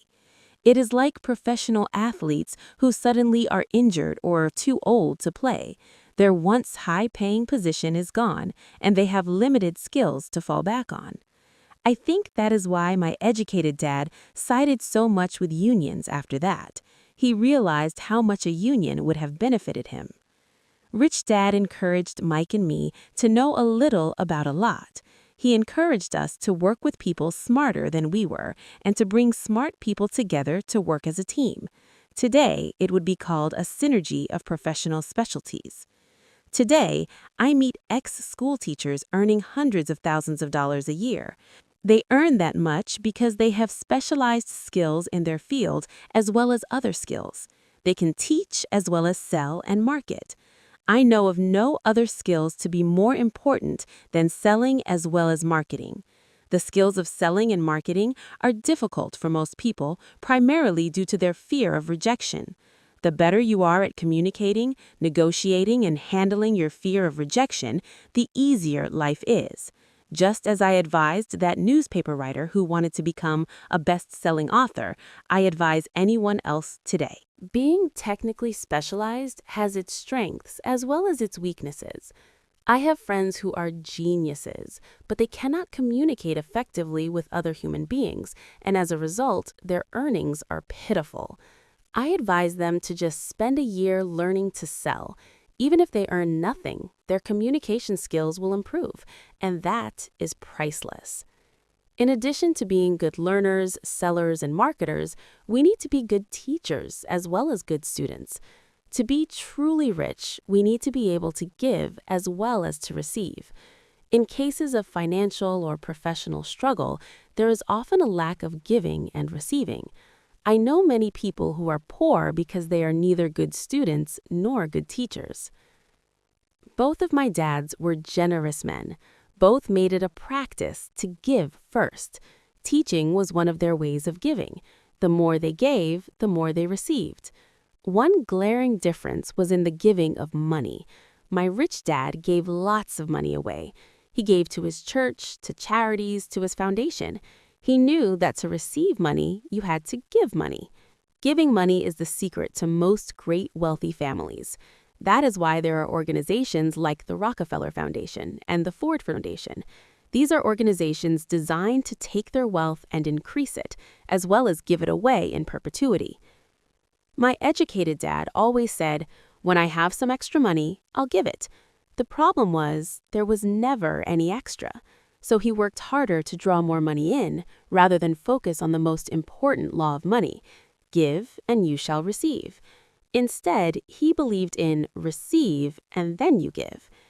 In conclusion, I became both dads. One part of me is a hardcore capitalist who loves the game of money making money. The other side is a socially responsible teacher who was deeply concerned with this ever-widening gap between the haves and have-nots. I personally hold the archaic educational system primarily responsible for this growing gap. Chapter 8. Overcoming Obstacles. Once people have studied and become financially literate, they may still face roadblocks to becoming financially independent. There are 5 main reasons why financially literate people may still not develop abundant asset columns that could produce large sums of cash flow, asset columns that could free them to live the life they dream of instead of working full-time just to pay bills. The 5 reasons are: 1. Fear. 2. Cynicism. 3. Laziness. 4. Bad habits. 5. Arrogance. Reason number 1. Overcoming the fear of losing money. I have never met anyone who really likes losing money, and in all my years, I have never met a rich person who has never lost money. But I have met a lot of poor people who have never lost a dime. Investing, that is. The fear of losing money is real. Everyone has it, even the rich. But it's not fear that is the problem. It's how you handle fear. It's how you handle losing. It's how you handle failure that makes the difference in one's life. That goes for anything in life, not just money. The primary difference between a rich person and a poor person is how they handle that fear. It's okay to be fearful. It's okay to be a coward when it comes to money. You can still be rich. We're all heroes at something and cowards at something else. My friend's wife is an emergency room nurse. When she sees blood, she flies into action. When I mention investing, she runs away. When I see blood, I don't run. I pass out. My rich dad understood phobias about money. Some people are terrified of snakes. Some people are terrified about losing money. Both are phobias, he would say. So his solution to the phobia of losing money was this little rhyme: if you hate risk and worry, start early. That's why banks recommend savings as a habit when you're young. If you start young, it's easy to be rich. I won't go into it here, but there is a large difference between a person who starts saving at age 20 versus age 30, a staggering difference. It is said that one of the wonders of the world is the power of compound interest. The purchase of Manhattan Island is said to be one of the greatest bargains of all time. New York was purchased for $24 in trinkets and beads. Yet, if that $24 had been invested at 8% annually, that $24 would have been worth more than $28 trillion by 1995. Manhattan could be repurchased, with money left over to buy much of LA, especially at 1995's real estate prices. My neighbor works for a major computer company. He has been there 25 years. In 5 more years, he will leave the company with $4 million in his 401k retirement plan. It is invested mostly in high-growth mutual funds, which he will convert to bonds and government securities. He'll only be 55 when he gets out, and he will have a passive cash flow of over $300,000 a year, more than he makes from his salary. So it can be done, even if you hate losing or hate risk. But you must start early and definitely set up a retirement plan. And you should hire a financial planner you trust to guide you before investing in anything. But what if you don't have much time left or would like to retire early? How do you handle the fear of losing money? My poor dad did nothing. He simply avoided the issue, refusing to discuss the subject. My rich dad, on the other hand, recommended that I think like a Texan. I like Texas and Texans, he used to say. In Texas, everything is bigger. When Texans win, they win big. And when they lose, it's spectacular. They like losing? I asked. That's not what I'm saying. Nobody likes losing. Show me a happy loser and I'll show you a loser, said Rich Dad. It's a Texan's attitude toward risk, reward, and failure I'm talking about. It's how they handle life. They live it big. Not like most of the people around here, living like roaches when it comes to money. Roaches terrified that someone will shine a light on them, whimpering when the grocery clerk shortchanges them a quarter. Rich Dad went on to explain. What I like best is the Texans' attitude. They're proud when they win and they brag when they lose. Texans have a saying, if you're gonna go broke, go big. You don't want to admit you went broke over a duplex. Most people around here are so afraid of losing, they don't have a duplex to go broke with. He constantly told Mike and me that the greatest reason for lack of financial success was because most people played it too safe. People are so afraid of losing that they lose, were his words. Fran Tarkenton, a one-time great NFL quarterback, says it's still another way. Winning means being unafraid to lose. In my own life, I've noticed that winning usually follows losing. Before I finally learned to ride a bike, I first fell down many times. I've never met a golfer who has never lost a golf ball. I've never met people who have fallen in love who have never had their heart broken. And I've never met someone rich who has never lost money. So for most people, the reason they don't win financially is because the pain of losing money is far greater than the joy of being rich. Another saying in Texas is, everyone wants to go to heaven, but no one wants to die. Most people dream of being rich, but are terrified of losing money, so they never get to heaven. Rich Dad used to tell Mike and me stories about his trips to Texas. If you really want to learn the attitude of how to handle risk, losing, and failure, go to San Antonio and visit the Alamo. The Alamo is a great story of brave people who chose to fight knowing there was no hope of success against overwhelming odds.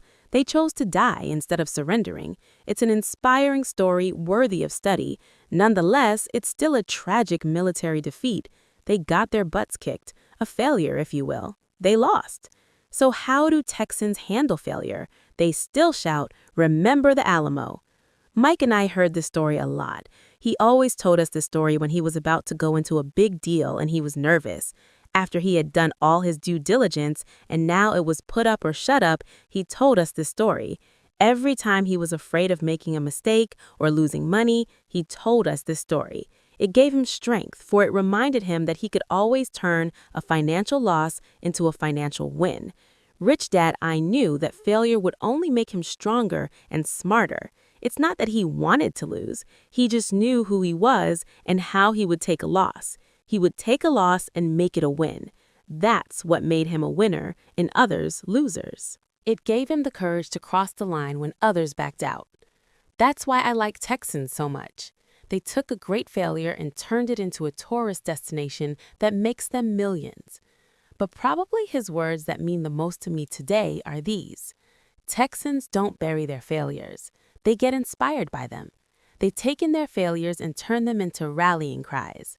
Failure inspires Texans to become winners. But that formula is not just the formula for Texans, it is the formula for all winners.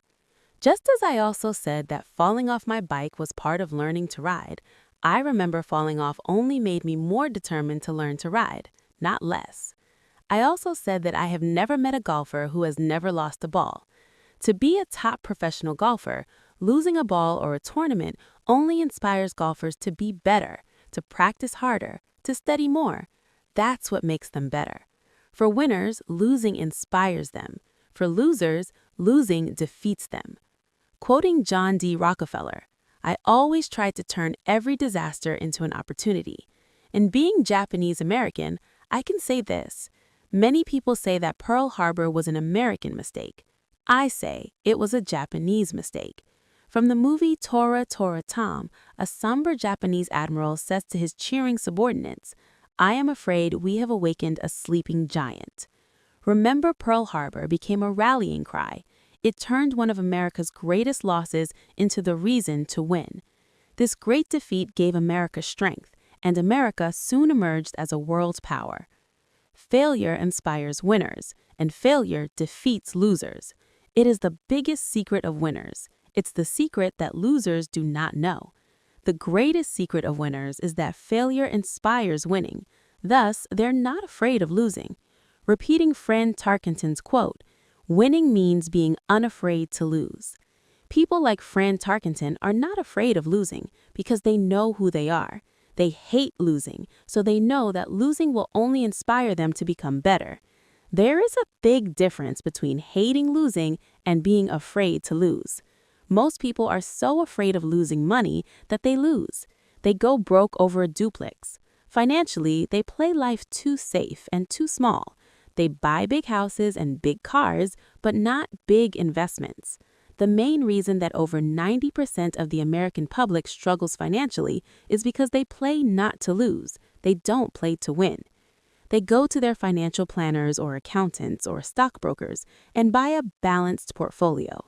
Most have lots of cash in CDs, low-yield bonds, mutual funds that can be traded within a mutual fund family, and a few individual stocks. It is a safe and sensible portfolio, but it is not a winning portfolio. It is a portfolio of someone playing not to lose. Don't get me wrong, it's probably a better portfolio than more than 70% of the population, and that's frightening, because a safe portfolio is a lot better than no portfolio.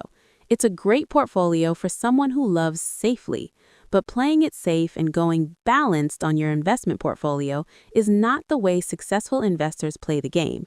If you have little money and you want to be rich, you must first be focused, not balanced. If you look at anyone successful, at the start, they were not balanced. Balanced people go nowhere. They stay in one spot. To make progress, you must first go unbalanced. Just look at how you make progress walking. Thomas Edison was not balanced. He was focused. Bill Gates was not balanced. He was focused. Donald Trump is focused. George Soros is focused. George Patton did not take his tanks wide. He focused them and blew through the weak spots in the German line. The French went wide with the Maginot Line, and you know what happened to them. If you have any desire of being rich, you must focus. Put a lot of your eggs in a few baskets. Do not do what poor and middle-class people do, put their few eggs in many baskets. If you hate losing, play it safe. If losing makes you weak, play it safe. Go with balanced investments. If you're over 25 years old and are terrified of taking risks, don't change. Play it safe, but start early. Start accumulating your nest egg early because it will take time. But if you have dreams of freedom, of getting out of the rat race, the first question to ask yourself is, how do I respond to failure? If failure inspires you to win, maybe you should go for it, but only maybe. If failure makes you weak or causes you to throw temper tantrums like spoiled brats who call an attorney to file a lawsuit every time something does not go their way, then play it safe. Keep your daytime job or buy bonds or mutual funds. But remember, there is risk in those financial instruments also, even though they are safer. I say all this, mentioning Texas and Fran Tarkenton, because stacking the asset column is easy. It's really a low aptitude game. It doesn't take much education. 5th grade math will do. But stacking the asset column J is a high attitude game. It takes guts, patience, and a great attitude toward failure. Losers avoid failing, and failure turns losers into winners. Just remember the Alamo. Reason number 2, overcoming cynicism. The sky is falling, the sky is falling. Most of us know the story of Chicken Little, who ran around warning the barnyard of impending doom. We all know people who are that way, but we all have a Chicken Little inside each of us. And as I stated earlier, the cynic is really a little chicken.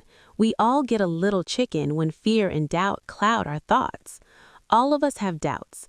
I'm not smart. I'm not good enough. So-and-so is better than me. Or our doubts often paralyze us. We play the what if game. What if the economy crashes right after I invest?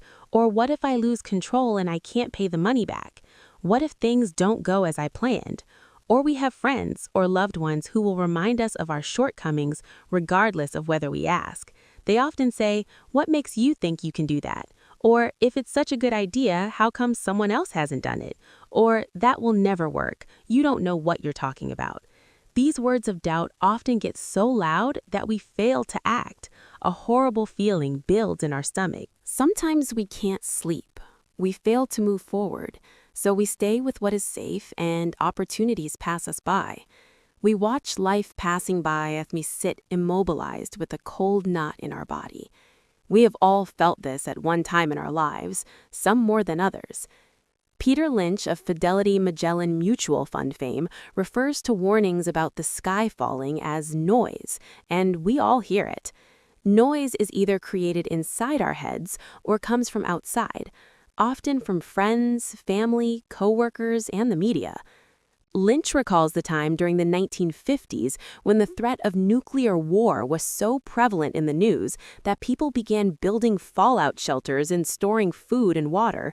If they had invested that money wisely in the market instead of building a fallout shelter, they'd probably be financially independent today. When the riots broke out in Los Angeles a few years ago, gun sales went up all over the country. A person dies from rare hamburger meat in Washington state, and the Arizona Health Department orders restaurants to have all beef cooked well done. A drug company runs a national TV commercial showing people catching the flu. The ad runs in February. Colds go up as well as sales of their cold medicine. Most people are poor because when it comes to investing, the world is filled with Chicken Littles running around yelling, "The sky is falling, the sky is falling." And Chicken Littles are effective because every one of us is a little chicken. It often takes great courage to not let rumors and talk of doom and gloom affect your doubts and fears. In 1992, a friend named Richard came from Boston to visit my wife and me in Phoenix. He was impressed with what we had done through stocks and real estate. The prices of real estate in Phoenix were depressed. We spent 2 days with him showing him what we thought were excellent opportunities for cash flow and capital appreciation. My wife and I are not real estate agents, we are strictly investors. After identifying a unit in a resort community, we called an agent who sold it to him that afternoon.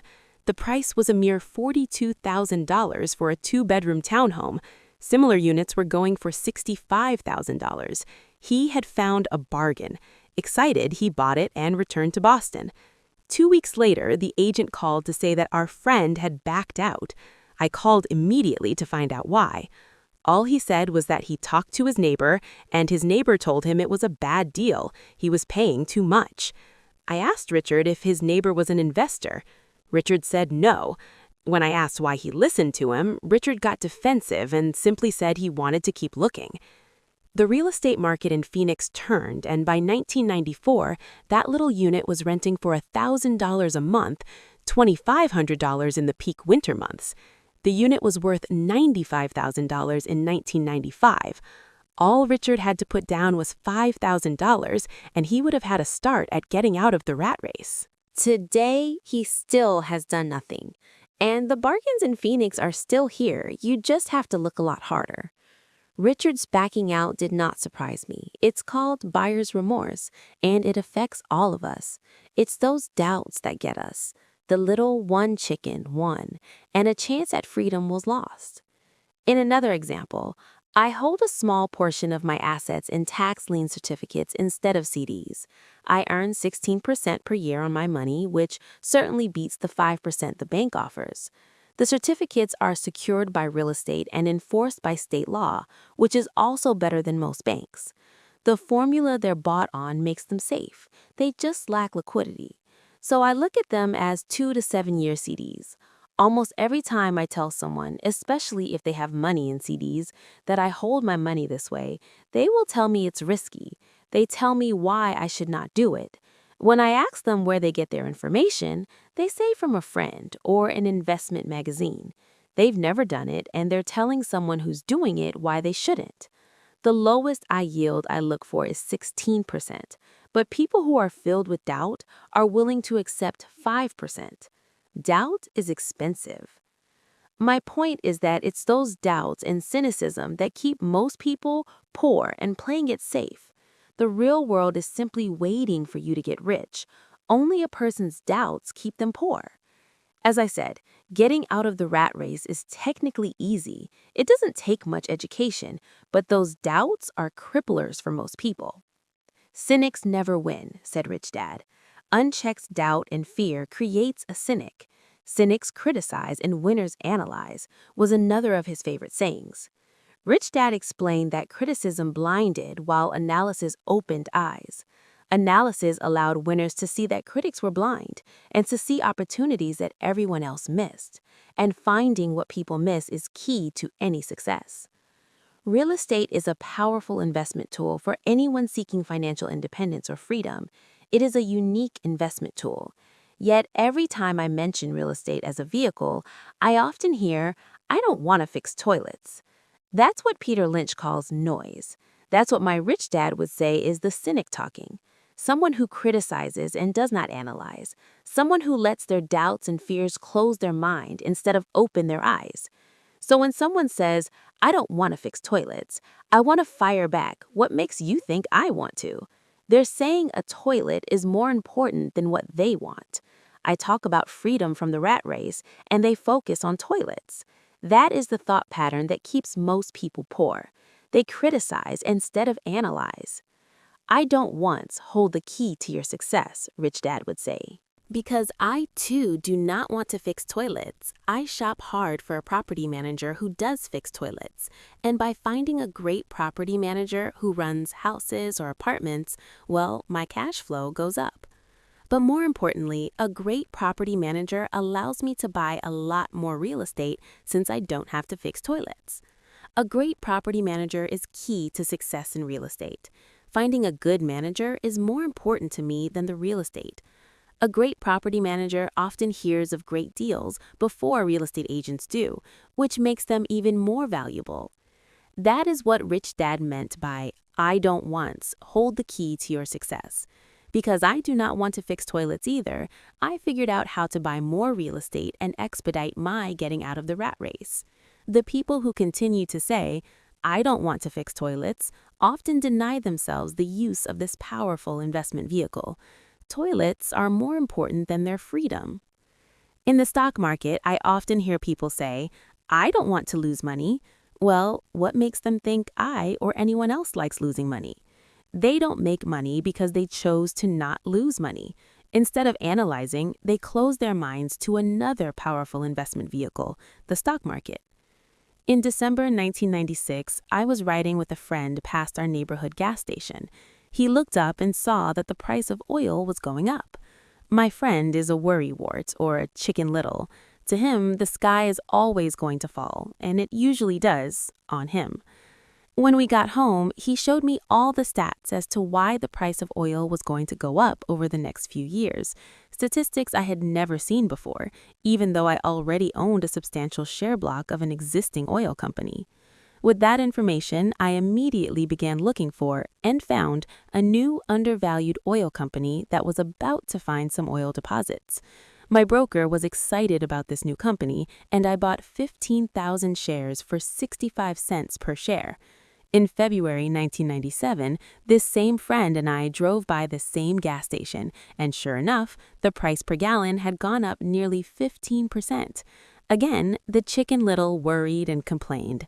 I smiled because in January 1997, that little oil company hit oil, and those 15,000 shares went up to more than $3 per share since he had first given me the tip. And the price of gas will continue to go up if what my friend says is true. Instead of analyzing, their little chicken closes their mind. If most people understood how a stop worked in stock market investing, there would be more people investing to win instead of investing not to lose. A stop is simply a computer command that sells your stock automatically if the price begins to drop, helping to minimize your losses and maximize some gains. It's a great tool for those who are terrified of losing. So whenever I hear people focusing on their I don't want rather than what they do want, I know the noise in their head must be loud. Chicken Little has taken over their brain and is yelling, "The sky is falling and toilets are breaking." So they avoid their don't wants, but they pay a huge price. They may never get what they want in life. Rich Dad gave me a way of looking at Chicken Little. Just do what Colonel Sanders did. At the age of 66, he lost his business and began to live on his Social Security check. It wasn't enough. He went around the country selling his recipe for fried chicken. He was turned down 1,009 times before someone said yes, and he went on to become a multi-millionaire at an age when most people are quitting. He was a brave and tenacious man, Rich Dad said of Harlan Sanders. So when you're in doubt and feeling a little afraid, just do what Colonel Sanders did to his little chicken. He fried it. Reason number 3, laziness. Busy people are often the most lazy. We have all heard stories of a businessman who works hard to earn money. He works hard to be a good provider for his wife and children. He spends long hours at the office and brings work home on weekends. One day, he comes home to an empty house. His wife has left with the kids. He knew he and his wife had problems, but rather than work to make the relationship strong, he stayed busy at work. Dismayed, his performance at work slips, and he loses his job. Today, I often meet people who are too busy to take care of their wealth, and there are people too busy to take care of their health. The cause is the same. They're busy, and they stay busy as a way of avoiding something they do not want to face. Nobody has to tell them. Deep down, they know. In fact, if you remind them, they often respond with anger or irritation. If they aren't busy at work or with the kids, they're often busy watching TV, fishing, playing golf, or shopping. Yet, deep down, they know they are avoiding something important. That's the most common form of laziness. Laziness by staying busy. So what is the cure for laziness? The answer is a little greed. For many of us, we were raised thinking of greed or desire as bad. Greedy people are bad people, my mom used to say. Yet, we all have inside of us this yearning to have nice things, new things, or exciting things. So, to keep that emotion of desire under control, often parents found ways of suppressing that desire with guilt. You only think about yourself. Don't you know you have brothers and sisters? Was one of my mom's favorites. Or, you want me to buy you what? Was a favorite of my dad. Do you think we're made of money? Do you think money grows on trees? We're not rich people, you know. It wasn't so much the words, but the angry guilt trip that went with the words that got to me. Or the reverse guilt trip was the, I'm sacrificing my life to buy this for you. I'm buying this for you because I never had this advantage when I was a kid. I have a neighbor who is stone broke but can't park his car in his garage. The garage is filled with toys for his kids. Those spoiled brats get everything they ask for. I don't want them to know the feeling of want, are his everyday words. He has nothing set aside for their college or his retirement, but his kids have every toy ever made.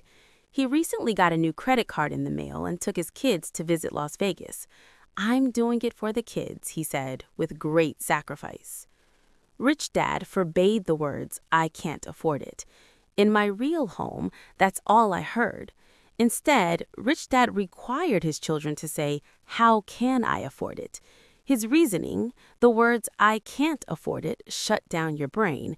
It didn't have to think anymore. How can I afford it opened up the brain, forced it to think and search for answers. But most importantly, he felt the words "I can't afford it" were a lie, and the human spirit knew it. The human spirit is very, very powerful, he would say. It knows it can do anything. By having a lazy mind that says "I can't afford it," a war breaks out inside you. Your spirit is angry and your lazy mind must defend its lie. The spirit is screaming, "Come on, let's go to the gym and work out." And the lazy mind says, "But I'm tired. I worked really hard today." Or the human spirit says, "I'm sick and tired of being poor. Let's get out there and get rich." To which the lazy mind says, "Rich people are greedy. Besides, it's too much bother. It's not safe. I might lose money. I'm working hard enough as it is. I've got too much to do at work anyway. Look at what I have to do tonight. My boss wants it finished by the morning." I can't afford it also brings up sadness, a helplessness that leads to despondency and often depression. Apathy is another word. How can I afford it opens up possibilities, excitement, and dreams. So Rich Dad was not so concerned about what you wanted to buy, but that "how can I afford it" created a stronger mind and a dynamic spirit. Thus, he rarely gave Mike or me anything. Instead, he would ask, "How can you afford it?" And that included college, which we paid for ourselves. It was not the goal, but the process of attaining the goal we desired that he wanted us to learn. The problem I sense today is that there are millions of people who feel guilty about their greed. It's an old conditioning from their childhood, their desire to have the finer things that life offers. Most have been conditioned subconsciously to say, "You can't have that," or "You'll never afford that." When I decided to exit the rat race, it was simply a question: how can I afford to never work again? And my mind began to kick out answers and solutions. The hardest part was fighting my real parents' dogma of "we can't afford that," or "stop thinking only about yourself," or "why don't you think about others," and other such words designed to instill guilt to suppress my greed. So how do you beat laziness? The answer is a little greed. It's that radio station WIIFM, which stands for "What's in it for me?" A person needs to sit down and ask, "What's in it for me if I'm healthy, sexy, and good-looking?" Or "What would my life be like if I never had to work again?" Or "What would I do if I had all the money I needed?" Without that little greed, the desire to have something better, progress is not made. Our world progresses because we all desire a better life. New inventions are made because we desire something better. We go to school and study hard because we want something better. So, whenever you find yourself avoiding something you know you should be doing, then the only thing to ask yourself is, "What's in it for me?" Be a little greedy. It's the best cure for laziness.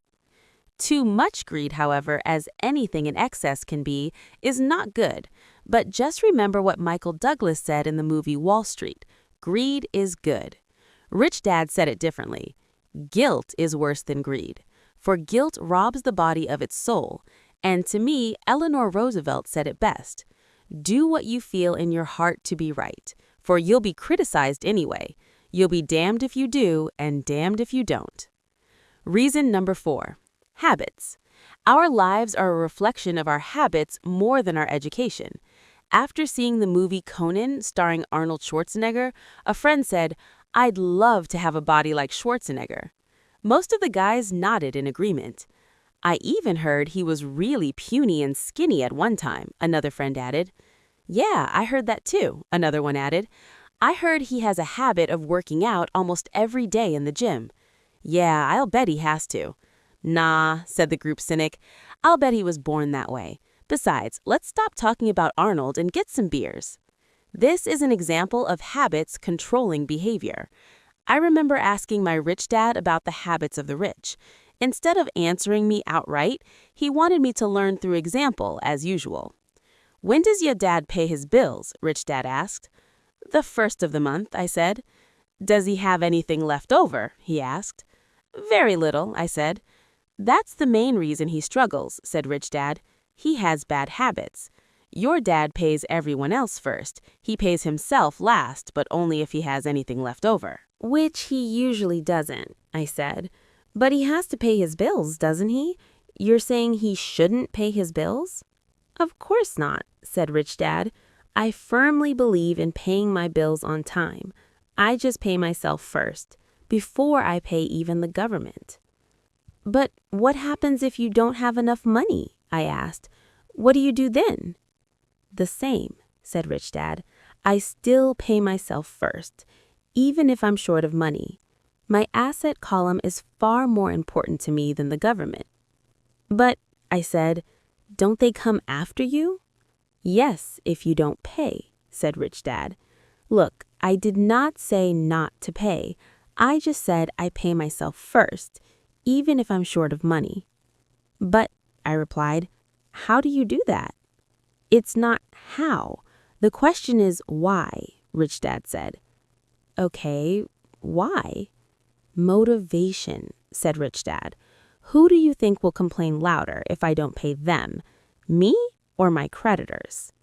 Your creditors will definitely scream louder than you, I said, responding to the obvious. You wouldn't say anything if you didn't pay yourself. So, you see, after paying myself, the pressure to pay my taxes and the other creditors is so great that it forces me to seek other forms of income. The pressure to pay becomes my motivation. I've worked extra jobs, started other companies, traded in the stock market, anything just to make sure those guys don't start yelling at me. That pressure made me work harder, forced me to think, and all in all made me smarter and more active when it comes to money. If I had paid myself last, I would have felt no pressure, but I'd be broke.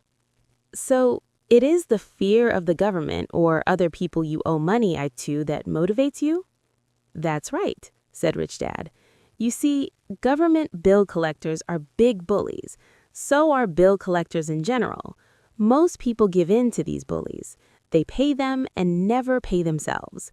You know the story of the 96-pound weakling who gets sand kicked in his face? I nodded. I see that ad for weightlifting and bodybuilding lessons in the comic books all the time. Well, most people let the bullies kick sand in their faces. I decided to use the fear of the bully to make me stronger. Others get weaker. Forcing myself to think about how to make extra money is like going to the gym and working out with weights. The more I work my mental money muscles out, the stronger I get. Now I'm not afraid of those bullies. I liked what Rich Dad was saying. So if I pay myself first, I get financially stronger, mentally and fiscally. Rich Daddy nodded. And if I pay myself last, or not at all, I get weaker.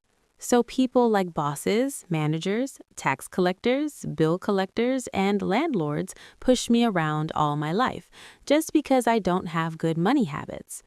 Rich Dad nodded, just like the 96-pound weakling. Reason number 5, arrogance. Arrogance is ego plus ignorance. What I know makes me money, what I don't know loses me money. Every time I have been arrogant, I have lost money. Because when I'm arrogant, I truly believe that what I don't know is not important, Rich Dad would often tell me. I have found that many people use arrogance to try to hide their own ignorance. It often happens when I am discussing financial statements with accountants or even other investors. They try to bluster their way through the discussion. It is clear to me that they don't know what they're talking about. They're not lying, but they are not telling the truth.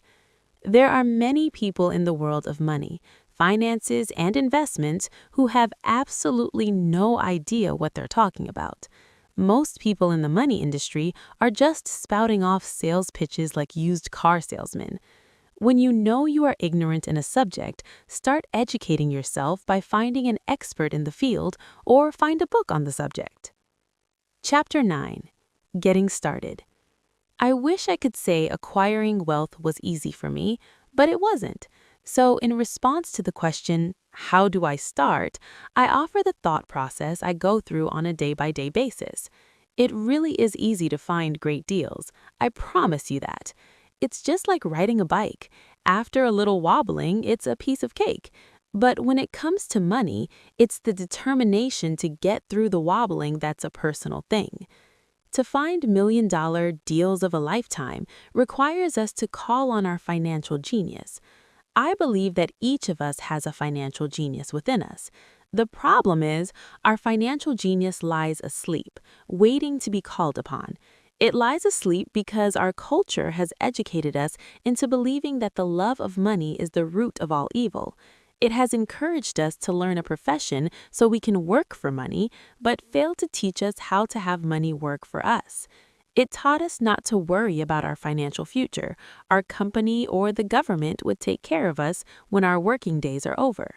However, it is our children, educated in the same school system, who will end up paying for it. The message is still to work hard, earn money, and spend it, and when we run short, we can always borrow more. Unfortunately, 90% of the Western world subscribes to the above dogma, simply because it's easier to find a job and work for money. If you are not one of the masses, I offer you the following 10 steps to awaken your financial genius. I simply offer you the steps I have personally followed. If you want to follow some of them, great. If you don't, make up your own. Your financial genius is smart enough to develop its own list. While in Peru with a gold miner of 45 years, I asked him how he was so confident about finding a gold mine. He replied, "There is gold everywhere. Most people are not trained to see it." And I would say that is true. In real estate, I can go out and in a day come up with 4 or 5 great potential deals, while the average person will go out and find nothing, even looking in the same neighborhood. The reason is they have not taken the time to develop their financial genius. I offer you the following 10 steps as a process to develop your God-given powers, powers only you have control over. 1. I need a reason greater than reality, the power of spirit. If you ask most people if they would like to be rich or financially free, they would say yes. But then reality sets in. The road seems too long with too many hills to climb. It's easier to just work for money and hand the excess over to your broker. I once met a young woman who had dreams of swimming for the U.S. Olympic team. The reality was she had to get up every morning at 4 a.m. to swim for 3 hours before going to school. She did not party with her friends on Saturday night. She had to study and keep her grades up, just like everyone else. When I asked her what compelled her with such superhuman ambition and sacrifice, she simply said, "I do it for myself and the people I love. It's love that gets me over the hurdles and sacrifices." A reason or a purpose is a combination of wants and don't wants. When people ask me what my reason for wanting to be rich is, it is a combination of deep emotional wants and don't wants. I will list a few. First, the don't wants, for they create the wants. I don't want to work all my life. I don't want what my parents aspired for, which was job security and a house in the suburbs. I don't like being an employee. I hated that my dad always missed my football games because he was so busy working on his career. I hated it when my dad worked hard all his life and the government took most of what he worked for at his death. He could not even pass on what he worked for when he died. The rich don't do that. They work hard and pass it on to their children. Now, the wants. I want to be free to travel the world and live in the lifestyle I love. I want to be young when I do this. I want to simply be free. I want control over my time and my life. I want money to work for me. Those are my deep-seated emotional reasons. What are yours? If they are not strong enough, then the reality of the road ahead may be greater than your reasons. I have lost money and been set back many times, but it was the deep emotional reasons that kept me standing up and going forward. I wanted to be free by age 40, but it took me until I was 47, with many learning experiences along the way. As I said, I wish I could say it was easy. It wasn't, but it wasn't hard either. But without a strong reason or purpose, anything in life is hard. If you do not have a strong reason, there is no sense reading further. It will sound like too much work. 2. I choose daily. The power of choice. That is the main reason people want to live in a free country. We want the power to choose. Financially, with every dollar we get in our hands, we hold the power to choose our future to be rich, poor, or middle class. Our spending habits reflect who we are. Poor people simply have poor spending habits. The benefit I had as a boy was that I loved playing Monopoly constantly. Nobody told me Monopoly was only for kids, so I just kept playing the game as an adult. I also had a rich dad who pointed out to me the difference between an asset and a liability. So a long time ago, as a little boy, I chose to be rich, and I knew that all I had to do was learn to acquire assets, real assets. My best friend, Mike, had an asset column handed to him, but he still had to choose to learn to keep it. Many rich families lose their assets in the next generation simply because there was no one trained to be a good steward over their assets. Most people choose not to be rich. For 90% of the population, being rich is too much of a hassle. So they invent sayings that go, "I'm not interested in money," or "I'll never be rich," or "I don't have to worry, I'm still young," or "When I make some money, then I'll think about my future," or "My husband/wife handles the finances." The problem with those statements is they rob the person who chooses to think such thoughts of two things. One is time, which is your most precious asset, and two is learning. Just because you have no money should not be an excuse to not learn. But that is a choice we all make daily, the choice of what we do with our time, our money, and what we put in our heads. That is the power of choice. All of us have choice. I just choose to be rich, and I make that choice every day. Invest first in education. In reality, the only real asset you have is your mind, the most powerful tool we have dominion over. Just as I said about the power of choice, each of us has the choice of what we put in our brain once we're old enough. You can watch MTV all day or read golf magazines or go to ceramics class or a class on financial planning. You choose. Most people simply buy investments rather than first invest in learning about investing. A friend of mine, who is a rich woman, recently had her apartment burglarized. The thieves took her TV and VCR and left all the books she reads. And we all have that choice. Again, 90% of the population buys TV sets, and only about 10% buy books on business or tapes on investments. So what do? I go to seminars. I like it when they are at least 2 days long because I like to immerse myself in a subject. In 1973, I was watching TV and this guy came on advertising a 3-day seminar on how to buy real estate for nothing down.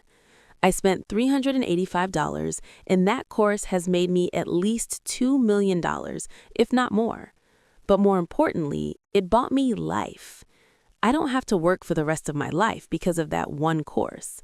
I go to at least 2 such courses every year. I love audio tapes. The reason? I can rewind quickly. I was listening to a tape by Peter Lynch, and he said something I completely disagreed with. Instead of becoming arrogant and critical, I simply pushed rewind, and I listened to that 5-minute stretch of tape at least 20 times, possibly more. But suddenly, by keeping my mind open, I understood why he said what he said. It was like magic. I felt like I had a window into the mind of one of the greatest investors of our time. I gained tremendous depth and insight into the vast resources of his education and experience. The net result? I still have the old way I used to think, and I have Peter's way of looking at the same problem or situation. I have 2 thoughts instead of one. One more way to analyze a problem or trend, and that is priceless. Today, I often say, how would Peter Lynch do this, or Donald Trump, or Warren Buffett, or George Soros? The only way I can access their vast mental power is to be humble enough to read or listen to what they have to say. Arrogant or critical people are often people with low self-esteem, who are afraid of taking risks. You see, if you learn something new, you are then required to make mistakes in order to fully understand what you have learned. If you have read this far, arrogance is not one of your problems. Arrogant people rarely read or buy tapes. Why should they? They are the center of the universe. There are so many intelligent people who argue or defend when a new idea clashes with the way they think. In this case, their so-called intelligence combined with arrogance equals ignorance. Each of us knows people who are highly educated or believe they are smart, but their balance sheet paints a different picture.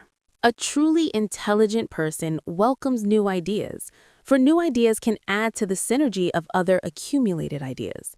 Listening is more important than talking. If that was not true, God would not have given us 2 ears and only 1 mouth. Too many people think with their mouth instead of listening to absorb new ideas and possibilities. They argue instead of asking questions. I take a long view on my wealth. I do not subscribe to the get-rich-quick mentality most lottery players or casino gamblers have. I may go in and out of stocks, but I am long on education. If you want to fly an airplane, I advise taking lessons first. I am always shocked at people who buy stocks or real estate but never invest in their greatest asset, their mind. Just because you bought a house or 2 does not make you an expert at real estate. 3. Choose friends carefully. The power of association. First of all, I do not choose my friends by their financial statements. I have friends who have actually taken the vow of poverty, as well as friends who earn millions every year. The point is, I learn from all of them, and I consciously make the effort to learn from them. Now, I will admit that there are people I have actually sought out because they had money, but I was not after their money. I was seeking their knowledge. In some cases, these people who had money have become dear friends, but not all. But there is one distinction that I would like to point out. I've noticed that my friends with money talk about money. And I do not mean brag. They're interested in the subject. So I learn from them and they learn from me. My friends, whom I know are in dire straits financially, do not like talking about money, business, or investing. They often think it rude or unintellectual. So I also learn from my friends who struggle financially. I find out what not to do. I have several friends who have generated over $1 billion in their short lifetimes. The 3 of them report the same phenomenon. Their friends who have no money have never come to them to ask them how they did it, but they do come asking for one of 2 things, or both.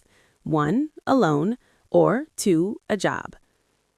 A warning: don't listen to poor or frightened people. I have such friends, and I love them dearly, but they are the Chicken Littles of life.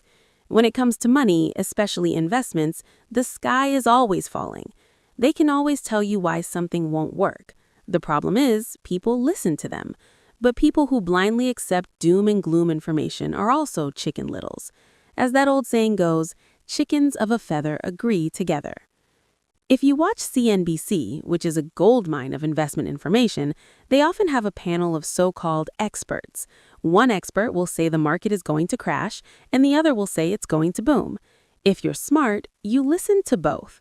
Keep your mind open because both have valid points. Unfortunately, most poor people listen to Chicken Little. I have had more close friends try to talk me out of a deal or an investment. A few years ago, a friend told me he was excited because he found a 6% certificate of deposit. I told him I earned 16% from the state government. The next day, he sent me an article about why my investment was dangerous. I have received 16% for years now, and he still receives 6%.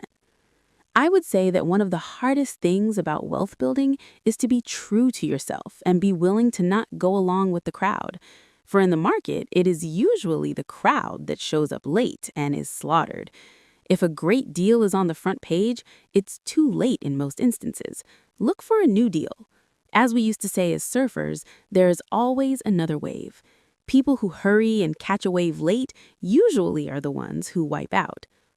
Smart investors don't time markets. If they miss a wave, they search for the next one and get themselves in position. Why this is hard for most investors is because buying what is not popular is frightening to them. Timid investors are like sheep going along with the crowd, or their greed gets them in when wise investors have already taken their profits and moved on. Wise investors buy an investment when it's not popular. They know their profits are made when they buy, not when they sell. They wait patiently. As I said, they do not time the market. Just like a surfer, they get in position for the next big swell. It's all insider trading. There are forms of insider trading that are illegal, and there are forms of insider trading that are legal. But either way, it's insider trading. The only distinction is how far away from the inside are you. The reason you want to have rich friends who are close to the inside is because that is where the money is made.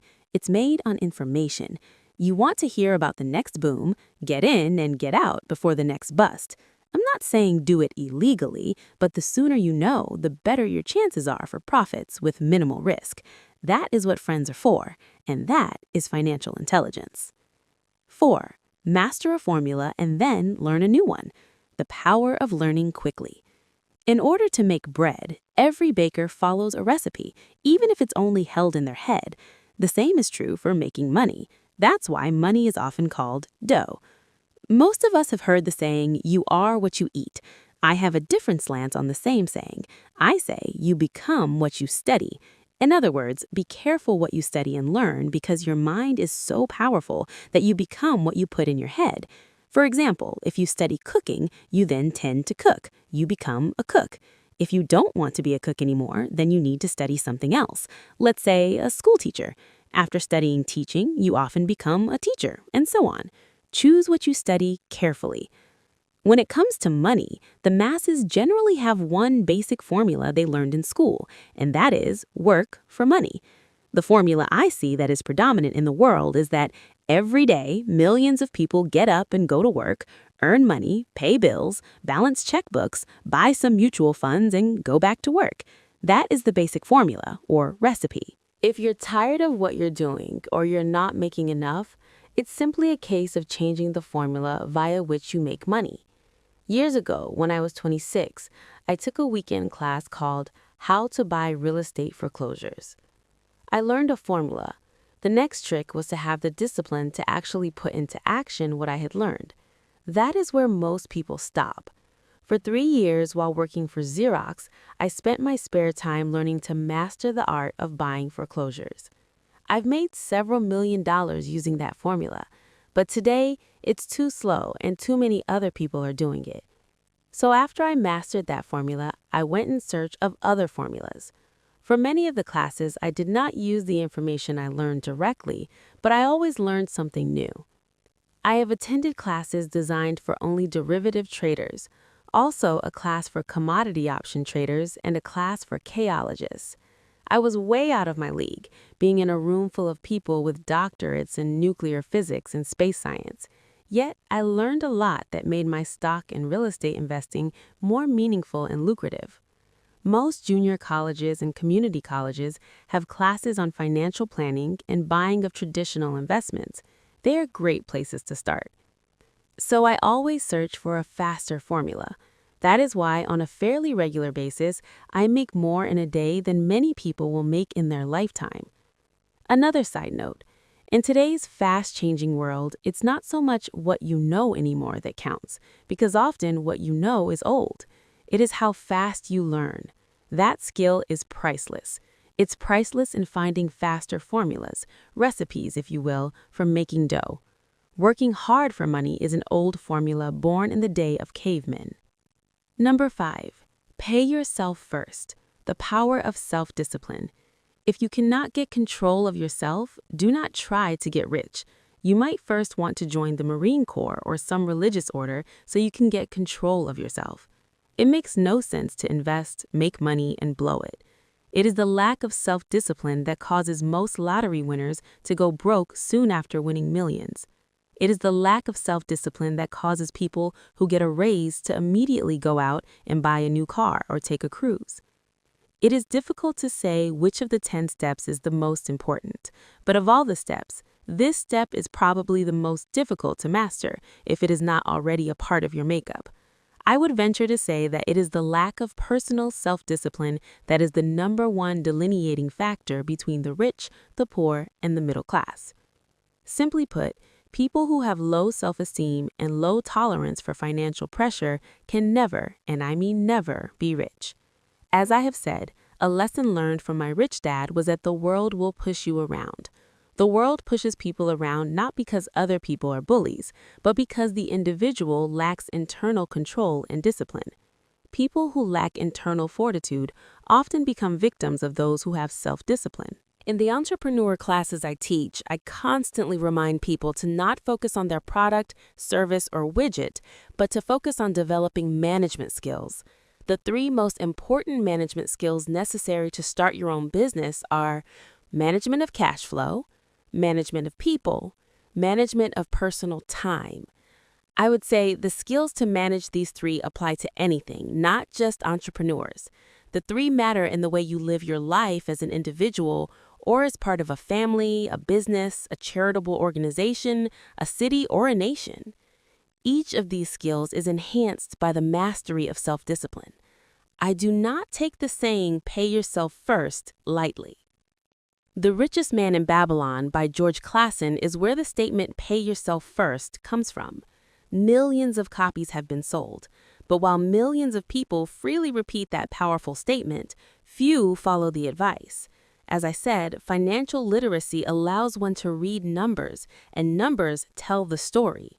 By looking at a person's income statement and balance sheet, I can readily see if people who spout the words, pay yourself first, actually practice what they preach. A picture is worth 1,000 words, so let's again compare the financial statements of people who pay themselves first against someone who doesn't. People who pay themselves first, someone who pays everyone else first, often there is nothing left. Study the diagrams and notice if you can pick up some distinctions. Again, it has to do with understanding cash flow, which tells the story. Most people look at the numbers and miss the story. If you can truly begin to understand the power of cash flow, you will soon realize what is wrong with the picture on the next page, or why 90% of most people work hard all their lives and need government support like Social Security when they are no longer able to work. Do you see it? The diagram above reflects the actions of an individual who chooses to pay himself first. Each month, they allocate money to their asset column before they pay their monthly expenses. Although millions of people have read Clason's book and understand the words pay yourself first, in reality, they pay themselves last. Now I can hear the howls from those of you who sincerely believe in paying your bills first. And I can hear all the responsible people who pay their bills on time. I am not saying be irresponsible and not pay your bills. All I am saying is do what the book says, which is pay yourself first. And the diagram above is the correct accounting picture of that action, not the one that follows. My wife and I have had many bookkeepers and accountants and bankers who have had a major problem with this way of looking at pay yourself first. The reason is that these financial professionals actually do what the masses do, which is pay themselves last. They pay everyone else first. There have been months in my life when, for whatever reason, cash flow was far less than my bills. I still paid myself first. My accountant and bookkeeper screamed in panic. "They're going to come after you. The IRS is going to put you in jail. You're going to ruin your credit rating. They'll cut off the electricity." I still paid myself first. Why, you ask?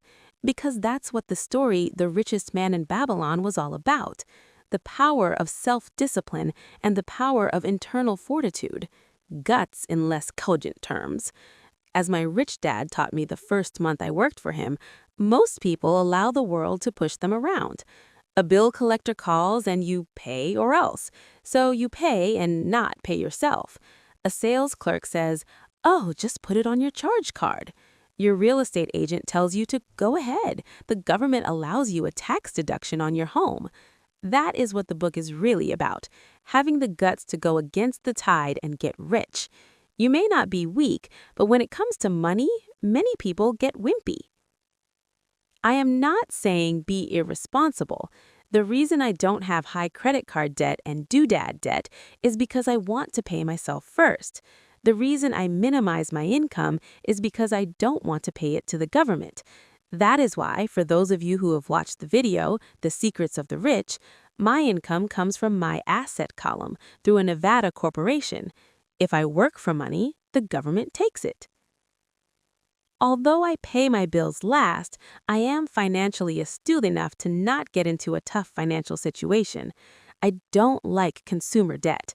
I actually have liabilities that are higher than 99% of the population, but I don't pay for them. Other people pay for my liabilities. They're called tenants. So, rule number one in paying yourself first is don't get into debt in the first place. Although I pay my bills last, I set it up to have only small, unimportant bills that I will have to pay. Secondly, when I occasionally come up short, I still pay myself first. I let the creditors and even the government scream. I like it when they get tough. Why? Because those guys do me a favor. They inspire me to go out and create more money. So I pay myself first, invest the money, and let the creditors yell. I generally pay them right away anyway. My wife and I have excellent credit. We just don't cave in to the pressure and spend our savings or liquidate stocks to pay for consumer debt. That is not too financially intelligent. So the answer is 1. Don't get into large debt positions that you have to pay for. Keep your expenses low. Build up assets first, then buy the big house or nice car. Being stuck in the rat race is not intelligent. 2. When you come up short, let the pressure build and don't dip into your savings or investments. Use the pressure to inspire your financial genius to come up with new ways of making more money and then pay your bills. You will have increased your ability to make more money as well as your financial intelligence. 3. So many times I have gotten into financial hot water and used my brain to create more income while staunchly defending the assets in my asset column. My bookkeeper has screamed and dived for cover, but I was like a good trooper defending the fort. Fort assets. Poor people have poor habits. A common bad habit is innocently called dipping into savings. The rich know that savings are only used to create more money, not to pay bills. I know that sounds tough, but as I said, if you're not tough inside, the world will always push you around anyway. If you do not like financial pressure, then find a formula that works for you. A good one is to cut expenses, put your money in the bank, pay more than your fair share of income tax, buy safe mutual funds, and take the vow of the average. But this violates the pay yourself first rule. The rule does not encourage self-sacrifice or financial abstinence. It doesn't mean pay yourself first and starve. Life was meant to be enjoyed. If you call on your financial genius, you can have all the goodies of life, get rich, and pay bills without sacrificing the good life. And that is financial intelligence. 6. Pay your brokers well. The power of good advice. I often see people posting a sign in front of their house that says, "For sale by owner." Or I see on TV today many people claiming to be discount brokers. My rich dad taught me to take the opposite tack. He believed in paying professionals well, and I have adopted that policy also. Today, I have expensive attorneys, accountants, real estate brokers, and stockbrokers. Why? Because if, and I do mean if, the people are professionals, their services should make you money, and the more money they make, the more money I make. We live in the information age. Information is priceless. A good broker should provide you with information as well as take the time to educate you. I have several brokers who are willing to do that for me. Some taught me when I had little or no money, and I am still with them today. What I pay a broker is tiny in comparison with what kind of money I can make because of the information they provide. I love it when my real estate broker or stockbroker makes a lot of money because it usually means I made a lot of money. A good broker saves me time in addition to making me money, as when I bought the piece of vacant land for $9,000 and sold it immediately for over $25,000 so I could buy my Porsche quicker. A broker is your eyes and ears to the market. They're there every day, so I do not have to be. I'd rather play golf. Also, people who sell their house on their own must not value their time much. Why would I want to save a few bucks when I could use that time to make more money or spend it with those I love? What I find funny is that so many poor and middle-class people insist on tipping restaurant help 15 to 20% even for bad service and complain about paying a broker 3 to 7%. They enjoy tipping people in the expense column and stiffing people in the asset column. That is not financially intelligent. All brokers are not created equal. Unfortunately, most brokers are only salespeople. I would say the real estate salespeople are the worst. They sell, but they themselves own little or no real estate. There is a tremendous difference between a broker who sells houses and a broker who sells investments. And that is true for stock, bond, mutual fund, and insurance brokers who call themselves financial planners. As in the fairy tale, you kiss a lot of frogs to find one prince. Just remember the old saying, never ask an encyclopedia salesperson if you need an encyclopedia. When I interview any paid professional, I first find out how much property or stocks they personally own and what percentage they pay in taxes, and that applies to my tax attorney as well as my accountant. I have an accountant who minds her own business. Her profession is accounting, but her business is real estate. I used to have an accountant that was a small business accountant, but he had no real estate. I switched because we did not love the same business. Find a broker who has your best interests at heart. Many brokers will spend the time educating you, and they could be the best asset you find. Just be fair, and most of them will be fair to you. If all you can think about is cutting their commissions, then why should they want to be around you? It's just simple logic. As I said earlier, one of the management skills is the management of people. Many people only manage people they feel smarter than and they have power over, such as subordinates in a work situation. Many middle managers remain middle managers, failing to get promoted because they know how to work with people below them, but not with people above them. The real skill is to manage and pay well the people who are smarter than you in some technical area. That is why companies have a board of directors. You should have one too. And that is financial intelligence. 7. Be an Indian giver. This is the power of getting something for nothing. When the first white settlers came to America, they were taken aback by a cultural practice some American Indians had. For example, if a settler was cold, the Indian would give the person a blanket. Mistaking it for a gift, the settler was often offended when the Indian asked for it back. The Indians also got upset when they realized the settlers did not want to give it back. That is where the term Indian giver came from, a simple cultural misunderstanding. In the world of the asset column, being an Indian giver is vital to wealth. The sophisticated investor's first question is, how fast do I get my money back? They also want to know what they get for free, also called a piece of the action. That is why the ROI, or return of and on investment, is so important.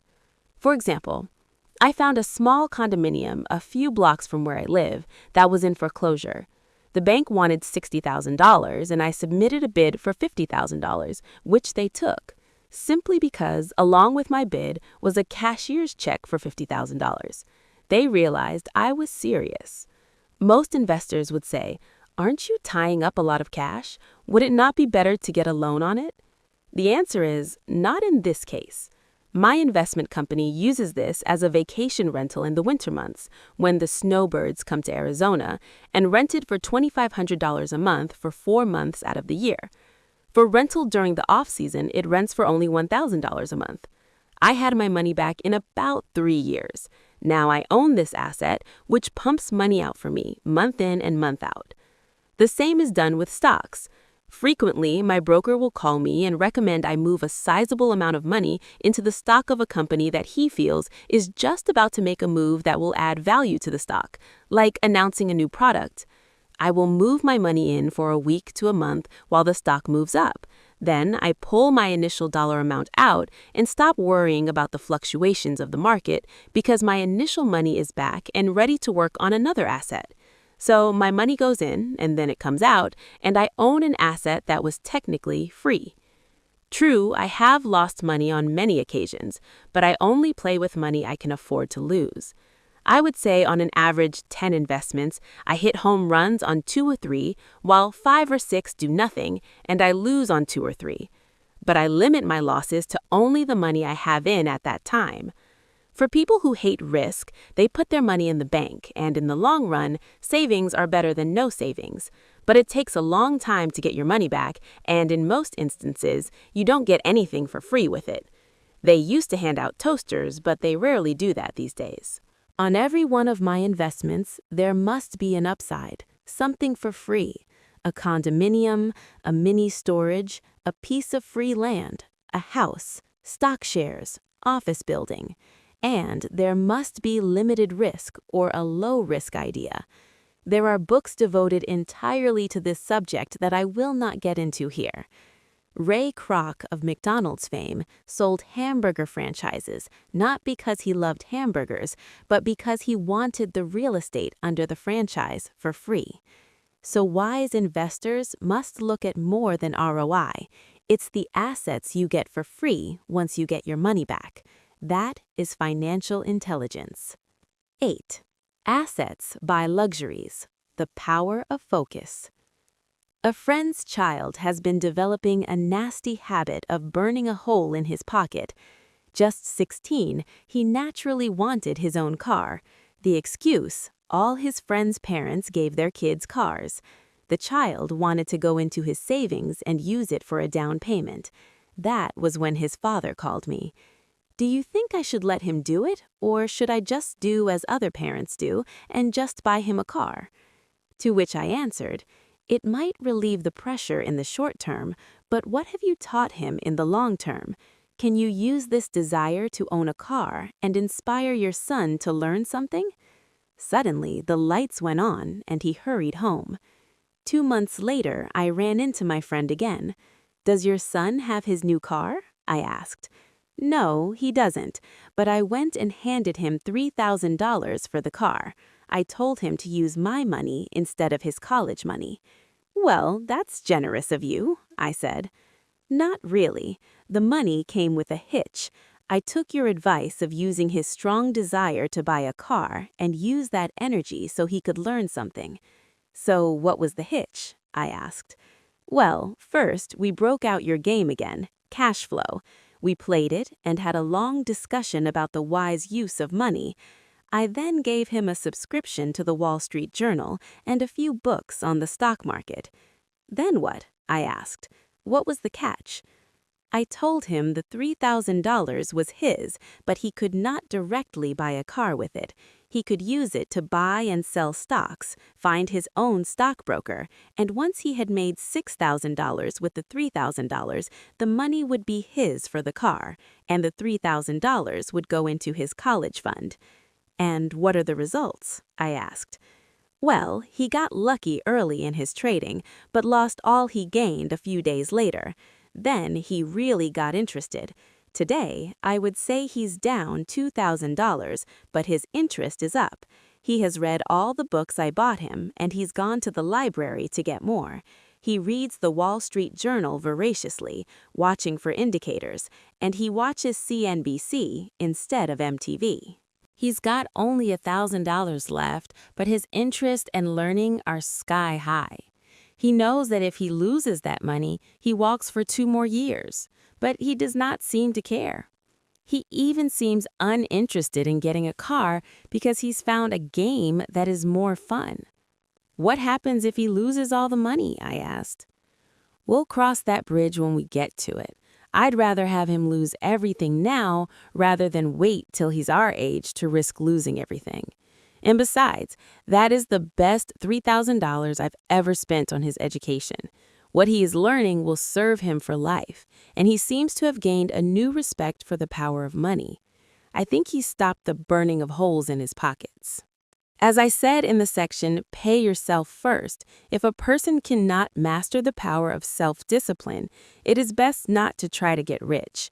For while the process of developing cash flow from an asset column in theory is easy, it is the mental fortitude of directing money that is hard. Due to external temptations, it is much easier in today's consumer world to simply blow it out the expense column. Because of weak mental fortitude, that money flows into the paths of least resistance. That is the cause of poverty and financial struggle. I gave this numerical example of financial intelligence, in this case, the ability to direct money to make more money. If we gave 100 people $10,000 at the start of the year, I gave my opinion that at the end of the year, 80 would have nothing left. In fact, many would have created a greater debt by making a down payment on a new car, refrigerator, TV, VCR, or a holiday. 16 would have increased that $10,000 by 5% to 10%. 4 would have increased it to $20,000 or into the millions. We go to school to learn a profession so we can work for money. It is my opinion that it is also important to learn how to have money work for you. I love my luxuries as much as anyone else. The difference is, some people buy their luxuries on credit. It's the keep up with the Joneses trap. When I wanted to buy a Porsche, the easy road would have been to call my banker and get a loan. Instead of choosing to focus in the liability column, I chose to focus in the asset column. As a habit, I used my desire to consume to inspire and motivate my financial genius to invest. Too often today, we focus to borrowing money to get the things we want instead of focusing on creating money. One is easier in the short term, but harder in the long term. It's a bad habit that we as individuals and as a nation have gotten into. Remember, the easy road often becomes hard, and the hard road often becomes easy. The earlier you can train yourself and those you love to be masters of money, the better. Money is a powerful force. Unfortunately, people use the power of money against them. If your financial intelligence is low, money will run all over you. It will be smarter than you. If money is smarter than you will work for it all your life. To be the master of money, you need to be smarter than it. Then money will do as it is told. It will obey you. Instead of being a slave to it, you will be the master of it. That is financial intelligence. 9. The need for heroes. The power of myth. When I was a kid, I greatly admired Willie Mays, Hank Aaron, Yogi Berra. They were my heroes. As a kid playing Little League, I wanted to be just like them. I treasured their baseball cards. I wanted to know everything about them. I knew the stats, the RBI, the ERAs, their batting averages, how much they got paid, and how they came up from the minors. I wanted to know everything because I wanted to be just like them. Every time, as a 9 or 10-year-old kid, when I stepped up to bat or played first base or catcher, I wasn't me. I was Yogi or Hank. It's one of the most powerful ways we learn that we often lose as adults. We lose our heroes. We lose our naivete. Today, I watch young kids playing basketball near my home. On the court, they're not little Johnny, they're Michael Jordan, Sir Charles, or Clyde. Copying or emulating heroes is true power learning, and that is why when someone like O.J. Simpson falls from grace, there is such a huge outcry.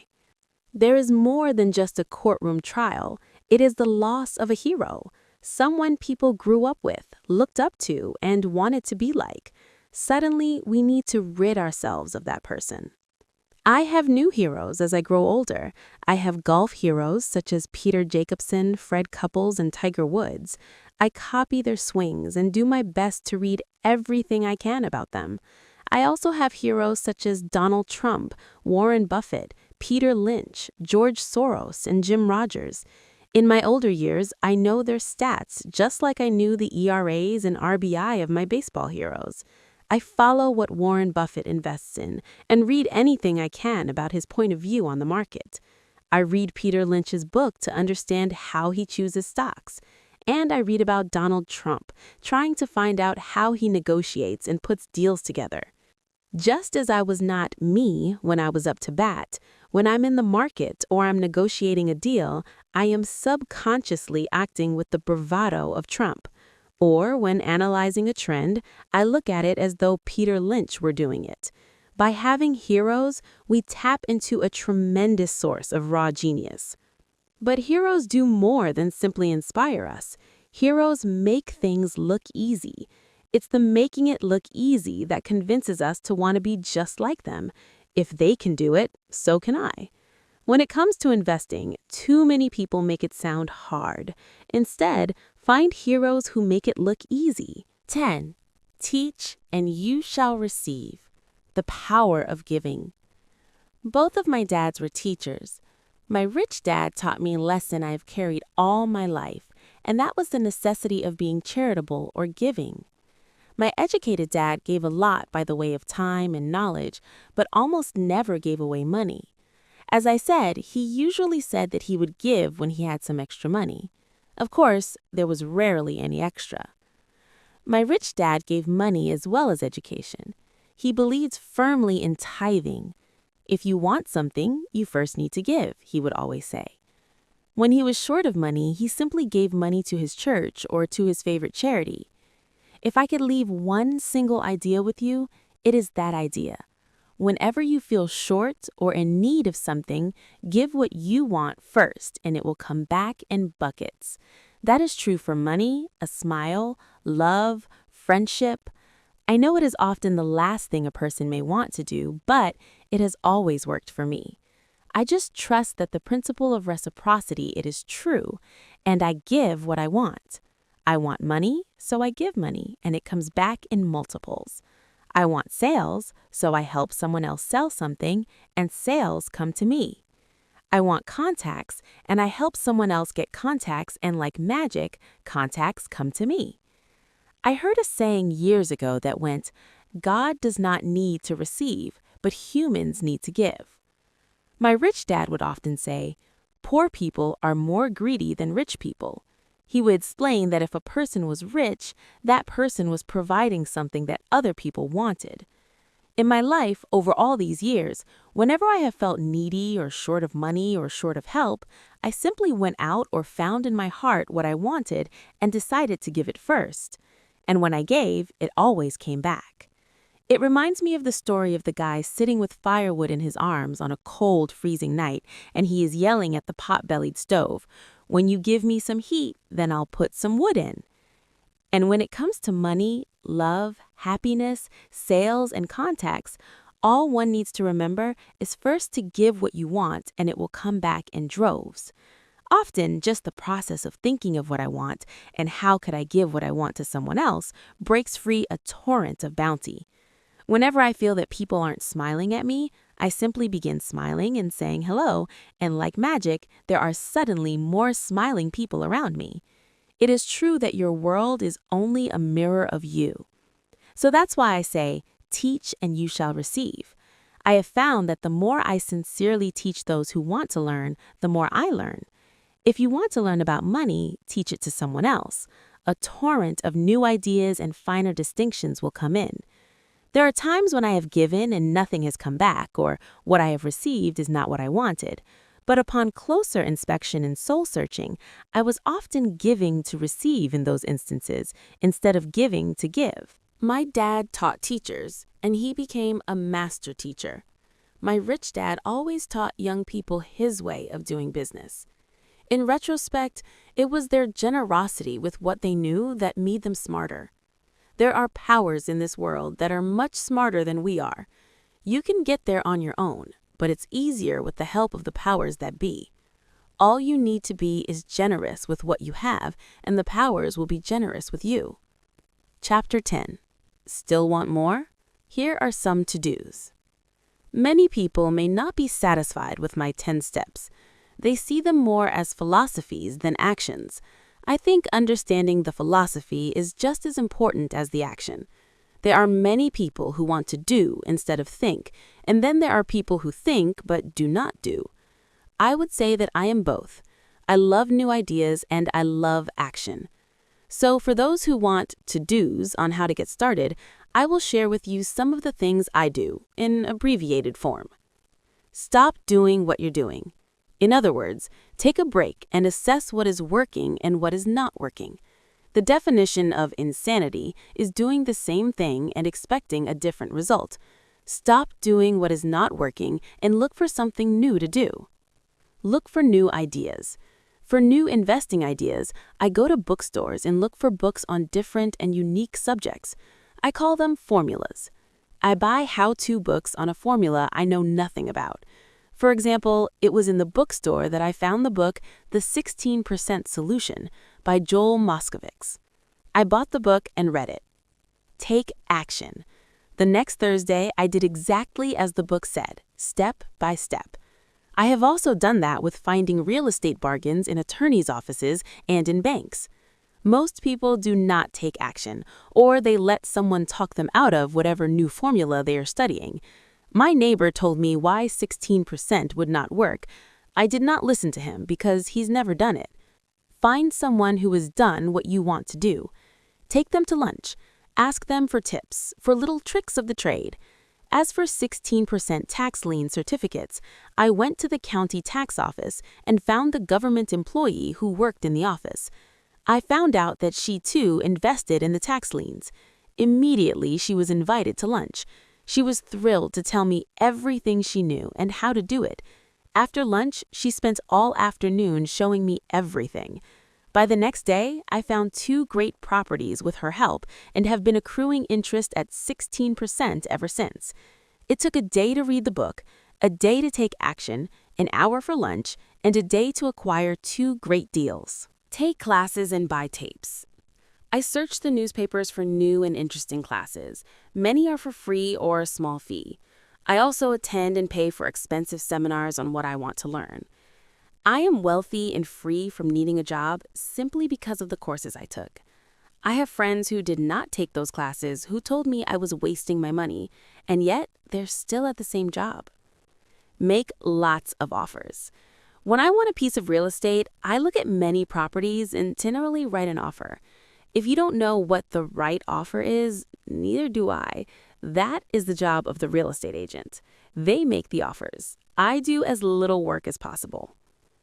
A friend wanted me to show her how to buy apartment houses. So one Saturday, she, her agent, and I went and looked at 6 apartment houses. 4 were dogs, but 2 were good. I said to write offers on all 6, offering half of what the owners asked for. She and the agent nearly had heart attacks. They thought it would be rude that I might offend the sellers, but I really don't think the agent wanted to work that hard. So they did nothing and went on looking for a better deal. No offers were ever made, and that person is still looking for the right deal at the right price. Well, you don't know what the right price is until you have a second party who wants to deal. Most sellers ask too much. It is rare that a seller will actually ask a price that is less than something is worth. Moral of the story? Make offers. People who are not investors have no idea what it feels like to be trying to sell something. I have had a piece of real estate that I wanted to sell for months. I would have welcomed anything. I would not care how low the price. They could have offered me 10 pigs and I would have been happy. Not at the offer, but just because someone was interested. I would have countered, maybe for a pig farm in exchange. But that's how the game works. The game of buying and selling is fun. Keep that in mind. It's fun and only a game. Make offers. Someone might say yes.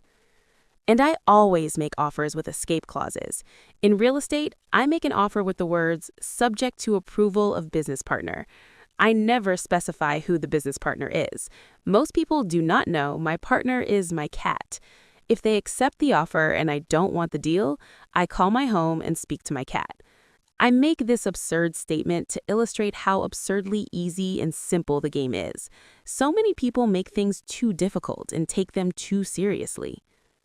Finding a good deal, the right business, the right people, the right investors, or whatever, is just like dating.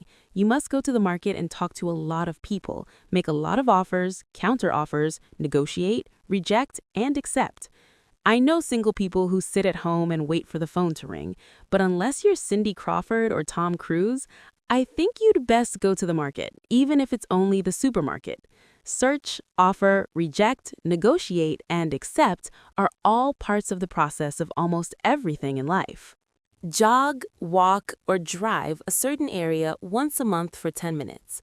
I have found some of my best real estate investments while jogging. I will jog a certain neighborhood for a year. What I look for is change.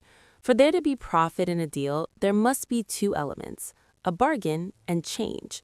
There are lots of bargains, but it's change that turns a bargain into a profitable opportunity. So when I jog a neighborhood I might like to invest in. It is the repetition that causes me to notice slight differences. I notice real estate signs that are up for a long time. That means the seller might be more agreeable to deal. I watch for moving trucks going in or out. I stop and talk to the drivers. I talk to the postal carriers. It's amazing how much information they acquire about an area. I find a bad area, especially an area that the news has scared everyone away from. I drive it for sometimes a year, waiting for signs of something changing for the better. I talk to retailers, especially new ones, and find out why they're moving in. It takes only a few minutes a month, and I do it while doing something else, like exercising or going to and from the store. As for stocks, I like Peter Lynch's book, Beating the Street, for his formula for selecting stocks that grow in value. I have found that the principles of finding value are the same regardless if it's real estate, stocks, mutual funds, new companies, a new pet, a new home, a new spouse, or a bargain on laundry detergent. The process is always the same. You need to know what you're looking for and then go look for it. Why consumers will always be poor. When the supermarket has a sale on, say, toilet paper, the consumer runs in and stocks up. When the stock market has a sale, most often called a crash or correction, the consumer runs away from it. When the supermarket raises its prices, the consumer starts buying. Look in the right places. A neighbor bought a condominium for $100,000.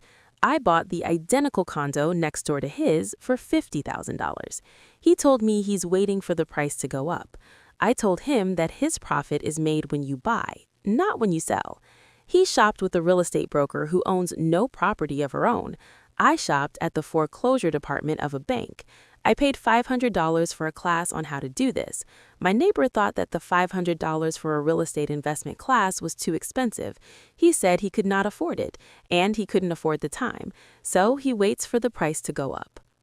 I look for people who want to buy first. Then I look for someone who wants to sell. A friend was looking for a certain piece of land. He had the money and did not have the time. I found a large piece of land, larger than what my friend wanted to buy, tied it up with an option, called my friend, and he wanted a piece of it.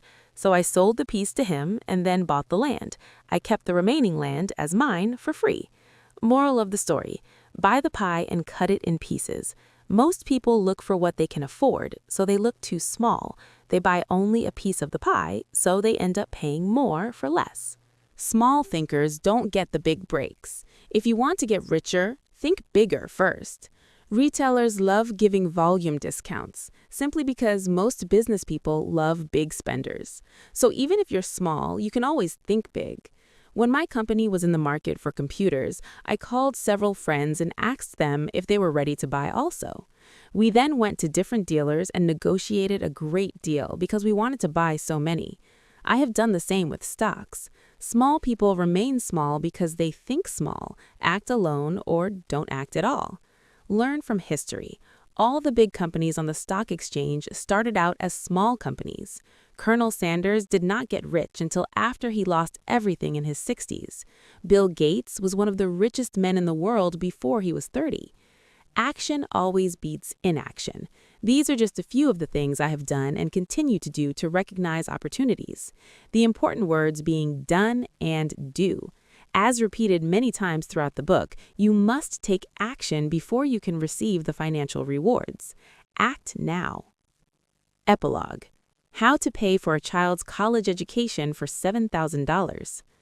As the book draws to a close and approaches publication, I would like to share a final thought with you. The main reason I wrote this book was to share insights into how increased financial intelligence can be used to solve many of life's common problems. Without financial training, we all too often use the standard formulas to get through life, such as to work hard, save, borrow, and pay excessive taxes. Today, we need better information. I use the following story as a final example of a financial problem that confronts many young families today. How do you afford a good education for your children and provide for your own retirement? It is an example of using financial intelligence instead of hard work to achieve the same goal. A friend of mine was griping one day about how hard it was to save money for his 4 children's college education. He was putting $300 away in a mutual fund each month and had so far accumulated about $12,000. He estimated he needed $400,000 to get 4 children through college. He had 12 years to save for it, since his oldest child was then 6 years of age. The year was 1991, and the real estate market in Phoenix was terrible. People were giving houses away. I suggested to my classmate that he buy a house with some of the money in his mutual fund. The idea intrigued him, and we began to discuss the possibility. His primary concern was that he did not have the credit with the bank to buy another house, since he was so overextended. I assured him that there were other ways to finance a property other than through the bank. We looked for a house for 2 weeks, a house that would fit all the criteria we were looking for. There were a lot to choose from, so the shopping was kind of fun. Finally, we found a 3-bedroom, 2-bath home in a prime neighborhood. The owner had been downsized and needed to sell that day because he and his family were moving to California where another job waited. He wanted $102,000, but we offered only $79,000. He took it immediately. The home had on it what is called a non-qualifying loan, which means even a bum without a job could buy it without a banker's approval. The owner owed $72,000, so all my friend had to come up with was $7,000, the difference in price between what was owed and what it sold for. As soon as the owner moved, my friend put the house up for rent. After all expenses were paid, including the mortgage, he put about $125 in his pocket each month. His plan was to keep the house for 12 years and let the mortgage get paid down faster by applying the extra $125 to the principal each month. We figured that in 12 years, a large portion of the mortgage would be paid off, and he could possibly be clearing $800 a month by the time his first child went to college. He could also sell the house if it had appreciated in value. In 1994, the real estate market suddenly changed in Phoenix, and he was offered $156,000 for the same house by the tenant who lived in it and loved it. Again, he asked me what I thought, and I naturally said sell on a 1031 tax-deferred exchange. Suddenly, he had nearly $80,000 to operate with. I called another friend in Austin, Texas, who then moved this tax-deferred money into a mini storage facility. Within 3 months, he began receiving checks for a little less than $1,000 a month, an income which he then poured back into the college mutual fund that was now building much faster. In 1996, the mini warehouse sold, and he received a check for nearly $330,000 as proceeds from the sale, which was again rolled into a new project that would now throw off over $3,000 a month in income, again going into the college mutual fund. He is now very confident that his goal of $400,000 will be met easily, and it only took $7,000 to start, and a little financial intelligence. His children will be able to afford the education that they want, and he will then use the underlying asset, wrapped in his C corporation, to pay for his retirement. As a result of this successful investment strategy, he will be able to retire early. Thank you for reading this book. I hope it has provided some insights into utilizing the power of money to work for you. Today, we need greater financial intelligence to simply survive. The idea that it takes money to make money is the thinking of financially unsophisticated people. It does not mean that they're not intelligent. They have simply not learned the science of making money. Money is only an idea. If you want more money, simply change your thinking. Every self-made person started small with an idea, then turned it into something big. The same applies with investing. It takes only a few dollars to start and grow it into something big. I meet so many people who spend their lives chasing the big deal or trying to amass a lot of money to get into a big deal, but to me, that is foolish. Too often, I have seen unsophisticated investors put their large nest egg into one deal and lose most of it rapidly. They may have been good workers, but they were not good investors. Education and wisdom about money are important. Start early. Buy a book. Go to a seminar. Practice. Start small. I turned $5,000 cash into a $1 million asset producing $5,000 a month cash flow in less than 6 years. But I started learning as a kid. I encourage you to learn because it's not that hard. In fact, it's kind of easy once you get the hang of it. I think I have made my message clear. It's what is in your head that determines what is in your hands. Money is only an idea. There's a great book called Think and Grow Rich. The title is not Work Hard and Grow Rich. Learn to have money work hard for you, and your life will be easier and happier. Today, don't play it safe, play it smart. Take action. Many of you were given two great gifts, your mind and your time. It is up to you to do what you please with both. With each dollar bill that enters your hand, you and only you have the power to determine your destiny. Spend it foolishly, you choose to be poor. Spend it on liabilities, you join the middle class. Invest it in your mind and learn how to acquire assets, and you will be choosing wealth as your goal and your future. The choice is yours and only yours. Every day, with every dollar, you decide to be rich, poor, or middle class.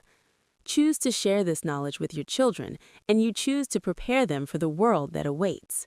No one else will.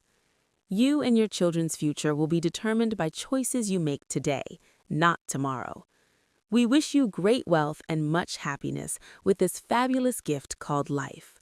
Robert Kiyosaki, Sharon Lechter. About the authors, Robert T. Kiyosaki. The main reason people struggle financially is because they spent years in school but learned nothing about money. The result is people learn to work for money but never learn to have money work for them, says Robert. Born and raised in Hawaii, Robert is fourth-generation Japanese-American. He comes from a prominent family of educators. His father was the head of education for the state of Hawaii. After high school, Robert was educated in New York, and upon graduation, he joined the U.S. Marine Corps and went to Vietnam as an officer and a helicopter gunship pilot. Returning from the war, Robert's business career began. In 1977, he founded a company that brought to the market the first nylon and Velcro surfer wallets, which grew into a multi-million-dollar worldwide product. He and his products were featured in Runner's World, Gentleman's Quarterly, Success Magazine, Newsweek, and even Playboy.